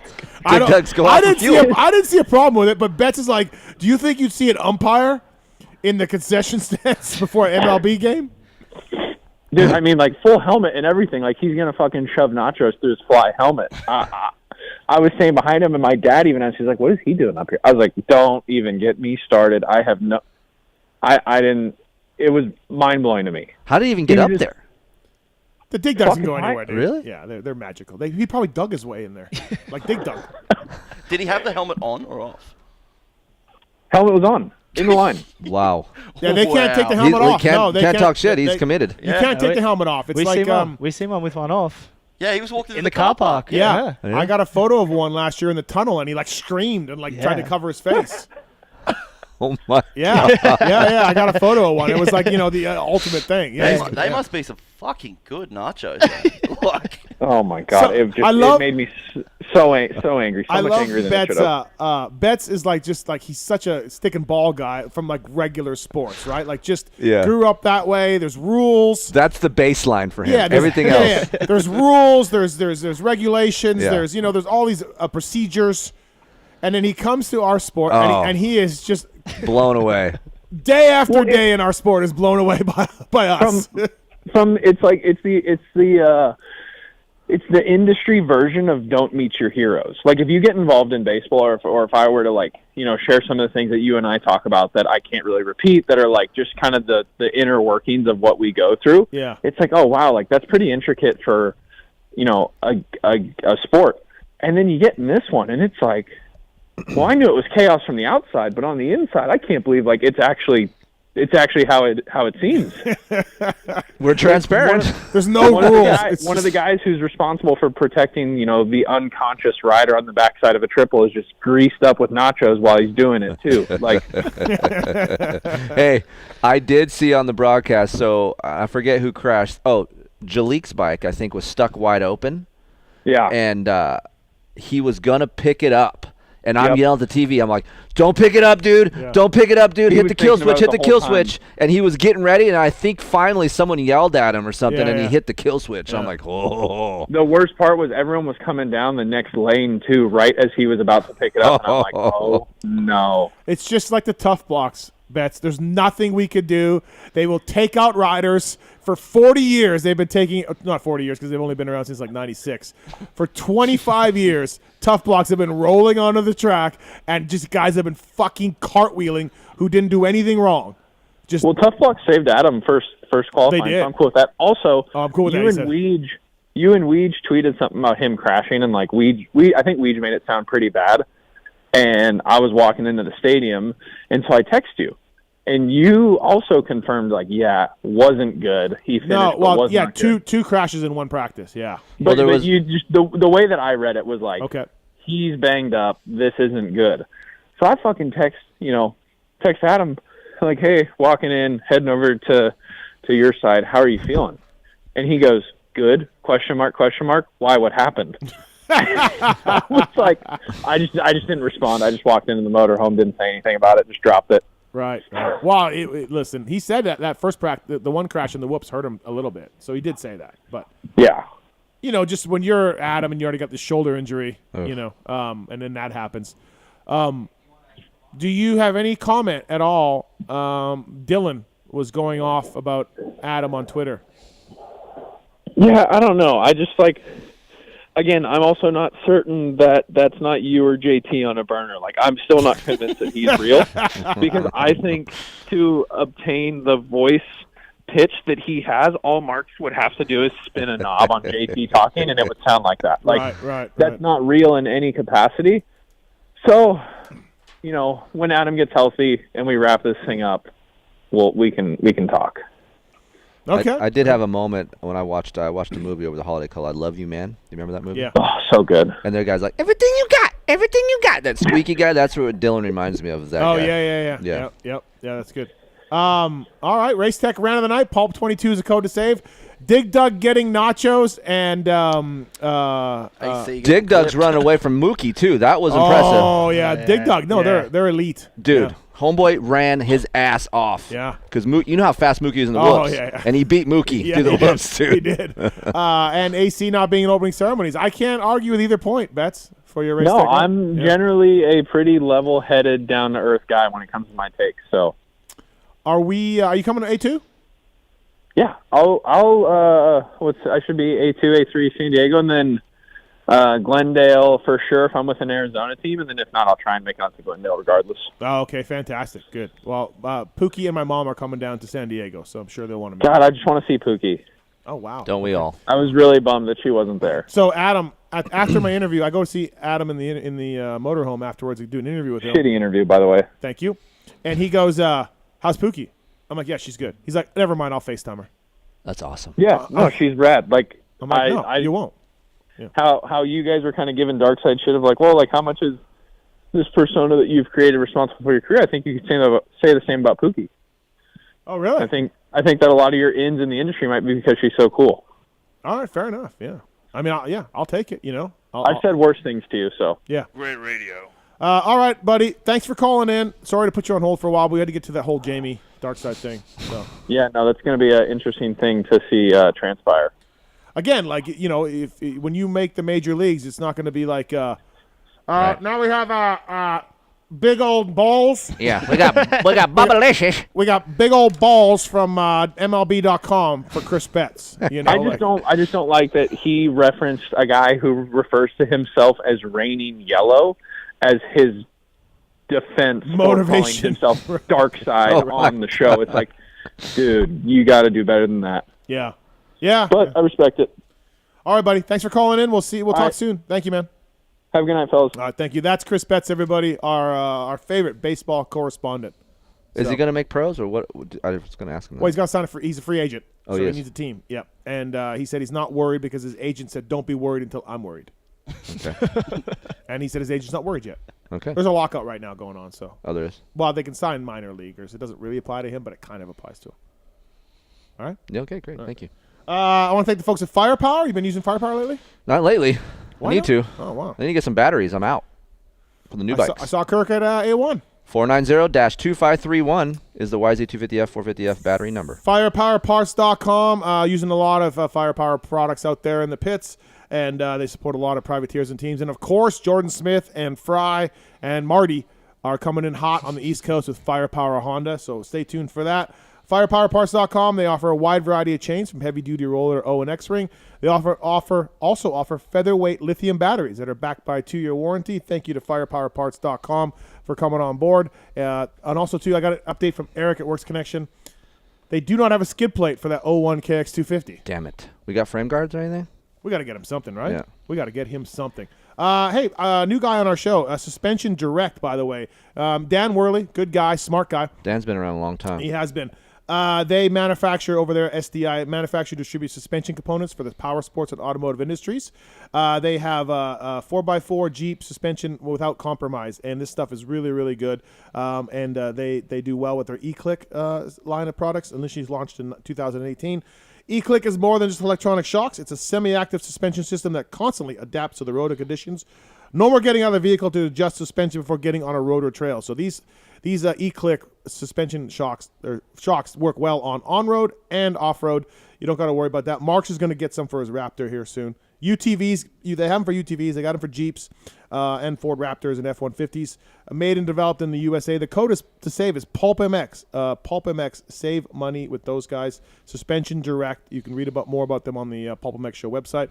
Thank you to those guys for coming on board. Use the code PulpMX. I know a couple listeners already have, so appreciate that. We have some callers on hold. We have we can do Keefer After Dark without ending the show. It's a social media segment this week. Okay. You know what I mean? Like we don't got to go too far into it. I mean, I want to break it down, though. I know, but then maybe we should. Yeah, I think we should make it separate. We should make it separate? Yes. Okay, we will do that then because that is the way you want to do it. Yes. So we did the Race Tech Rant. We got the motorsport.com tweeted Tallon segment coming up. What else? Anaheim won. What did we not touch on? What did you want to talk about? Anything? Or the Moto Limited guys who are limiting themselves? Is there anything you guys want to touch on? Let's go, Eli. Eli. Starts haven't improved. Well, from what we've seen, it wasn't a better start on the Blue Crew. I'm not going to take anything out of Anaheim, but it still wasn't groundbreaking. It's not good at Anaheim 1, generally. Yeah. So, right. yeah. So I would say 6th place is pretty good for Eli at A1. I think that's nothing to be scared of. I do feel like overall, just for me watching him ride, he looks like he rides the bike better than the Kawasaki. That's how I feel. It looks like it turns. I just feel like he has more power. He gets along with it better. For me, the whoops were better when they weren't all screwed up before the main. I feel like he was better there. Mm-hmm. I do feel like his starts will get better. That seemed to be an issue last year with the Yamaha. And I know we talked about this on the Supercross preview shows that they found something within the engine that get him better starts. So I think that will come into play at a later time. I just think A1 hasn't just been his cup of tea. Yeah.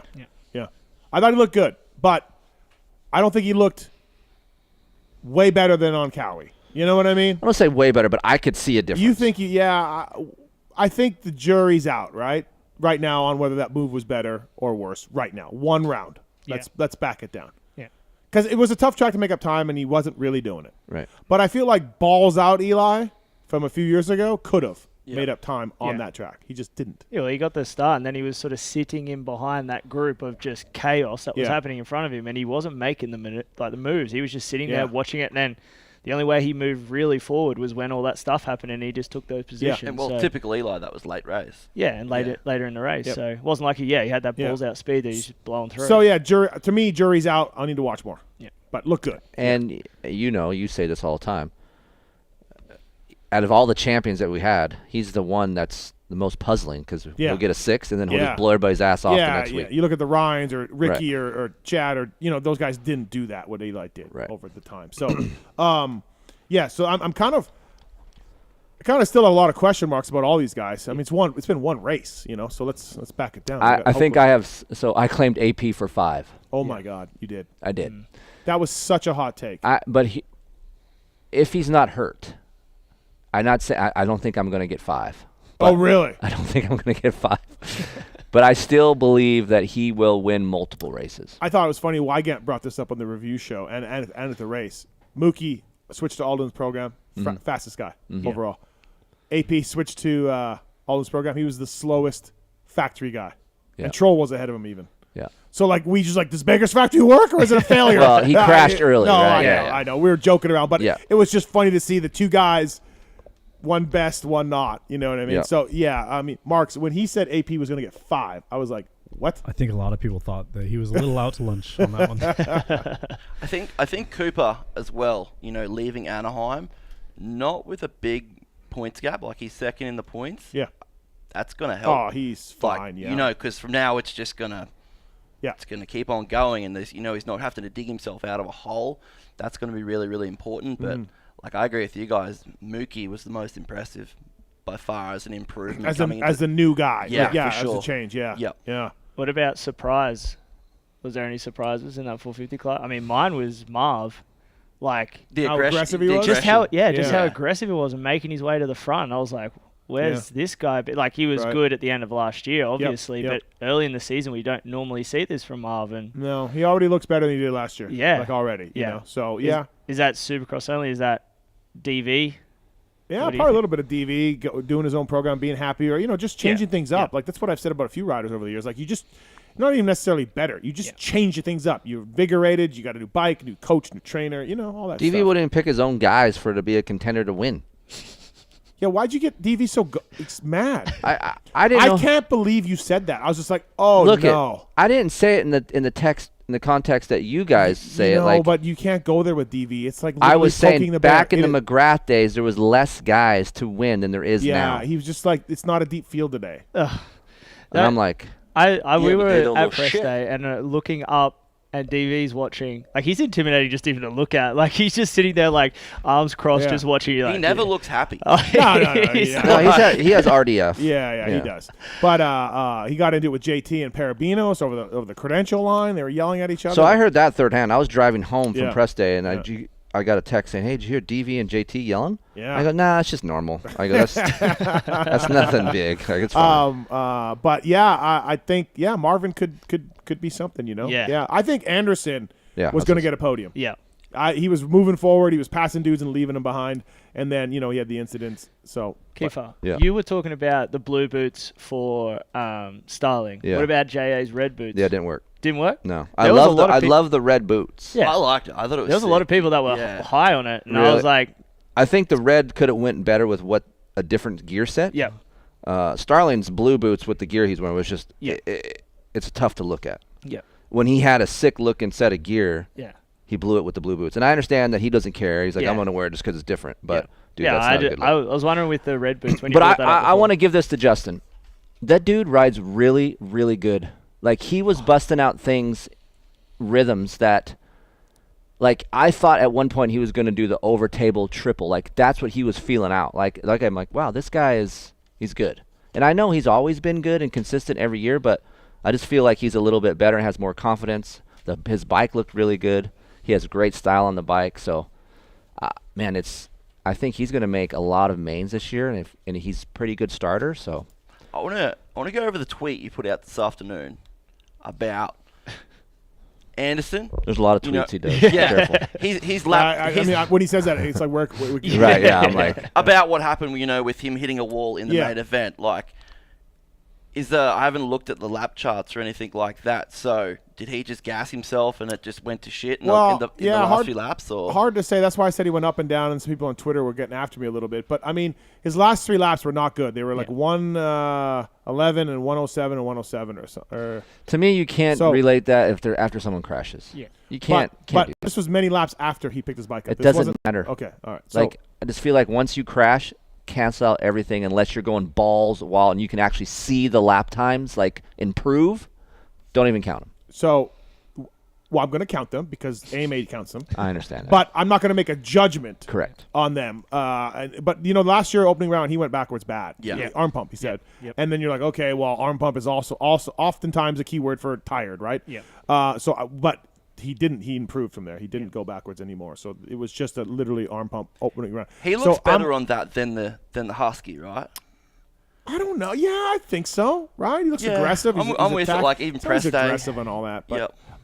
so I'm going to watch that and see if he's in the shape he needs to be in. I 100% believe that he does not work as hard as he did when he won the championship. And I think that's pretty natural. I think he makes a lot of money, and he's going to just be content to be podium, top 5 guy. You know what I mean? But to be on Webb's level and Eli's level and Kenny's level, I don't even know what Kenny, but Eli and I think Kenny can do it because on talent he can do it. But to be on those levels, you guys got to be miserable. You got to be miserable. And I don't know if Anderson wants to be miserable during the week. Yeah. So that's all, And there's nothing wrong with that. You think but- Kenny's miserable? Yeah. No, I said I backed Kenny. Oh, okay. I think Kenny can do it on talent. Yeah. But I don't think Kenny is miserable. I think he's surfing and having some balance in his life. It sounded better. Yeah. It's like with AC. Do we see this thing getting better, or do we see it getting worse? Because Kiefer, you ever did that injury? You ever had that? Shoulder. Well, AC separation. I've had a labrum tear. Yeah, that's it. That's AC. And Isn't it? That's not labrum. I don't know. I didn't get the extent of what's going on with the shoulder. An AC separation. Which That's is different labrum. than a labrum. Oh, it is different. Yeah. Okay. So any kind of separation, you're going to be weak. Like he said, like I'm surprised he did as good as he did. Mm-hmm. So him getting 11th, I feel like he will get better. Yeah. I think at least one of his crashes when I saw was due to lack of strength in his shoulder. You can see it, yeah. Yeah, and even when his riding style, if you guys know how he rides, his shoulder was tucked in sometimes. Yeah, landing on that tabletop. Yeah. Every lap, you could see him fold. Yeah. Like his arm just fold underneath him. So I think getting 11th, fighting it out, doing it, Yeah. he's just going to get better and better and better. Yeah, he's not going to be able to ride much during the week, and just kind of tough it out. I just hope like a couple of crashes we've seen. It only takes a little tiny crash for it to exaggerate the issue, and then it's. I think he was happy with his ride. Yeah. I bet $1,000 with somebody that he would finish in the top 6. Did you? And with did 2 you end up- minutes left, he was 6th. Did you pull out? Did you pull out on that bet? No. No. Oh, Who'd you bet that to? I can't. I don't want to say because then $1,000. Yeah. Early laps, I was just like, holy shit, he's just pulled this thing the together. good news is fantasy signups were really good this year, so that's the good news. $1,000 though. I know. I'm definitely with. Did you pay up already? Yeah. Wow. You know what? I paid up before the main event, Ooh. after the heat race. Just bink. Yep. And then I'm like, wow, maybe this is actually going to happen. He's going to have to pay me back. But Those opening laps were good. I mean, he was good, and then guys behind him were catching him and then just cartwheeling. Yeah. So I was like, oh my god, like. Baby Jesus is going to be with me tonight.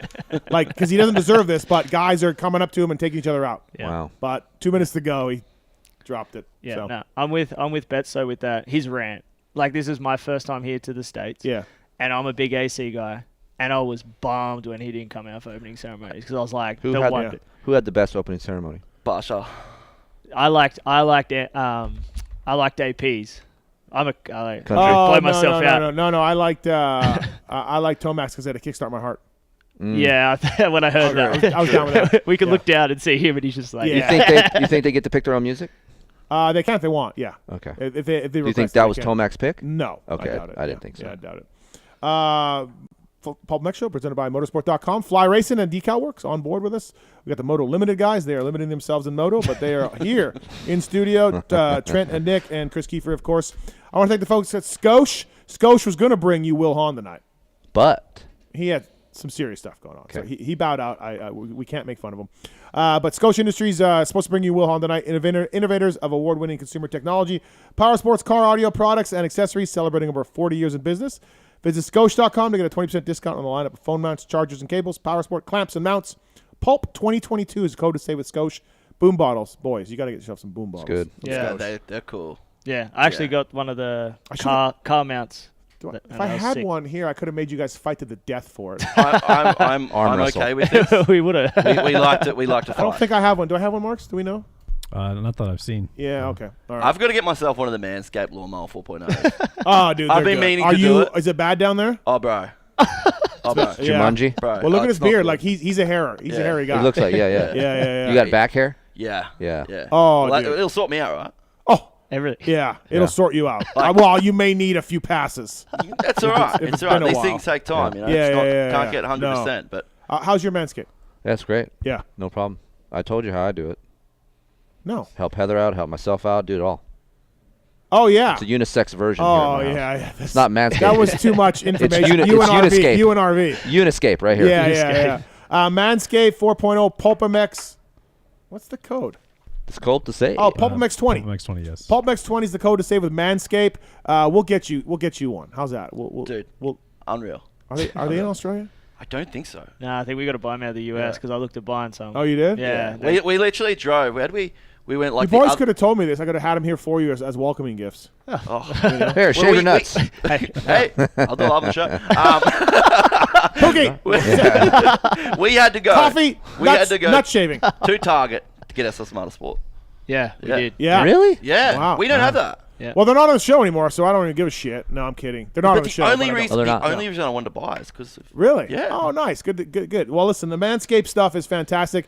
You can get the whole Manscaped Performance Package 4.0. You get the Weed Whacker ear and hair nose trimmer, crop preserver ball deodorant, and of course you get the 4.0 trimmer Weed Whacker. It's got a light on it. It's got super fast RPM. It's got a guard on it too. The guard is You don't key. want to be messing that up. No, the guard is very key. Thanks to the folks at Manscaped. PulpMX 20 is the code to save. Please check them out and don't be like Nick. Don't be like No Jumanji. No Jumanji. It's a 7,000 RPM motor. It's a multi-function on-off switch. It's got a travel lock as well, and it's got the ability to turn the 4000K LED spotlight on and off for more precise shave. What? Nothing. I just don't know. I don't need the light. You got light in your bedroom, or your bathroom. Like, what do you need the extra light? I mean, my bathroom, I could use the light. I guess I don't have a nice house as you with the bathroom, but Yeah, right. I don't. You don't know when you're going to pull that thing out either. Mark's light, right? Well, the reason why the light's tight. Right. Really? The light is tight. The light is tight. Yeah, I use the light. Right. Really? Yeah. Yeah. For what? We're light guys, bro. Where When you're getting like down underneath under the balls, Wow. the gooch. You got to be able to see. When you get deep. Deep. Get in there deep lag, boy. Deep. I almost would. I need to get you one, and then you got to tell us how it. Oh, dude, I'll how give it you went. the full review. Didn't you? What you doing the review? I mean, actually, I give enough reviews because people email me about it. So I get emails, and this is what people email: lawnmower. Yeah. And I'm like, oh, great, here No we go. black So, setups anymore. Just so I guess it's just copy paste the email to pulpmx.com. That's what I should do. Are you still in the big program? The big program. The Bic. Oh, yeah. No. Sorry. So that's how I do it. I 4.0 it. Yeah. And then I finish it off with the Bic. Just tidy it up. Yeah. Just it's smooth as baby's ass. I can get around that. Are you strumming a guitar or what are you doing? Every rose has its thorn. All right, please check out Manscaped, PulpMX 20. Don't be like Nick. All right, take care of your stuff. You got a chick?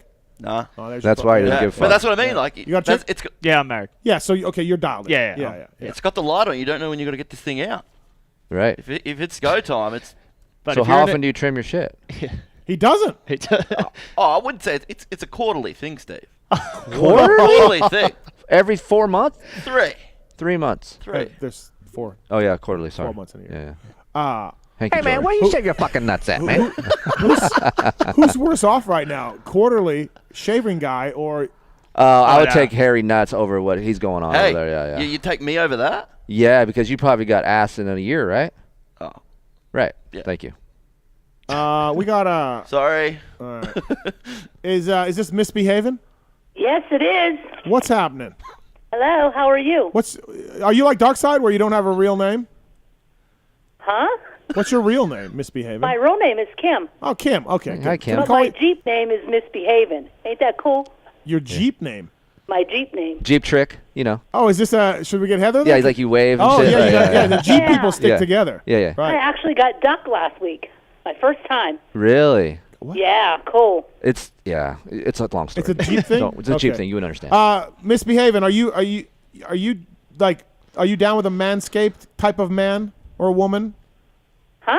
Do you like do you like everything tight down there with like a manscape? Repeat the question. Do you like hair in the crotchal region? Yes or no? Crotchal region. No, I don't like Okay, hair. there you go. Yeah, so Manscaped, PulpMX 20 is the code to save with Manscaped. So your woman in your life or your man in your life, whatever it may be, do you want to get a Manscaped for them? Yeah. Okay, use the code and save. Okay. All right, fantastic. You want to talk about fantasy? Sure. This is my first time in fantasy, and I came in number 2. Really? This is what that guy's talking about. Wow. Yeah. Yeah, this is the other guy. Misbehaving, number 2. Yeah. And in the other one, I am number 7. And How you've many nev- guys are so pissed off at misbehaving right now? And you never. Next week, I said I was going to put my picks in a bag and pick them.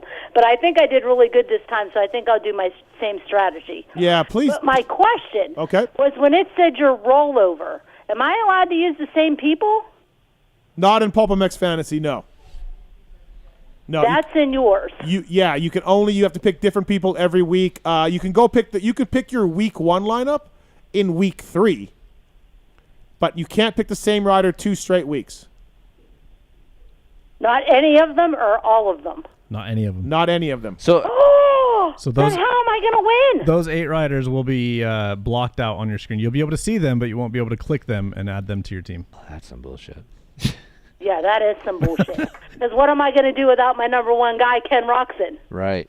I can't even put him as something else. You gotta hope he pulls it together for round 3. And Did you pick Chase Sexton?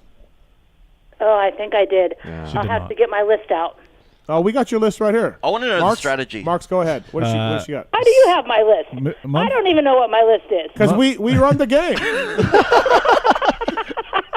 Let me find I got it all written down here. Mumford, Thury, Moseman, Wageman, Muscan, Roczen, Anstey, Anderson. Her lowest scoring was Anderson at 19. There's a 252s. She killed it. Good job, Kim. Yeah, Did a really good job. she crushed it. Yeah. I did crush it. Yes, she and I did. crushed the other one, too. I did pretty good on the other one. We're not familiar with that one. So a rollover means I can't pick the same people at all. Just next week, and then the next week you'll be able to have them back. Oh, that's going to stink because that's going to take me out of my top 2 stand. Misbehaving. I'm going to host a fantasy show, and I want you to call in. Yeah. Really? Yeah. Yeah. What time do we do that, Steve? We do that. Well, we do that on Wednesday or Thursday. Wednesday or Thursday? Yeah. It's a loose program. It is a loose program. Of course, Darkside's retweeting people who support him. Of course. Yeah, of course. Yeah. Jamie. What's the retweet? The segment, PulpMX Show segment, ripping on Darkside was lame. I appreciate what you're doing, but Darkside is his own character and a good dude. It's cooler to have his personality than the same SoCal man friend douche bro. Jamie is not a SoCal douche bro name, by the way. Yeah. So. I don't know. All right, Kim, anything else? Congratulations. Thanks. Am I calling back Wednesday or Thursday? No, because Keefer, we don't know when he's doing the fantasy I'm going to show. host this fantasy show, but when I do, you'll know about it because we'll announce it, and I want you to call in. Are you on Twitter, Kim? Well, I have a Twitter account, but I haven't been on it. Are you on Instagram? Yes, I am. Just follow K Keefer 120. Yep. And then I'll let you know when we're going to do the show. K is in kook. K is in Kim. K is in Kim. Yeah, that's right. Kim and Kris host the frickin' fantasy show. KKEEFER 120. KIEFER 120. I got it. No, KKEEFER 120. Oh, I don't have it. Oh, I'm sorry. I have to get up to work in a couple. this is how the fantasy show is going to go, too. Yeah, it's going to be awesome. It is. Kim, just get a Manscaped for your significant other. Make sure that stuff's tight down there, and I'll appreciate that. Use the code PulpMX20. Okay, I'm glad I get this. All right. Thanks, Kim. Good job. See ya, Kim. Good job. All right, guys. All right, keep jeeping. Keep jeeping. Thank you. Jeep trick. Jeep tricking. All right, that's Kim, everybody. That's who got second in Industry Idiots, by the way. Jeez. She's in Industry I give up. Idiots as well. I'm with you. I quit your fucking I'm game. done. Second in Industry Idiots and seventh in Championship League. Unbelievable. In her first round ever. Wow. Unbelievable. It's all downhill from here, Kim. Hey, so you sucked her in. Now she's fucked. A couple things before we go into the tweet at Tallon segment here. First up, you said that you had an inside source today out at Club with a Phil Nicoletti story. I do. Can you explain, please? So from sources that I've heard today, I was driving up, and the gentleman that called me, we talked a little bit about bike setup, and then talked about club life, and then it rolled over into Phil. And this poor kid that's training at Club just, walks into the shop and, wants to talk. And then this gentleman that I was on the phone with mentioned that he had some Gucci flip-flops on. He's like, oh, yeah, I got them for Christmas. Mm-hmm.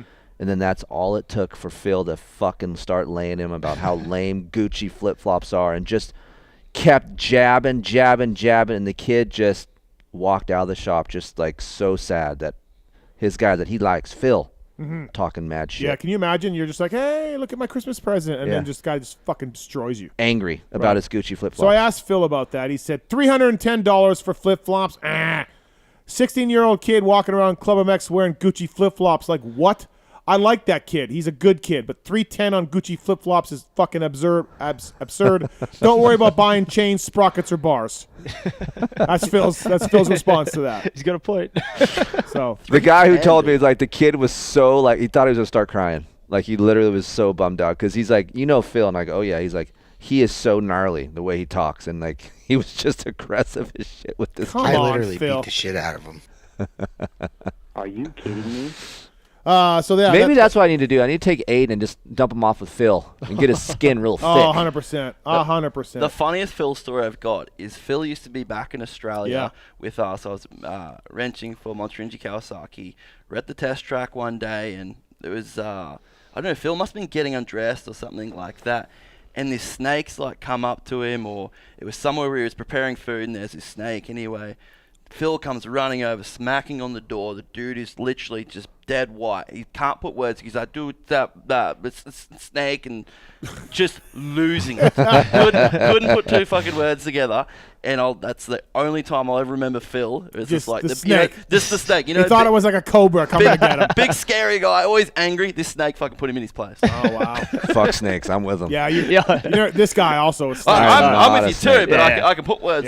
Yeah, I have mountain bike trails at my house, and I do not go on them in the summertime because I'm out. Yeah. No. I'm scared of mountain lions. That's it. Yeah, fair enough. Yeah. I'd rather see a mountain lion than a snake. No. All right, everybody. 702-586-7857. Moto Limited guys are here. MotoLimited.com. What do we do? MotoLimitedShow.com. MotoLimitedShow.com. Okay, fantastic. Good to have you guys in. You enjoy your trip to Anaheim 1 and everything? It's good? It's been so good. It's been good? Yeah. How incredible was it? Like, to see a full Anaheim again.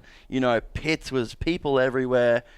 Dude, it felt like I was saying to him before. I was just like, I've been to a few Anaheims before. Yeah. I hope this is, what I was used to. Yep. And dude, sure as shit, it was awesome. Yeah, it was good. It was cool. It's cool to see for sure. Hopefully, Oakland and everything else will be great. So, so your show is a little bit like Pulp?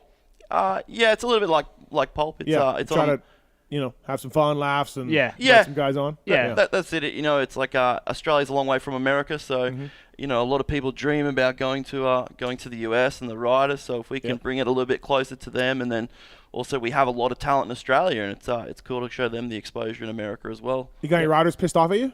Probably a couple. Okay, good. Yeah, keep that up. Yeah. No, we just try and interact with like our listeners. We don't have phones or nothing. We don't do interviews or anything. It's just literally just basically a community of people getting together and talking about racing, and like if it's in Australia or if it's here in America, and then obviously us trying to be connected over this side of the world helps us, bring them back different things that they would not ever hear.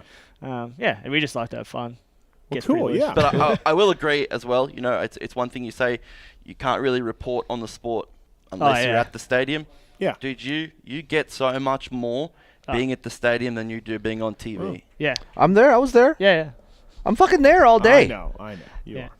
Yeah, but you get a lot, but not like even daytime program. Yeah. Like there's a lot of stuff. Like we don't get to see that when we're at home. Yeah. You know, No, and you for get sure. to see all the stuff that goes on and behind the scenes and on You track. guys should come over, move in with Jamie in Texas. Yes. Rent a room or something.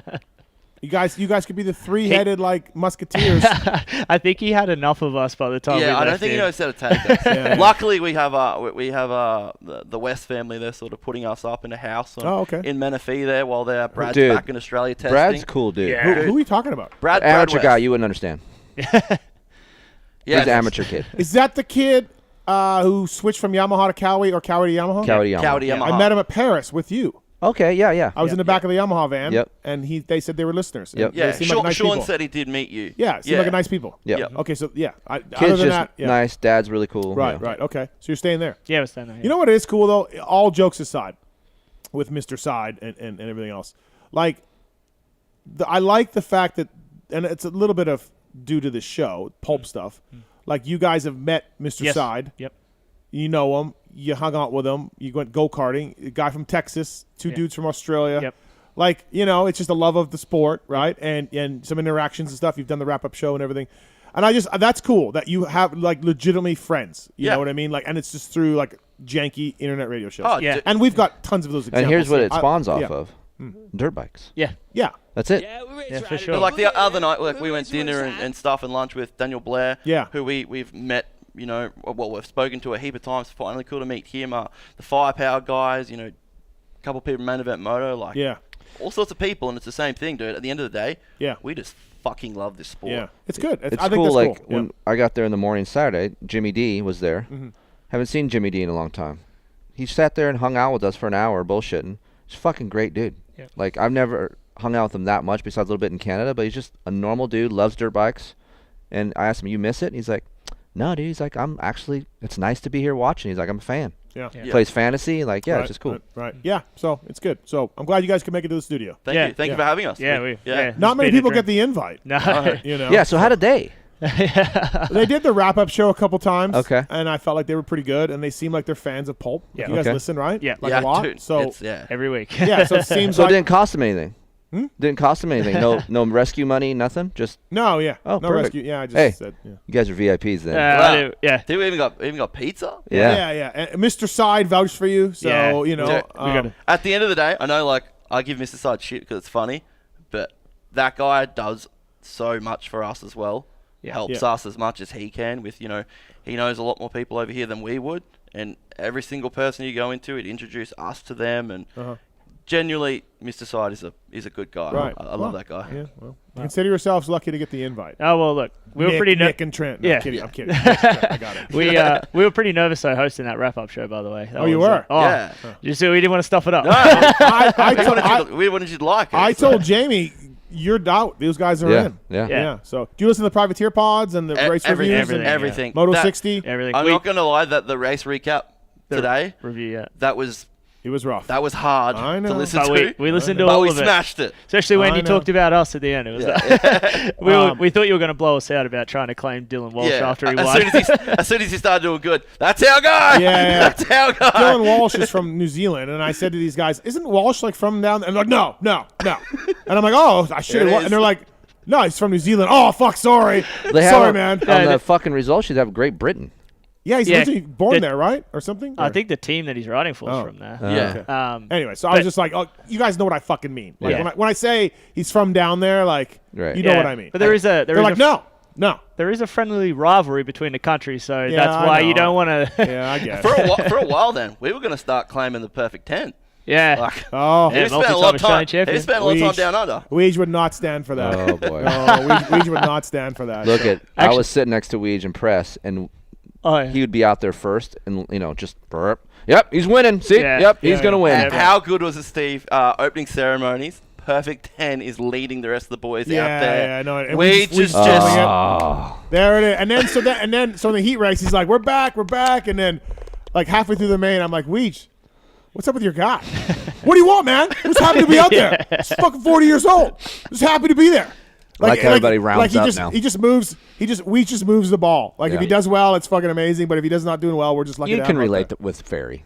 Yeah, Timmy was twice the rider Justin Brayton is, and I hope Brayton hears this. That was a really fucked up Instagram post he did today, so I got to get back at him. Again, Fly Racing Radio Show is at the Fly Truck this weekend in Oakland, 5:00. So please check that out. All right, should we do the tweets at Let's go. At what's his nuts over there? Tweet what's his nuts? Tweet at 1 year. 1 year. 1 year. Yeah. All right, let's do this. No, that's my mom. It's the motorsport.com tweets at Tallon segment. Motorsport.com, OEM and aftermarket parts. Great company down there, great prices. Dedicated team of gearheads to help you out. They have UTV stuff. They have dirt bike stuff. They have street bike stuff. They got a whole Pulp Show section on their website as well, motorsport.com. Please check those guys out. If you have any issues with them, contact me. If you want to get involved with motorsport, contact me. I'll pass you on to somebody down there, and they'll help you out. They'll give you great prices. If you go through the banner on PulpMX.com or PulpMX Show, we can get a small slice of that. We got a whole section of our sponsors that have sales and deals with motorsport. And we have the Motorsport Whole Shot Challenge each week on PulpMX Fantasy. It's free to play. $50 a gift card for first place, right? That's correct, and we'll keep track and tally your points at the end of the series, and whoever has the most points gets a $500 gift card. Yeah, thanks to Motorsport. We have weekly Motorsport.com gift cards as well on PulpMX Fantasy, of course. So thank you to those guys. These questions are submitted to @PulpMX Show on Twitter. And Tallon, 1 year. 1 year. 1 year Tallon. 1 year Tallon picks the best ones. Maybe. If you guys are nice to me, I'll read these. First one from Abide Moto for Keefer. Back in the 2000s, everyone thought steel frame bikes were better in the whoops than the aluminum frame bikes. That seems reversed now with steel frame sucking in the whoops. What's changed? Frame geometry? I wouldn't. Did we say that back in the day? I don't remember. I don't remember thinking that. Only thing I can think of if someone said that is because when we transferred from steel to aluminum wasn't developed as enough. So maybe it just was so stiff at first that it just didn't work. I still claim to this day that the PDS stuff that I had on my KTM was really good on the whoops. I'm telling you, it was good. I was on KTM then. I was on factory KTM. None of our guys could get through whoops. Everyone complained. You know who They all looked like they fucking had literally like a saddle, and it was Luke Perry, 9 seconds. Luke Perry. That's what it looked like. I had Rags, dude. Raglan had my stuff working great, and Raglan worked separate from those guys back then. So for whatever reason, my stuff worked really good. But I don't remember that far back as far as people going through whoops saying that the steel frame sucked, because Jeremy was good. Yeah. On a Yamaha, he had no problems. Think about like you can't even compare aluminum frames from dude, it's so different. Now, like they're so much smarter now with OEMs as far as flex. Yeah. And making sure the frames do flex. Yeah. They are night and day. And I think some of this steel frame not going through whoops now is some bullshit, because Barsha goes through whoops pretty good. And I don't see that changing. All right, 1 year. From Lax Defense Coach, with so many crashes and top injuries at the first round of the 250 class, are some at Feld internally concerned with this amateur Supercross Futures coming up? I don't think this is a good idea at all. I think there's going to be 5 or 6 kids that'll be great, and they'll grease everything, and they look great, and the rest of these kids are going to struggle. I heard a rumor they're not going to run the whoops. They probably wouldn't, yeah. Yeah, it'd be beneficial if they didn't. Yeah. Is Futures going to be nighttime program, daytime program? Nighttime only at the last one. Salt Lake. And then before then, it'll be before the night show. Okay, cool. Yeah. From Mac McGuire, everyone's talking about potential fireworks between Filthy and Vince Freeze on 250s, and we're bummed they're on opposite coasts. We know Vince is getting a great start at every race. Any chance Phil can even catch him at an East-West race? Hot take, Vinny wins a gangbang overall.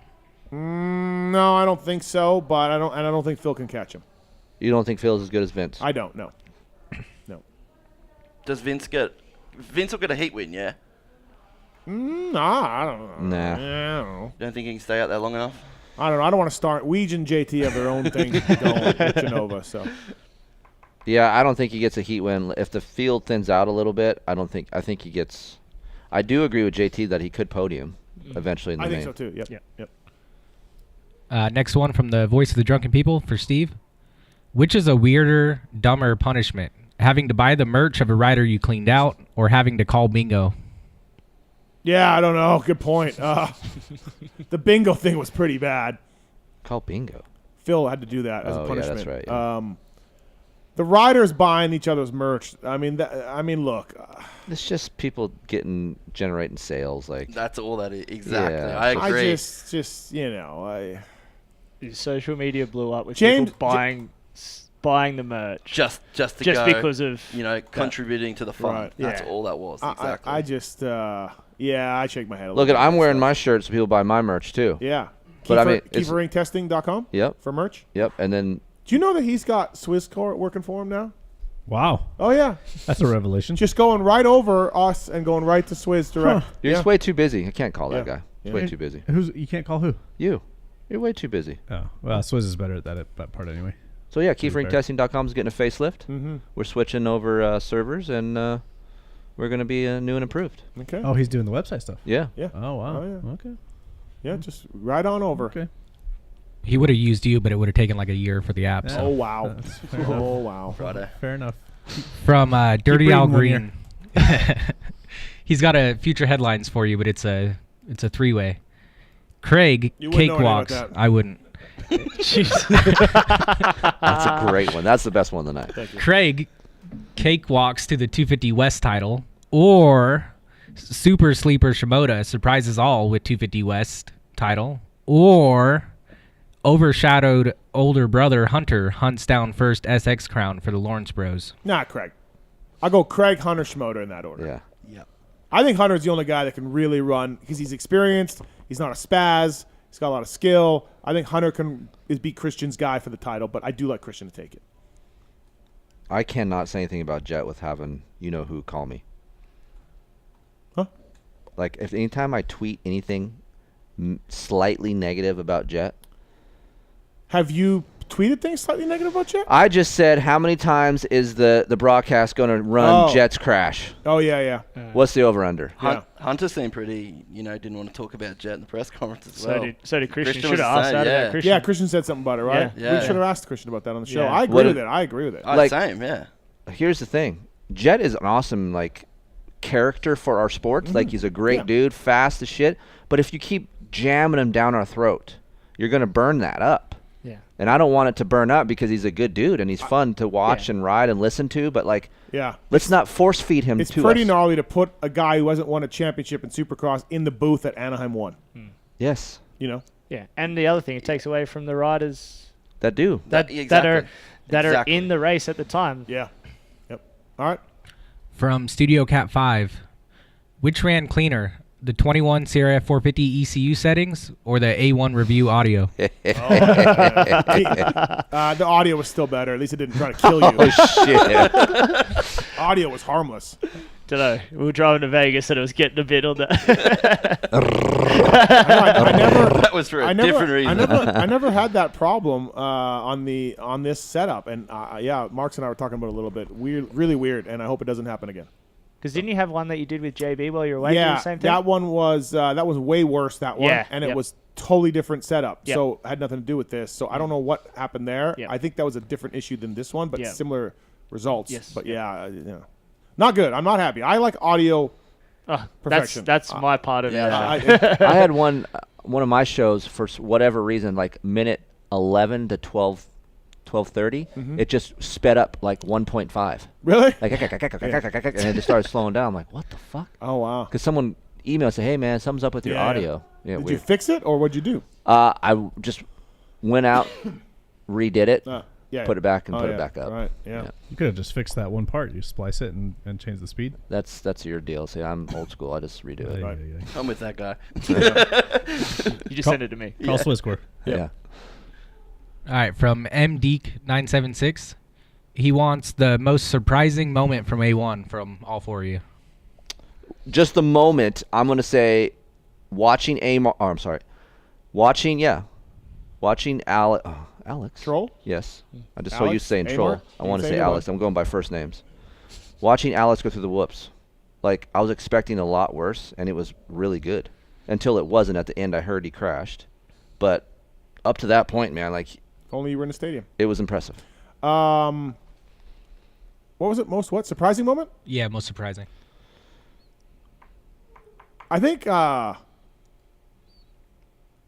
don't know. Yeah. Because I said earlier, like, everything was kind of the same. Like, everything happened.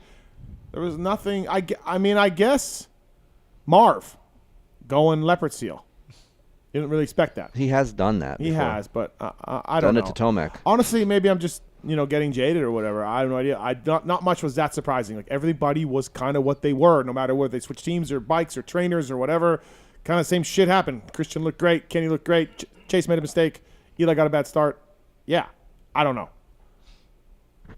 Yeah, I mean, mine was surprised that Malcolm dropped his bike. When he dropped it, I'm like, whoa, hang on. Like, he's used to seeing him sitting face to face, yelling. It was go time. And then when he dropped it, I was like, hang on a minute, this could get real interesting. Yeah. But I'm going to agree with you, Marv as well. And then a part of me thought, I didn't think we were going to lose, Nichols. Yeah, that's probably that surprising. quickly. Yeah, that sucks. Like, that sucks, yeah. And Jalik just has a concussion, I heard, yeah. How does that happen? I know, right? Look, like, Weege was slowing it down. It looked like his leg folded. Yeah. Like, yeah. All right, from Brad Tillett 3, what's this Chad Reed falling down the stairs story I've never heard before? I was just talking about that in our review pod. So Chad came into Anaheim 1 with a shoulder injury, remember? Mm-hmm. He'd hurt it, and he said he hurt it in a crash? What was the official reason back then? He said he hurt it in a crash. On a big bike? Yes. So I was at Yamaha at the time. I heard that it was on a pit bike, and then I heard he was hammered and fell down the stairs.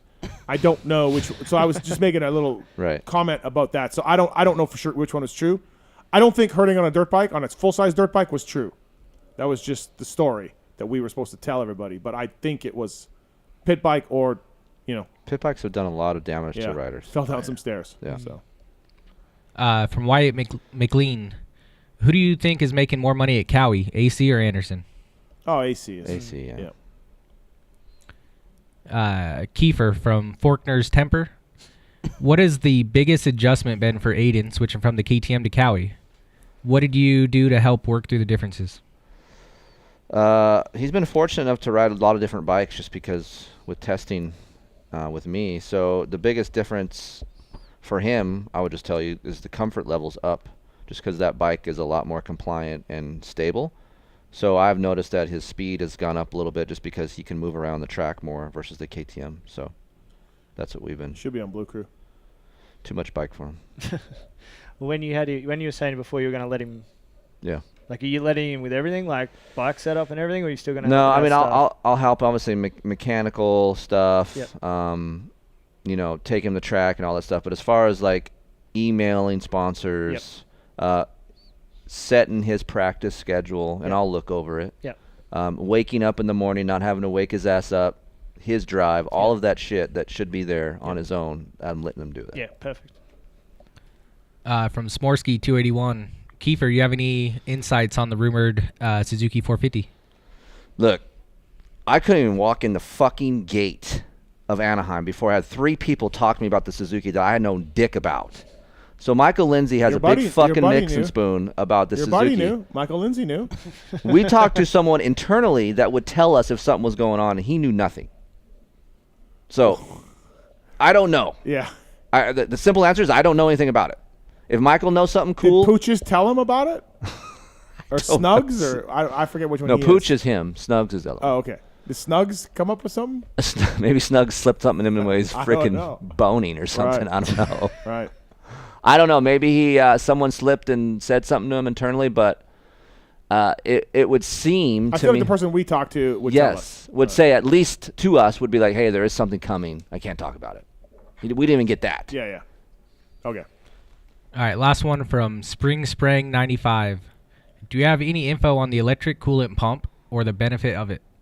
Well, the benefit of it is less drag on the crank, right? The drawback to it is a little heavier. I guess it runs, from what I hear, it runs at the, as you rev up a motorcycle, the crank spins faster, and therefore the idle gear spins faster, and then the water pump spins faster, and now you'll have a better flow. These start with the same amount of flow right from the start, so they're electronic. They're right at the peak flow right away. Someone told me it was a horse and a half. No way. I don't believe that. I talked to somebody at an OEM, and they told me no, it's not. It's not a horse and a half. And I just don't believe it. No matter how much drag there is on the motor, when you got a seal and a bearing and a gear and all that, a horse and a half on a 250, like that's huge. So I don't believe it's that much, but it would free up the crank and give you more horsepower. Basically, Hondas need it the most. So the benefit for the Honda is its cooling system is not the best out of all the manufacturers. So getting this bike to remain cool at the temps that these race bikes run is optimal, which can, I think, where the horsepower and a half comes into play is deep within a moto or on the dyno for an X amount of times. This is where I think... If you're late in a dyno or something. Yes. I think deeper into the moto, this is where you're going to see the horse and a half. You're not going to see it right when you get on the dyno. Oh, it's the same.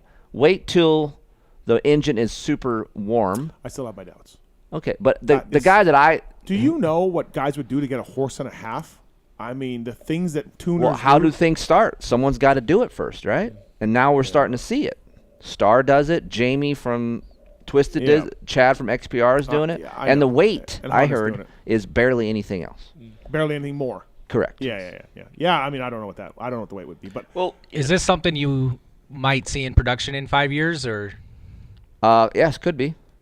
But for me, people are like, oh, well, what about it's going to be really cold at beginning to start up. It's going to remain colder.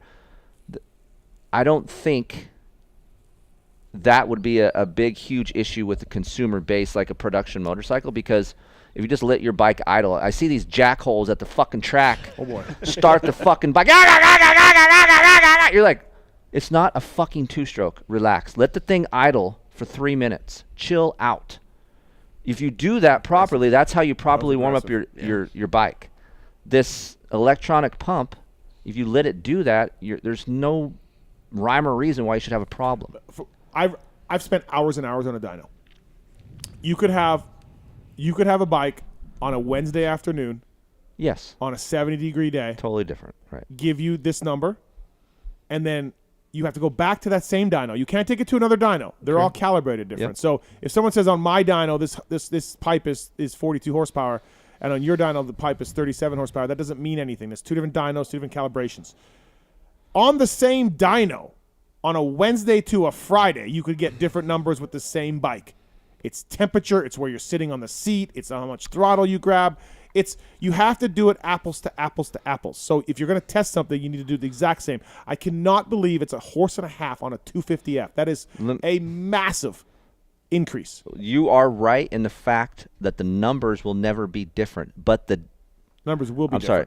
The numbers will always be different, but the difference with this pump, if that number is 1.5 horse, that could still remain the same regardless of what the numbers are. Do you understand what I'm saying? Yeah, absolutely. Yeah, on a Wednesday it'll be 42 to 40 and a half. And the Thursday it could be 40 to 41 and a half. That the numbers the gap. It could still be a horse and a half, but I just don't see it. My source, which is smart, says very smart. That's too much. That's an exaggeration. Exact word, exaggeration. But my source wouldn't lie to me. My source is on a factory Honda team.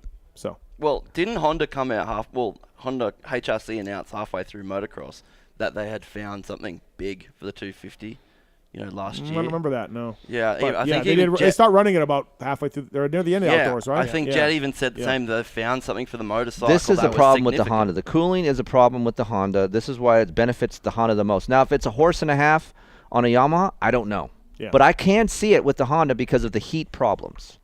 That's all I'm saying. So I think down the road it could really benefit an off-road guy 1 year. Because those guys, the temps that they put out, this electronic pump could really help cool these bikes. He was climbing a snow-covered mountain the other day, so he's fine. He should be doing something else besides climbing a mountain. He should be climbing a chick. That's what he should be doing. Those Twisted motors did get a good start. They did, yes. No, they do. All right, anything else? No! That's horrible. That's the motorsport.com tweet at Tallon segment. All right, we got Trent and Nick here from Moto Limited, Kris Keefer. We're going to end the show now. Mm-hmm. Come back with Keefer After Dark, where we have a little examination to do. Yes. You do. Yes. I'm going to stay out of it for the most part. No. You're going to be in it with me. All right, I'll be in it with you. Thank you to Ken Roczen, Christian Craig, Levi Kitchen for coming on tonight. Seth Rarick as well. We quickly called him as well.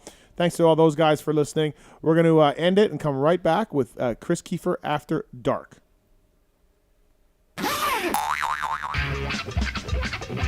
Okay. I'm here for the gangbang. Again, so if you have some listeners in your car, you're easily offended or whatever, turn it off. Then we thank you for listening. Pulp Show's done. And Pulp Show is done, and we will move on. GrillYourAssOff.com, bringing you the Keefer After Dark segment. I need to get the read. It's fine. Okay. Love these guys. The terrific seasoning. We got to get you guys some. Darkside actually sent us some down. Jamie. Sorry, Trent. Yep. Sorry, Yep. Steve. Yep. Jamie actually sent... Mr. Guida. Yep, Mr. Sight. Actually sent us some down, and we did a big grill with it, dude. It's good stuff. good, right? I'll get you some more. It's please. fantastic. Code is PulpMX to save. GrillYourAssOff.com. Stuff's really good. You like Willie Pete. Yes. That's your chicken jam. That's good stuff. Right. Chicken burritos with I Willie am Pete. Ma Deuce Yeah. on steak. Yeah. I think we did gunpowder. We liked Gunpowder's gunpowder. okay. Yeah. Gunpowder's good too. Yep. It'll change the way you eat, prepare food, and everything else. So it's great. Thank you to GrillYourAssOff.com, guys. So this is something that came on Instagram. Well, first of all, do you want to get into 1 year or no? Yeah, let's get into 1 year real quick. 1 year. Oh my! I didn't know we were gonna go there. We don't have to spend long on it. But how old are you? 27. Okay, you're a 27-year-old male. You're not an ugly dude. And we just found out today something concerning, at least for me, is 1 year you have not had sex. That's correct. What are you doing for 1 year that you can't meet a female to at least stick your pecker inside and then go your separate ways and be happy with what was performed? I feel at one time he did have an active life with some Tinder chicks, and he said he was swiping for a while. That was pre-back brace. And then there's like the 6 months at the beginning of this year in a back brace. Okay, so we'll give you 6 months. So you still got 6 months. I don't know. I just wasn't looking. I don't know. Is that like any sexual activity at all? No, we covered that he's at least masturbating, which we're going to cover this here in a minute. Thank you. 3 times a week at least, which is a healthy amount. I would say that. I just feel like if your sex drive is down, maybe you need to get on some tea or something. I need testosterone. Need to get some tea. Steve's gonna give me some of his stash. I ain't sharing my tea with nobody. I think it's already kicked in. I need all my tea, and I'll beat the fuck out of you. Through my veins. I'll beat the fuck out of you if you try to take my tea. So I'm just worried. Like, I feel like you can meet someone. I'm talking to a girl right now, but how long have you been talking? Like a month. And have you gone out with her? Like twice. And there no kissing? Kiss, but not like anything else. So we're working our way there. Yeah. Okay, good. We're close. All right, moving on. So he's got As long as he's working his way. I didn't even know he was dating, but at least he has. I 2 wasn't dates. really. I didn't try dating at all last year. Does so the chick ride or anything? No, doesn't. No dirt bikes. Knows nothing about it. No. Does she know that Shorty said that you're? No, and even if I told her, she wouldn't know what that means. She'd just go, "Oh, cool." Cool. And that'd be it. All right. Okay, so this you is really awesome, wanted to bring up one of Ryan Hughes' Instagram posts from a while ago. As you can see, my comment. I guess I got some work to do then. Right. Yeah, so this is Rhino's Instagram from somewhere 3 weeks ago, I think. And Kris, you want to break this down? Like, this is interesting to you. This must have been one of your greatest posts. I was mesmerized by what the topic was, for one, because once you read this, right, how pure are you? I'm in. Like, I want to get involved in this. And when he started talking about what he's about to talk about, it kind of blew my mind a little bit, and in a way pissed me off. And there's a lot of things that Ryan talks about that I like, but I seriously have to disagree on this one. Okay, let's go. Let's play this a little bit, Marks. Question of the day. How pure are you? Oh, I drink clean water. I eat clean food. I do yoga. I detox. I sit in a sauna. I sit in an ice bath. I train. No. How pure are you? What's going into your eyes? What's going into your mind? Men, women, how much do you look at porn? Kids, how much do you look at porn? Huh? How much are you sitting there just staring at this obscene, disgusting act of watching 2 other people have sex? You get what I'm saying? It starts to rot your mind. It starts to get into your soul. It starts to make you feel dirty. All you people that are very religious that get on my board and tell me, hey, Ryan this, hey, Ryan that, how much are you looking at porn? And then also the next question, how much are you masturbating? Okay, this is a serious question, man. Because I see and I talk to so many people and guys my age still having to masturbate, still looking at porn. Are you 25 years old? And most guys my age are still married. Don't you have a wife right over there? Don't you have a husband right over there? But you still have to masturbate? You still have to stare at porn all day? What's wrong? Let's stop. Have you not grown up? Okay, all right. So here's where I get detached. He's telling people how pure you are. And look, you live your life however you want to live. You like this? Cool. If you don't, fine. Here's my point of view. I am not a religious man. I believe if you are a good person, you treat others like you want to be treated, you will get to where you need to go. I feel like in the afterlife. We've all beat off here. We 3 times a week, 1 year. Okay? Yeah. Is he a bad person because he beats off and may or may not watch porn? No.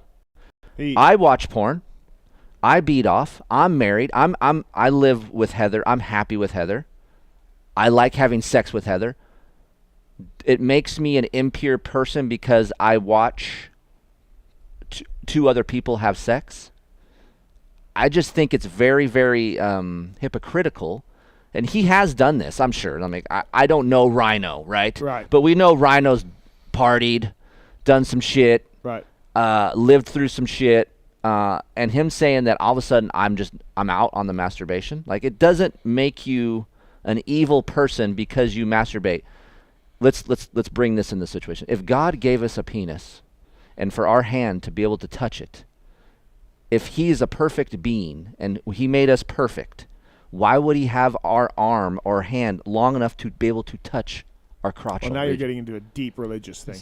But this is where he's going. I don't think that's where he's going. No. That's where he's going. Like, if you're talking about you don't masturbate, you don't look at porn. He's just saying, hey, if you religious people tell me about this stuff, why are you masturbating? But he's trying to create his own beliefs on us. Let's get into that. Let's listen some more. Yeah, sorry. Oh, bottom left. There you go. There. Yep. Grown up? No. So you don't honor the act. You don't respect the act. You don't prime yourself for the act. What does this mean? Zero Stop. porn. Stop. Oh, let it go a little bit more. He's going to continue on with it a little bit more. Zero. People are amazed. It's disgusting. Disgusting. Masturbation. Don't do it. What? Don't need it. Why? I don't need to sneeze. I build it up. I wait. And then when my lovers come, I pounce, baby. And then I have an experience.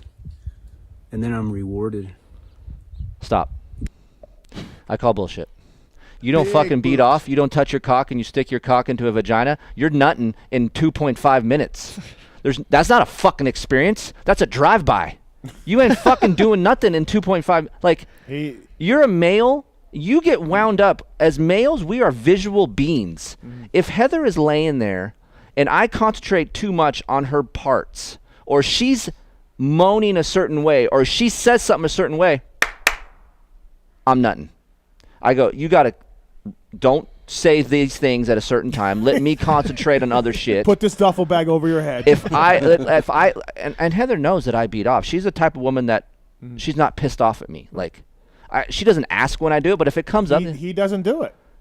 Okay, good for him. But he pounces to let people know, like, this is the way. Also, in this day and age, I don't know if you should pounce on women. Right. That seems like odd. I pounce. I get rewarded. I don't sneeze. I build it up. What? If you don't sneeze, it hurts. This is honestly, if you've been in an accident, you got to call Arthur Draper. He's a friend of the show. If you have any sort of brain injuries, anything in motorcycle accidents, if you've crashed your motorcycle, this man probably has a few times. ArthurDraper.com. Help is only a phone call away. Arthur's got your back. He only gets paid if you get paid. I just feel like this is an appropriate read at this time. Here's what I don't like about some, not even him, society. If you masturbate or if you're a little bit different, like, I'm open sexually. I'm not out raping women or grabbing women's asses or doing anything like that. Right. Like, I love being with Heather. Of course, we do freaky shit in the bedroom. That's what sex is all about.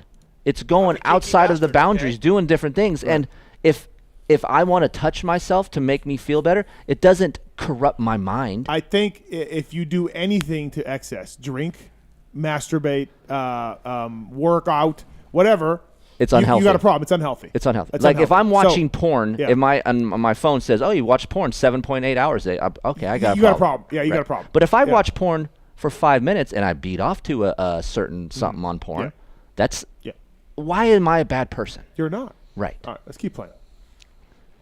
You get what I'm saying? But there's so many people out there just staring at this day in and day out, almost making themselves feel, you start to feel dirty. Okay? So again, how pure are you? How you can read the Bible, you can read the Quran, you can do spiritual this, you can that. But are you staring at this obscene act every day? Are you masturbating and letting this energy out of you? Yeah. Men, especially men and younger boys. What do you think that is? Right? This is where our energy's stored. This is where our creativity's stored. This is where your balls? You're nuts. You're nuts. Even, honor of ourselves is stored, and you're just shooting it out there every single day. Women, the same thing. I hear them all the time. Oh yeah, I do this. Your creativity's in your balls. Unsensitive. You'd rather look at that screen. You'd rather play with yourself, and then have an experience with somebody else or your mate. Okay, stop. Your creativity. I don't even know if he's really speaking to me, because I guess if you do watch it 24 hours a day and then you don't have an experience with your wife, then yes, I would say you have a problem. And if that's the case, I feel like that is 0.2% of people. I think my creativity is in my balls.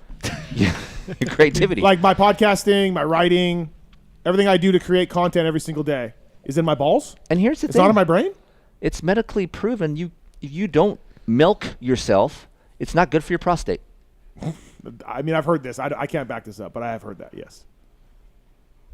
You're supposed, I don't know how supposed, I shouldn't say that. All I'm saying is it's okay to do certain things within reason and in the privacy of your own home. Doesn't make you impure or anything else. Like, my biggest thing with Rhino. And here's the thing. I can talk to Rhino and he's fine. Like, we can disagree and he's okay. Like, he's that. But some of the stuff, it blows my mind. Here's my thing about Rhino. Why does he think he's educated enough to offer this opinion up? He's not a medical doctor that I know of, okay? He's an ex-motocross racer who lives out in the farm, in the middle of nowhere, that teaches motocross classes. Wow, that's fucking original. A motocrosser who's a teacher of motocrossing guys. Now, I'm not shitting on that, because there's Budman and there's lots of guys that do that. But why does he think he's like, I'm meeting a financial guy this week. I'm meeting a gentleman to talk about my 401k and my retirement. I'm not calling a motocrosser about it who never knew anything about motocross. Right. I'm calling a gentleman who went to school and works at a brokerage and works at a business that does this for a living. If I wanted to learn how to hit jumps or corners, I'm calling Rhino. Correct. If I want to learn about COVID or stuff, I'm reading scientific journals. Okay. Right. If I want to learn about how four-strokes work, I'm going to talk to a mechanic. Right. So I just don't understand why Rhino thinks, and scarily enough, his followers think, he's authorized to know and talk about what he's speaking about. Like, I don't come on here and be like, hey, man, I'll tell you what, it's a bear market right now. I really like what I see from Apple and Facebook, and I really like this one stock over here of this medical company. Like, I'm not qualified enough. I'm not qualified. I just don't know why he thinks he's qualified. What education does he have? He's an ex-motocrosser who never had a job that lives out there that teaches motocross schools. And I'm sure he's great at it. Yeah, that's what I'm saying. I'm sure there's a lot of good things that come out from this. Yeah. But this isn't one of them. Dr. Kris Leatt invited him to South Africa on Leatt's dime to come learn about neck braces.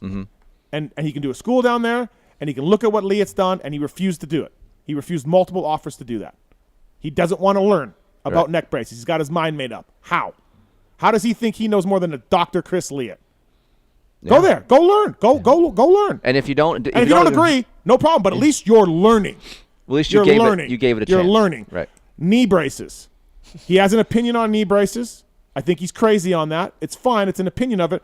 But what structurally does he know about the knee and motocross racing to make that judgment on knee braces? He doesn't have it. He has his own experience of riding a motorcycle. So my only problem with Rhino is whether it's this, whether it's knee braces, whether it's neck braces, whether it's any one of the things he goes on about social media. Like, you're not educated enough to talk about this. And all the followers on there don't listen to him because he's not educated on that stuff. That's where I'm at. I don't come on here and start talking about coding apps. I don't, because I don't know enough about it. Right. I don't know enough about investing. I talk about motocross races because I watch them and I've been involved with it my whole life. Right. I appreciate that he puts it out there because I appreciate that he does it, but I just it's amazing to me. Like, you see the comments, like it's amazing to me that actually some people are like, yeah. Oh, it's insane. It's insane. It's just like when he says, like, I don't agree. I'm trying to think. Okay, I'm not a neck brace guy. Yeah. You know this. I'm not on there going, fuck No, yeah, that's fuck what I neck mean. braces. Like, right. I'm not into it. That's And not my thing. He doesn't like masks. That's no problem. I don't like masks either. You don't either. He comes on and calls people names for wearing masks. Insults them for wearing masks. Now, if you don't want to wear them, no problem. And if you don't like them, no problem. The Asian people have been wearing masks on planes for decades. I've seen them. Right. They do it all the time. It's part of their culture, right? For not spreading the germs. And that's fine. He doesn't know that masks don't work. Right. He doesn't know that for sure. Okay? If you have an elderly person that catches COVID, they could be in danger. If they have diabetes or they're obese or they're super old or whatever. Like, if you want to wear a mask, I can respect your decision. He doesn't do that. Rhino doesn't do that. Rhino doesn't respect your decision to think about things. He just shits on you and makes fun of you, but has no education to do that. Ross Maeda, he's been in the suspension industry for 50 years, and Rhino's worked with him, and Rhino probably has a super high opinion of Ross Maeda, as we all do in this room, if you've ever worked with Ross Maeda. Right. Ross Maeda is one of the smartest guys in the industry. Yes. Ross will never come on and be like, that suspension is shit. Correct. That suspension is garbage. Right. Ross will never do that. You know why? Because he's smart enough to not know. He knows suspension. Right. And he knows that, hey, maybe that works for you. That flavor might work for maybe someone else. Maybe that flavor works for you. Right. Maybe you like that setting because Ross is educated. If he came and prefaced, like, hey, here's my opinion. This is just me spitballing, 5 minutes about masturbation. I'd be like, okay, I wouldn't have a problem with it. But he's so passionate, which in one term I like. And the next I'm like, holy fuck, man. I think you got to know what you don't know. And he doesn't know that. He's a motocross racer who lives out in the world in Temecula, somewhere in the woods, and teaches motocross schools. What's his experience to tell us about any of this? Is this religion motivated, you think? No, I don't think he's religious at all. No, I don't think I just so. don't see where that comes from. I don't know either. We don't know. But this is one of the reasons why we follow Rhino, because we don't know what's going to happen next, right? Yes. That's why I follow Rhino. Like, some things I'm like, dude, that's a great point.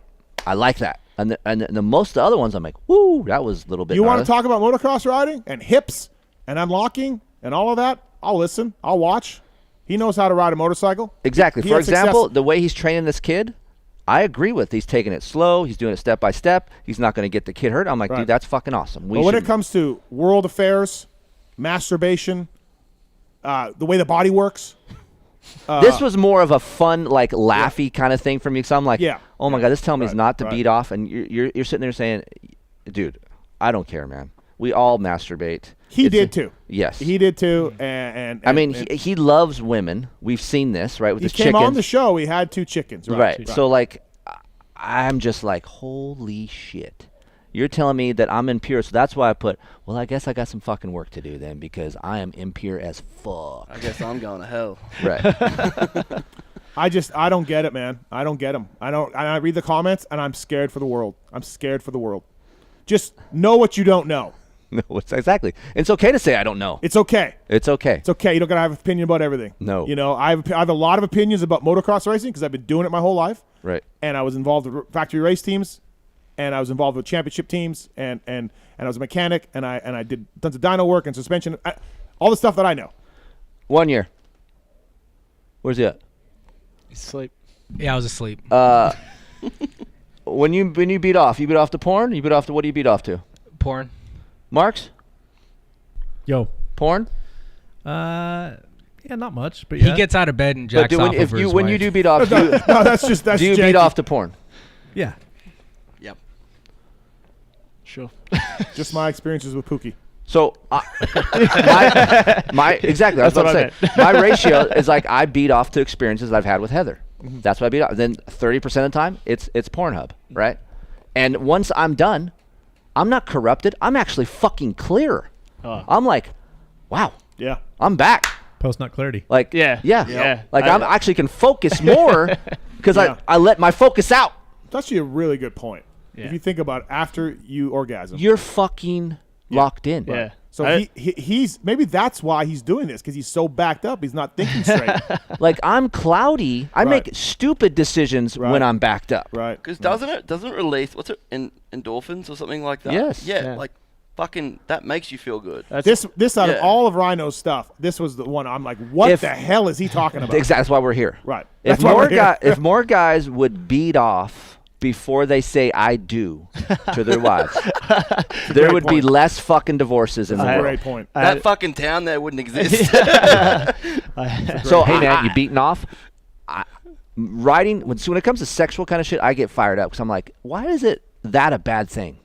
Like people make it to seem disgusting and bad. It doesn't have to be. Like if you overdo it and you're fucking crazy with it, of course it's not healthy. That's anything. That's anything in life. That's hamburgers. That's booze. That's anything. I had a great time with this, honestly, and I was like, this is awesome. And I never comment on anything with his, and I'm like, I gotta comment because I'm fucked.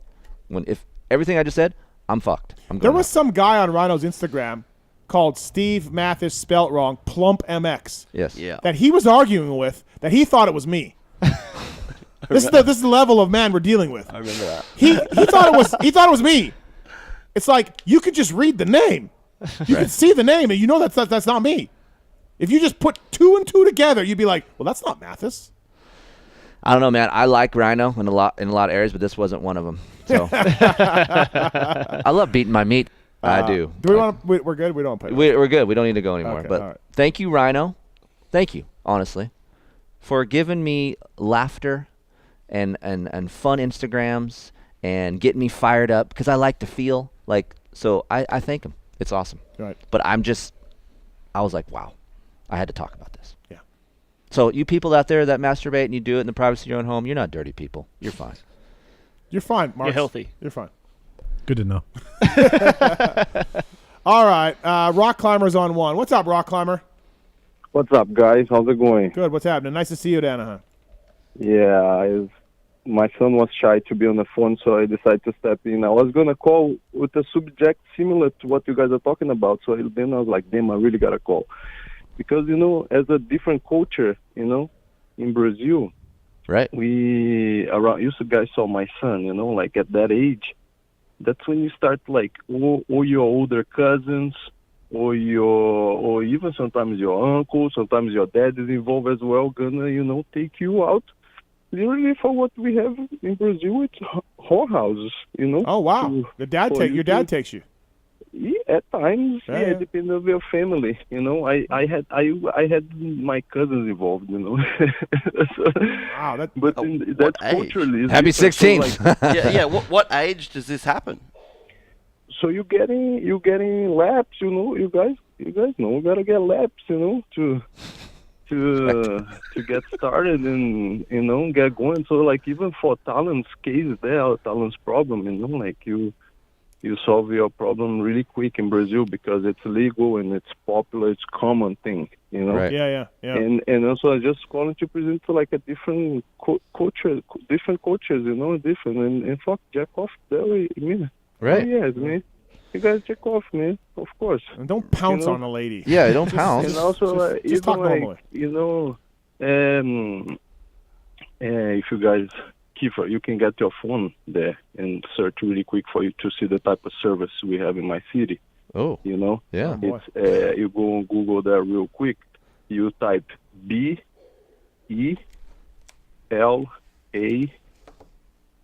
The number 6 BELA 61.com.br for Brazil. Dot what? BR? BR. BR. B as in ball and R. Okay. I'm gonna Google that. Yeah. Hey, Rock Climber, Rock Climber, you know that I'm sponsoring Enzo Lopes this year, PulpMX sticker. Yeah, man, I was very happy to see that. Yeah. Man. I heard that in the show. And you see, man, Brazilians are fucking, super passionate, Yeah. and we're going to get the trying to corner the Brazilian market. behind the Pulp Nation. You see, I'm good. I've met Lopez before, and actually I got to teach you guys how to actually say his last name right. He said it was Lopes. He said Lopes is fine. I know he's just lazy, because that's how we are. The same for me. My name, sometimes I'm lazy. Just say however you want to say, whatever. That's why I'd rather just say Rock Climber. Okay. But anyhow, Lopez. Enzo Lopez. Enzo Lopez.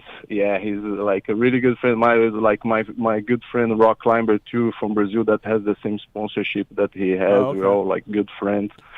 I'm gonna ask Phil. I'm gonna make sure that's spelled right when Phil gets married to his sister. Yeah. Phil Lopez. I know. Even Phil's girlfriend was lazy to actually teach you guys when she went to the show. She's so much Lopez. better. She's so much better than Phil. She's smart. She's educated. She's going to get her She's master's, hot, right? Super hot, get right? her PhD or something. Yeah, she's hot. Nice. Yeah, Phil's blowing All right, it. Phil's guys. just blowing it by being Phil. Yeah. What did she So say? yeah, so my first idea to call was gonna be to ask him a recommendation. What do I do with my son here in US? What is culturally acceptable? Because I know that's not gonna be a whole house. At the most, here's a strip club that you can barely touch the girl or anything, but that's not a real thing. Here the kids are just taking forever just to get a phone number or a Snapchat. Hey, Send him out Rock with Climber, mobs. it's okay. My son, so I lost my virginity at 14. My son's going to be 16 in a week or so, and he barely talks to girls. I just let him go at his own speed, man. Everyone's different. I do teach him, to respect women, make sure you're super nice to them. I try to have some, old school mentality, open the door for them, tell them they look pretty, those kind of things. And then, I also tell them the truth, hey man, sex is no joke. You can get a girl pregnant. You can find love. It could really help your life. It could hurt your life. It's two sides to that stuff, right? So for me, I just say, hey, be a kid right now. That stuff will come, and whenever you feel like your time is, here's the proper way to do it, and to make sure you're safe and she's safe, and that's how I lay it out there to him. I don't hide it from him. But I just want to make sure he knows what's going on, right? Of course. No, yeah, that's the way we do, especially, when you're going through professional service, like I mentioned, you're always very well protected. Yeah. All right. Thanks for the call, man. Good to see you. All right, Thank guys. you. I'll see you guys in the next race, probably. All right. Have Sounds a good, one. man. All right. That's the Rock Climber. That dude's dope. He is cool. All right. That's a wrap. That was very productive. We haven't had an After Dark in a while. We haven't. No, we haven't. So thank you for listening, everybody. Kenny Roczen, Christian Craig, Levi Kitchen, Seth Rarick. What's your favorite interview tonight? Christian Craig every other week. Oh, wow. Okay. He's a big Christian guy. Gotta go Roczen. Yeah, I'm a CC Yeah, guy. Kenny was on one. Roczen. Kenny was on one. Yeah, Roczen was. Marks? Yeah, Roczen was amped up, dude. I liked it. 1 year? Chris Betts. Oh, wow. Okay. Yeah. Betts is good, too. Betts is good. Mr. Sod? You know what? I forgot about that. Jamie was good. Jamie. That was a good Jamie. segment. Jamie Yeah. was a good segment. All right. We didn't do the second commercial break. We did. Yeah, we we did did. it right after the first one. Oh, yeah. Okay. We doubled up. All right. That's fine. So thanks for listening. Thanks, guys, for coming in. Moto No worries. Limited. Thank Moto you. Limited show. Check it out, Yep. especially if you're down under. So Thank you so much for having us in. Yeah, no problem. We'll get you some good. Are you going to ride anytime soon? Yep. Okay. Well, I got tea, so I'm ready. He's ready now. Four laps just went straight to 8. No problem. Yeah. Double. Is that going to reflect on the track? I don't know. I'll let you know. All right. Yeah. Oh, I got arm pump. We got to go to Mesquite. I want to try the new layout. Oh, it's good. Yeah. All They do it right there. All right. We'll go to Mesquite. really good. Western was open. It's not R.I.P. Western. Western. All right, everybody. Thank you for listening. Appreciate it. Anaheim won. Great. Have racing back. That's for sure. No more talk about fast food restaurants and everything else. But we did talk about 30 minutes about the pony. But, That was worth it, though. Was it? Yeah. Okay. You're going to come back, I think. After A2? I think after A2. Okay. I don't know. I'm supposed to have RV in Weimar here. I hope They that are happens. a shit show to get organized. So I'm looking for you to. More Weimar wife talk, please. Thank you. Yeah, we can do that. Absolutely. All right, everybody. Marks, thank you. My pleasure. 1 year. Thank you. Thanks for coming in. Let us know if it's we can cancel that 1 year out. Let us know that. You'll be the first text. Okay, thank you. Thanks to growyourassoff.com, by the way, for the After Dark segment. As always, appreciated. All right, thanks to Pookie. Thanks to Swisscorp. Thanks to that Moser guy. Thanks to Heather for hanging out. Thanks, Heather, for letting me beat off. And that's a wrap on the show. Thanks, everybody, for listening. PulpMXshow.com and YouTube and podcasting and all of that. Thanks, everybody, for Nick, for Trent, for Kris Keefer. I'm Steve Mathis. See you next week. I do a lot of cocaine and eat some pills, but other than that, no. There's something I want to get off my chest.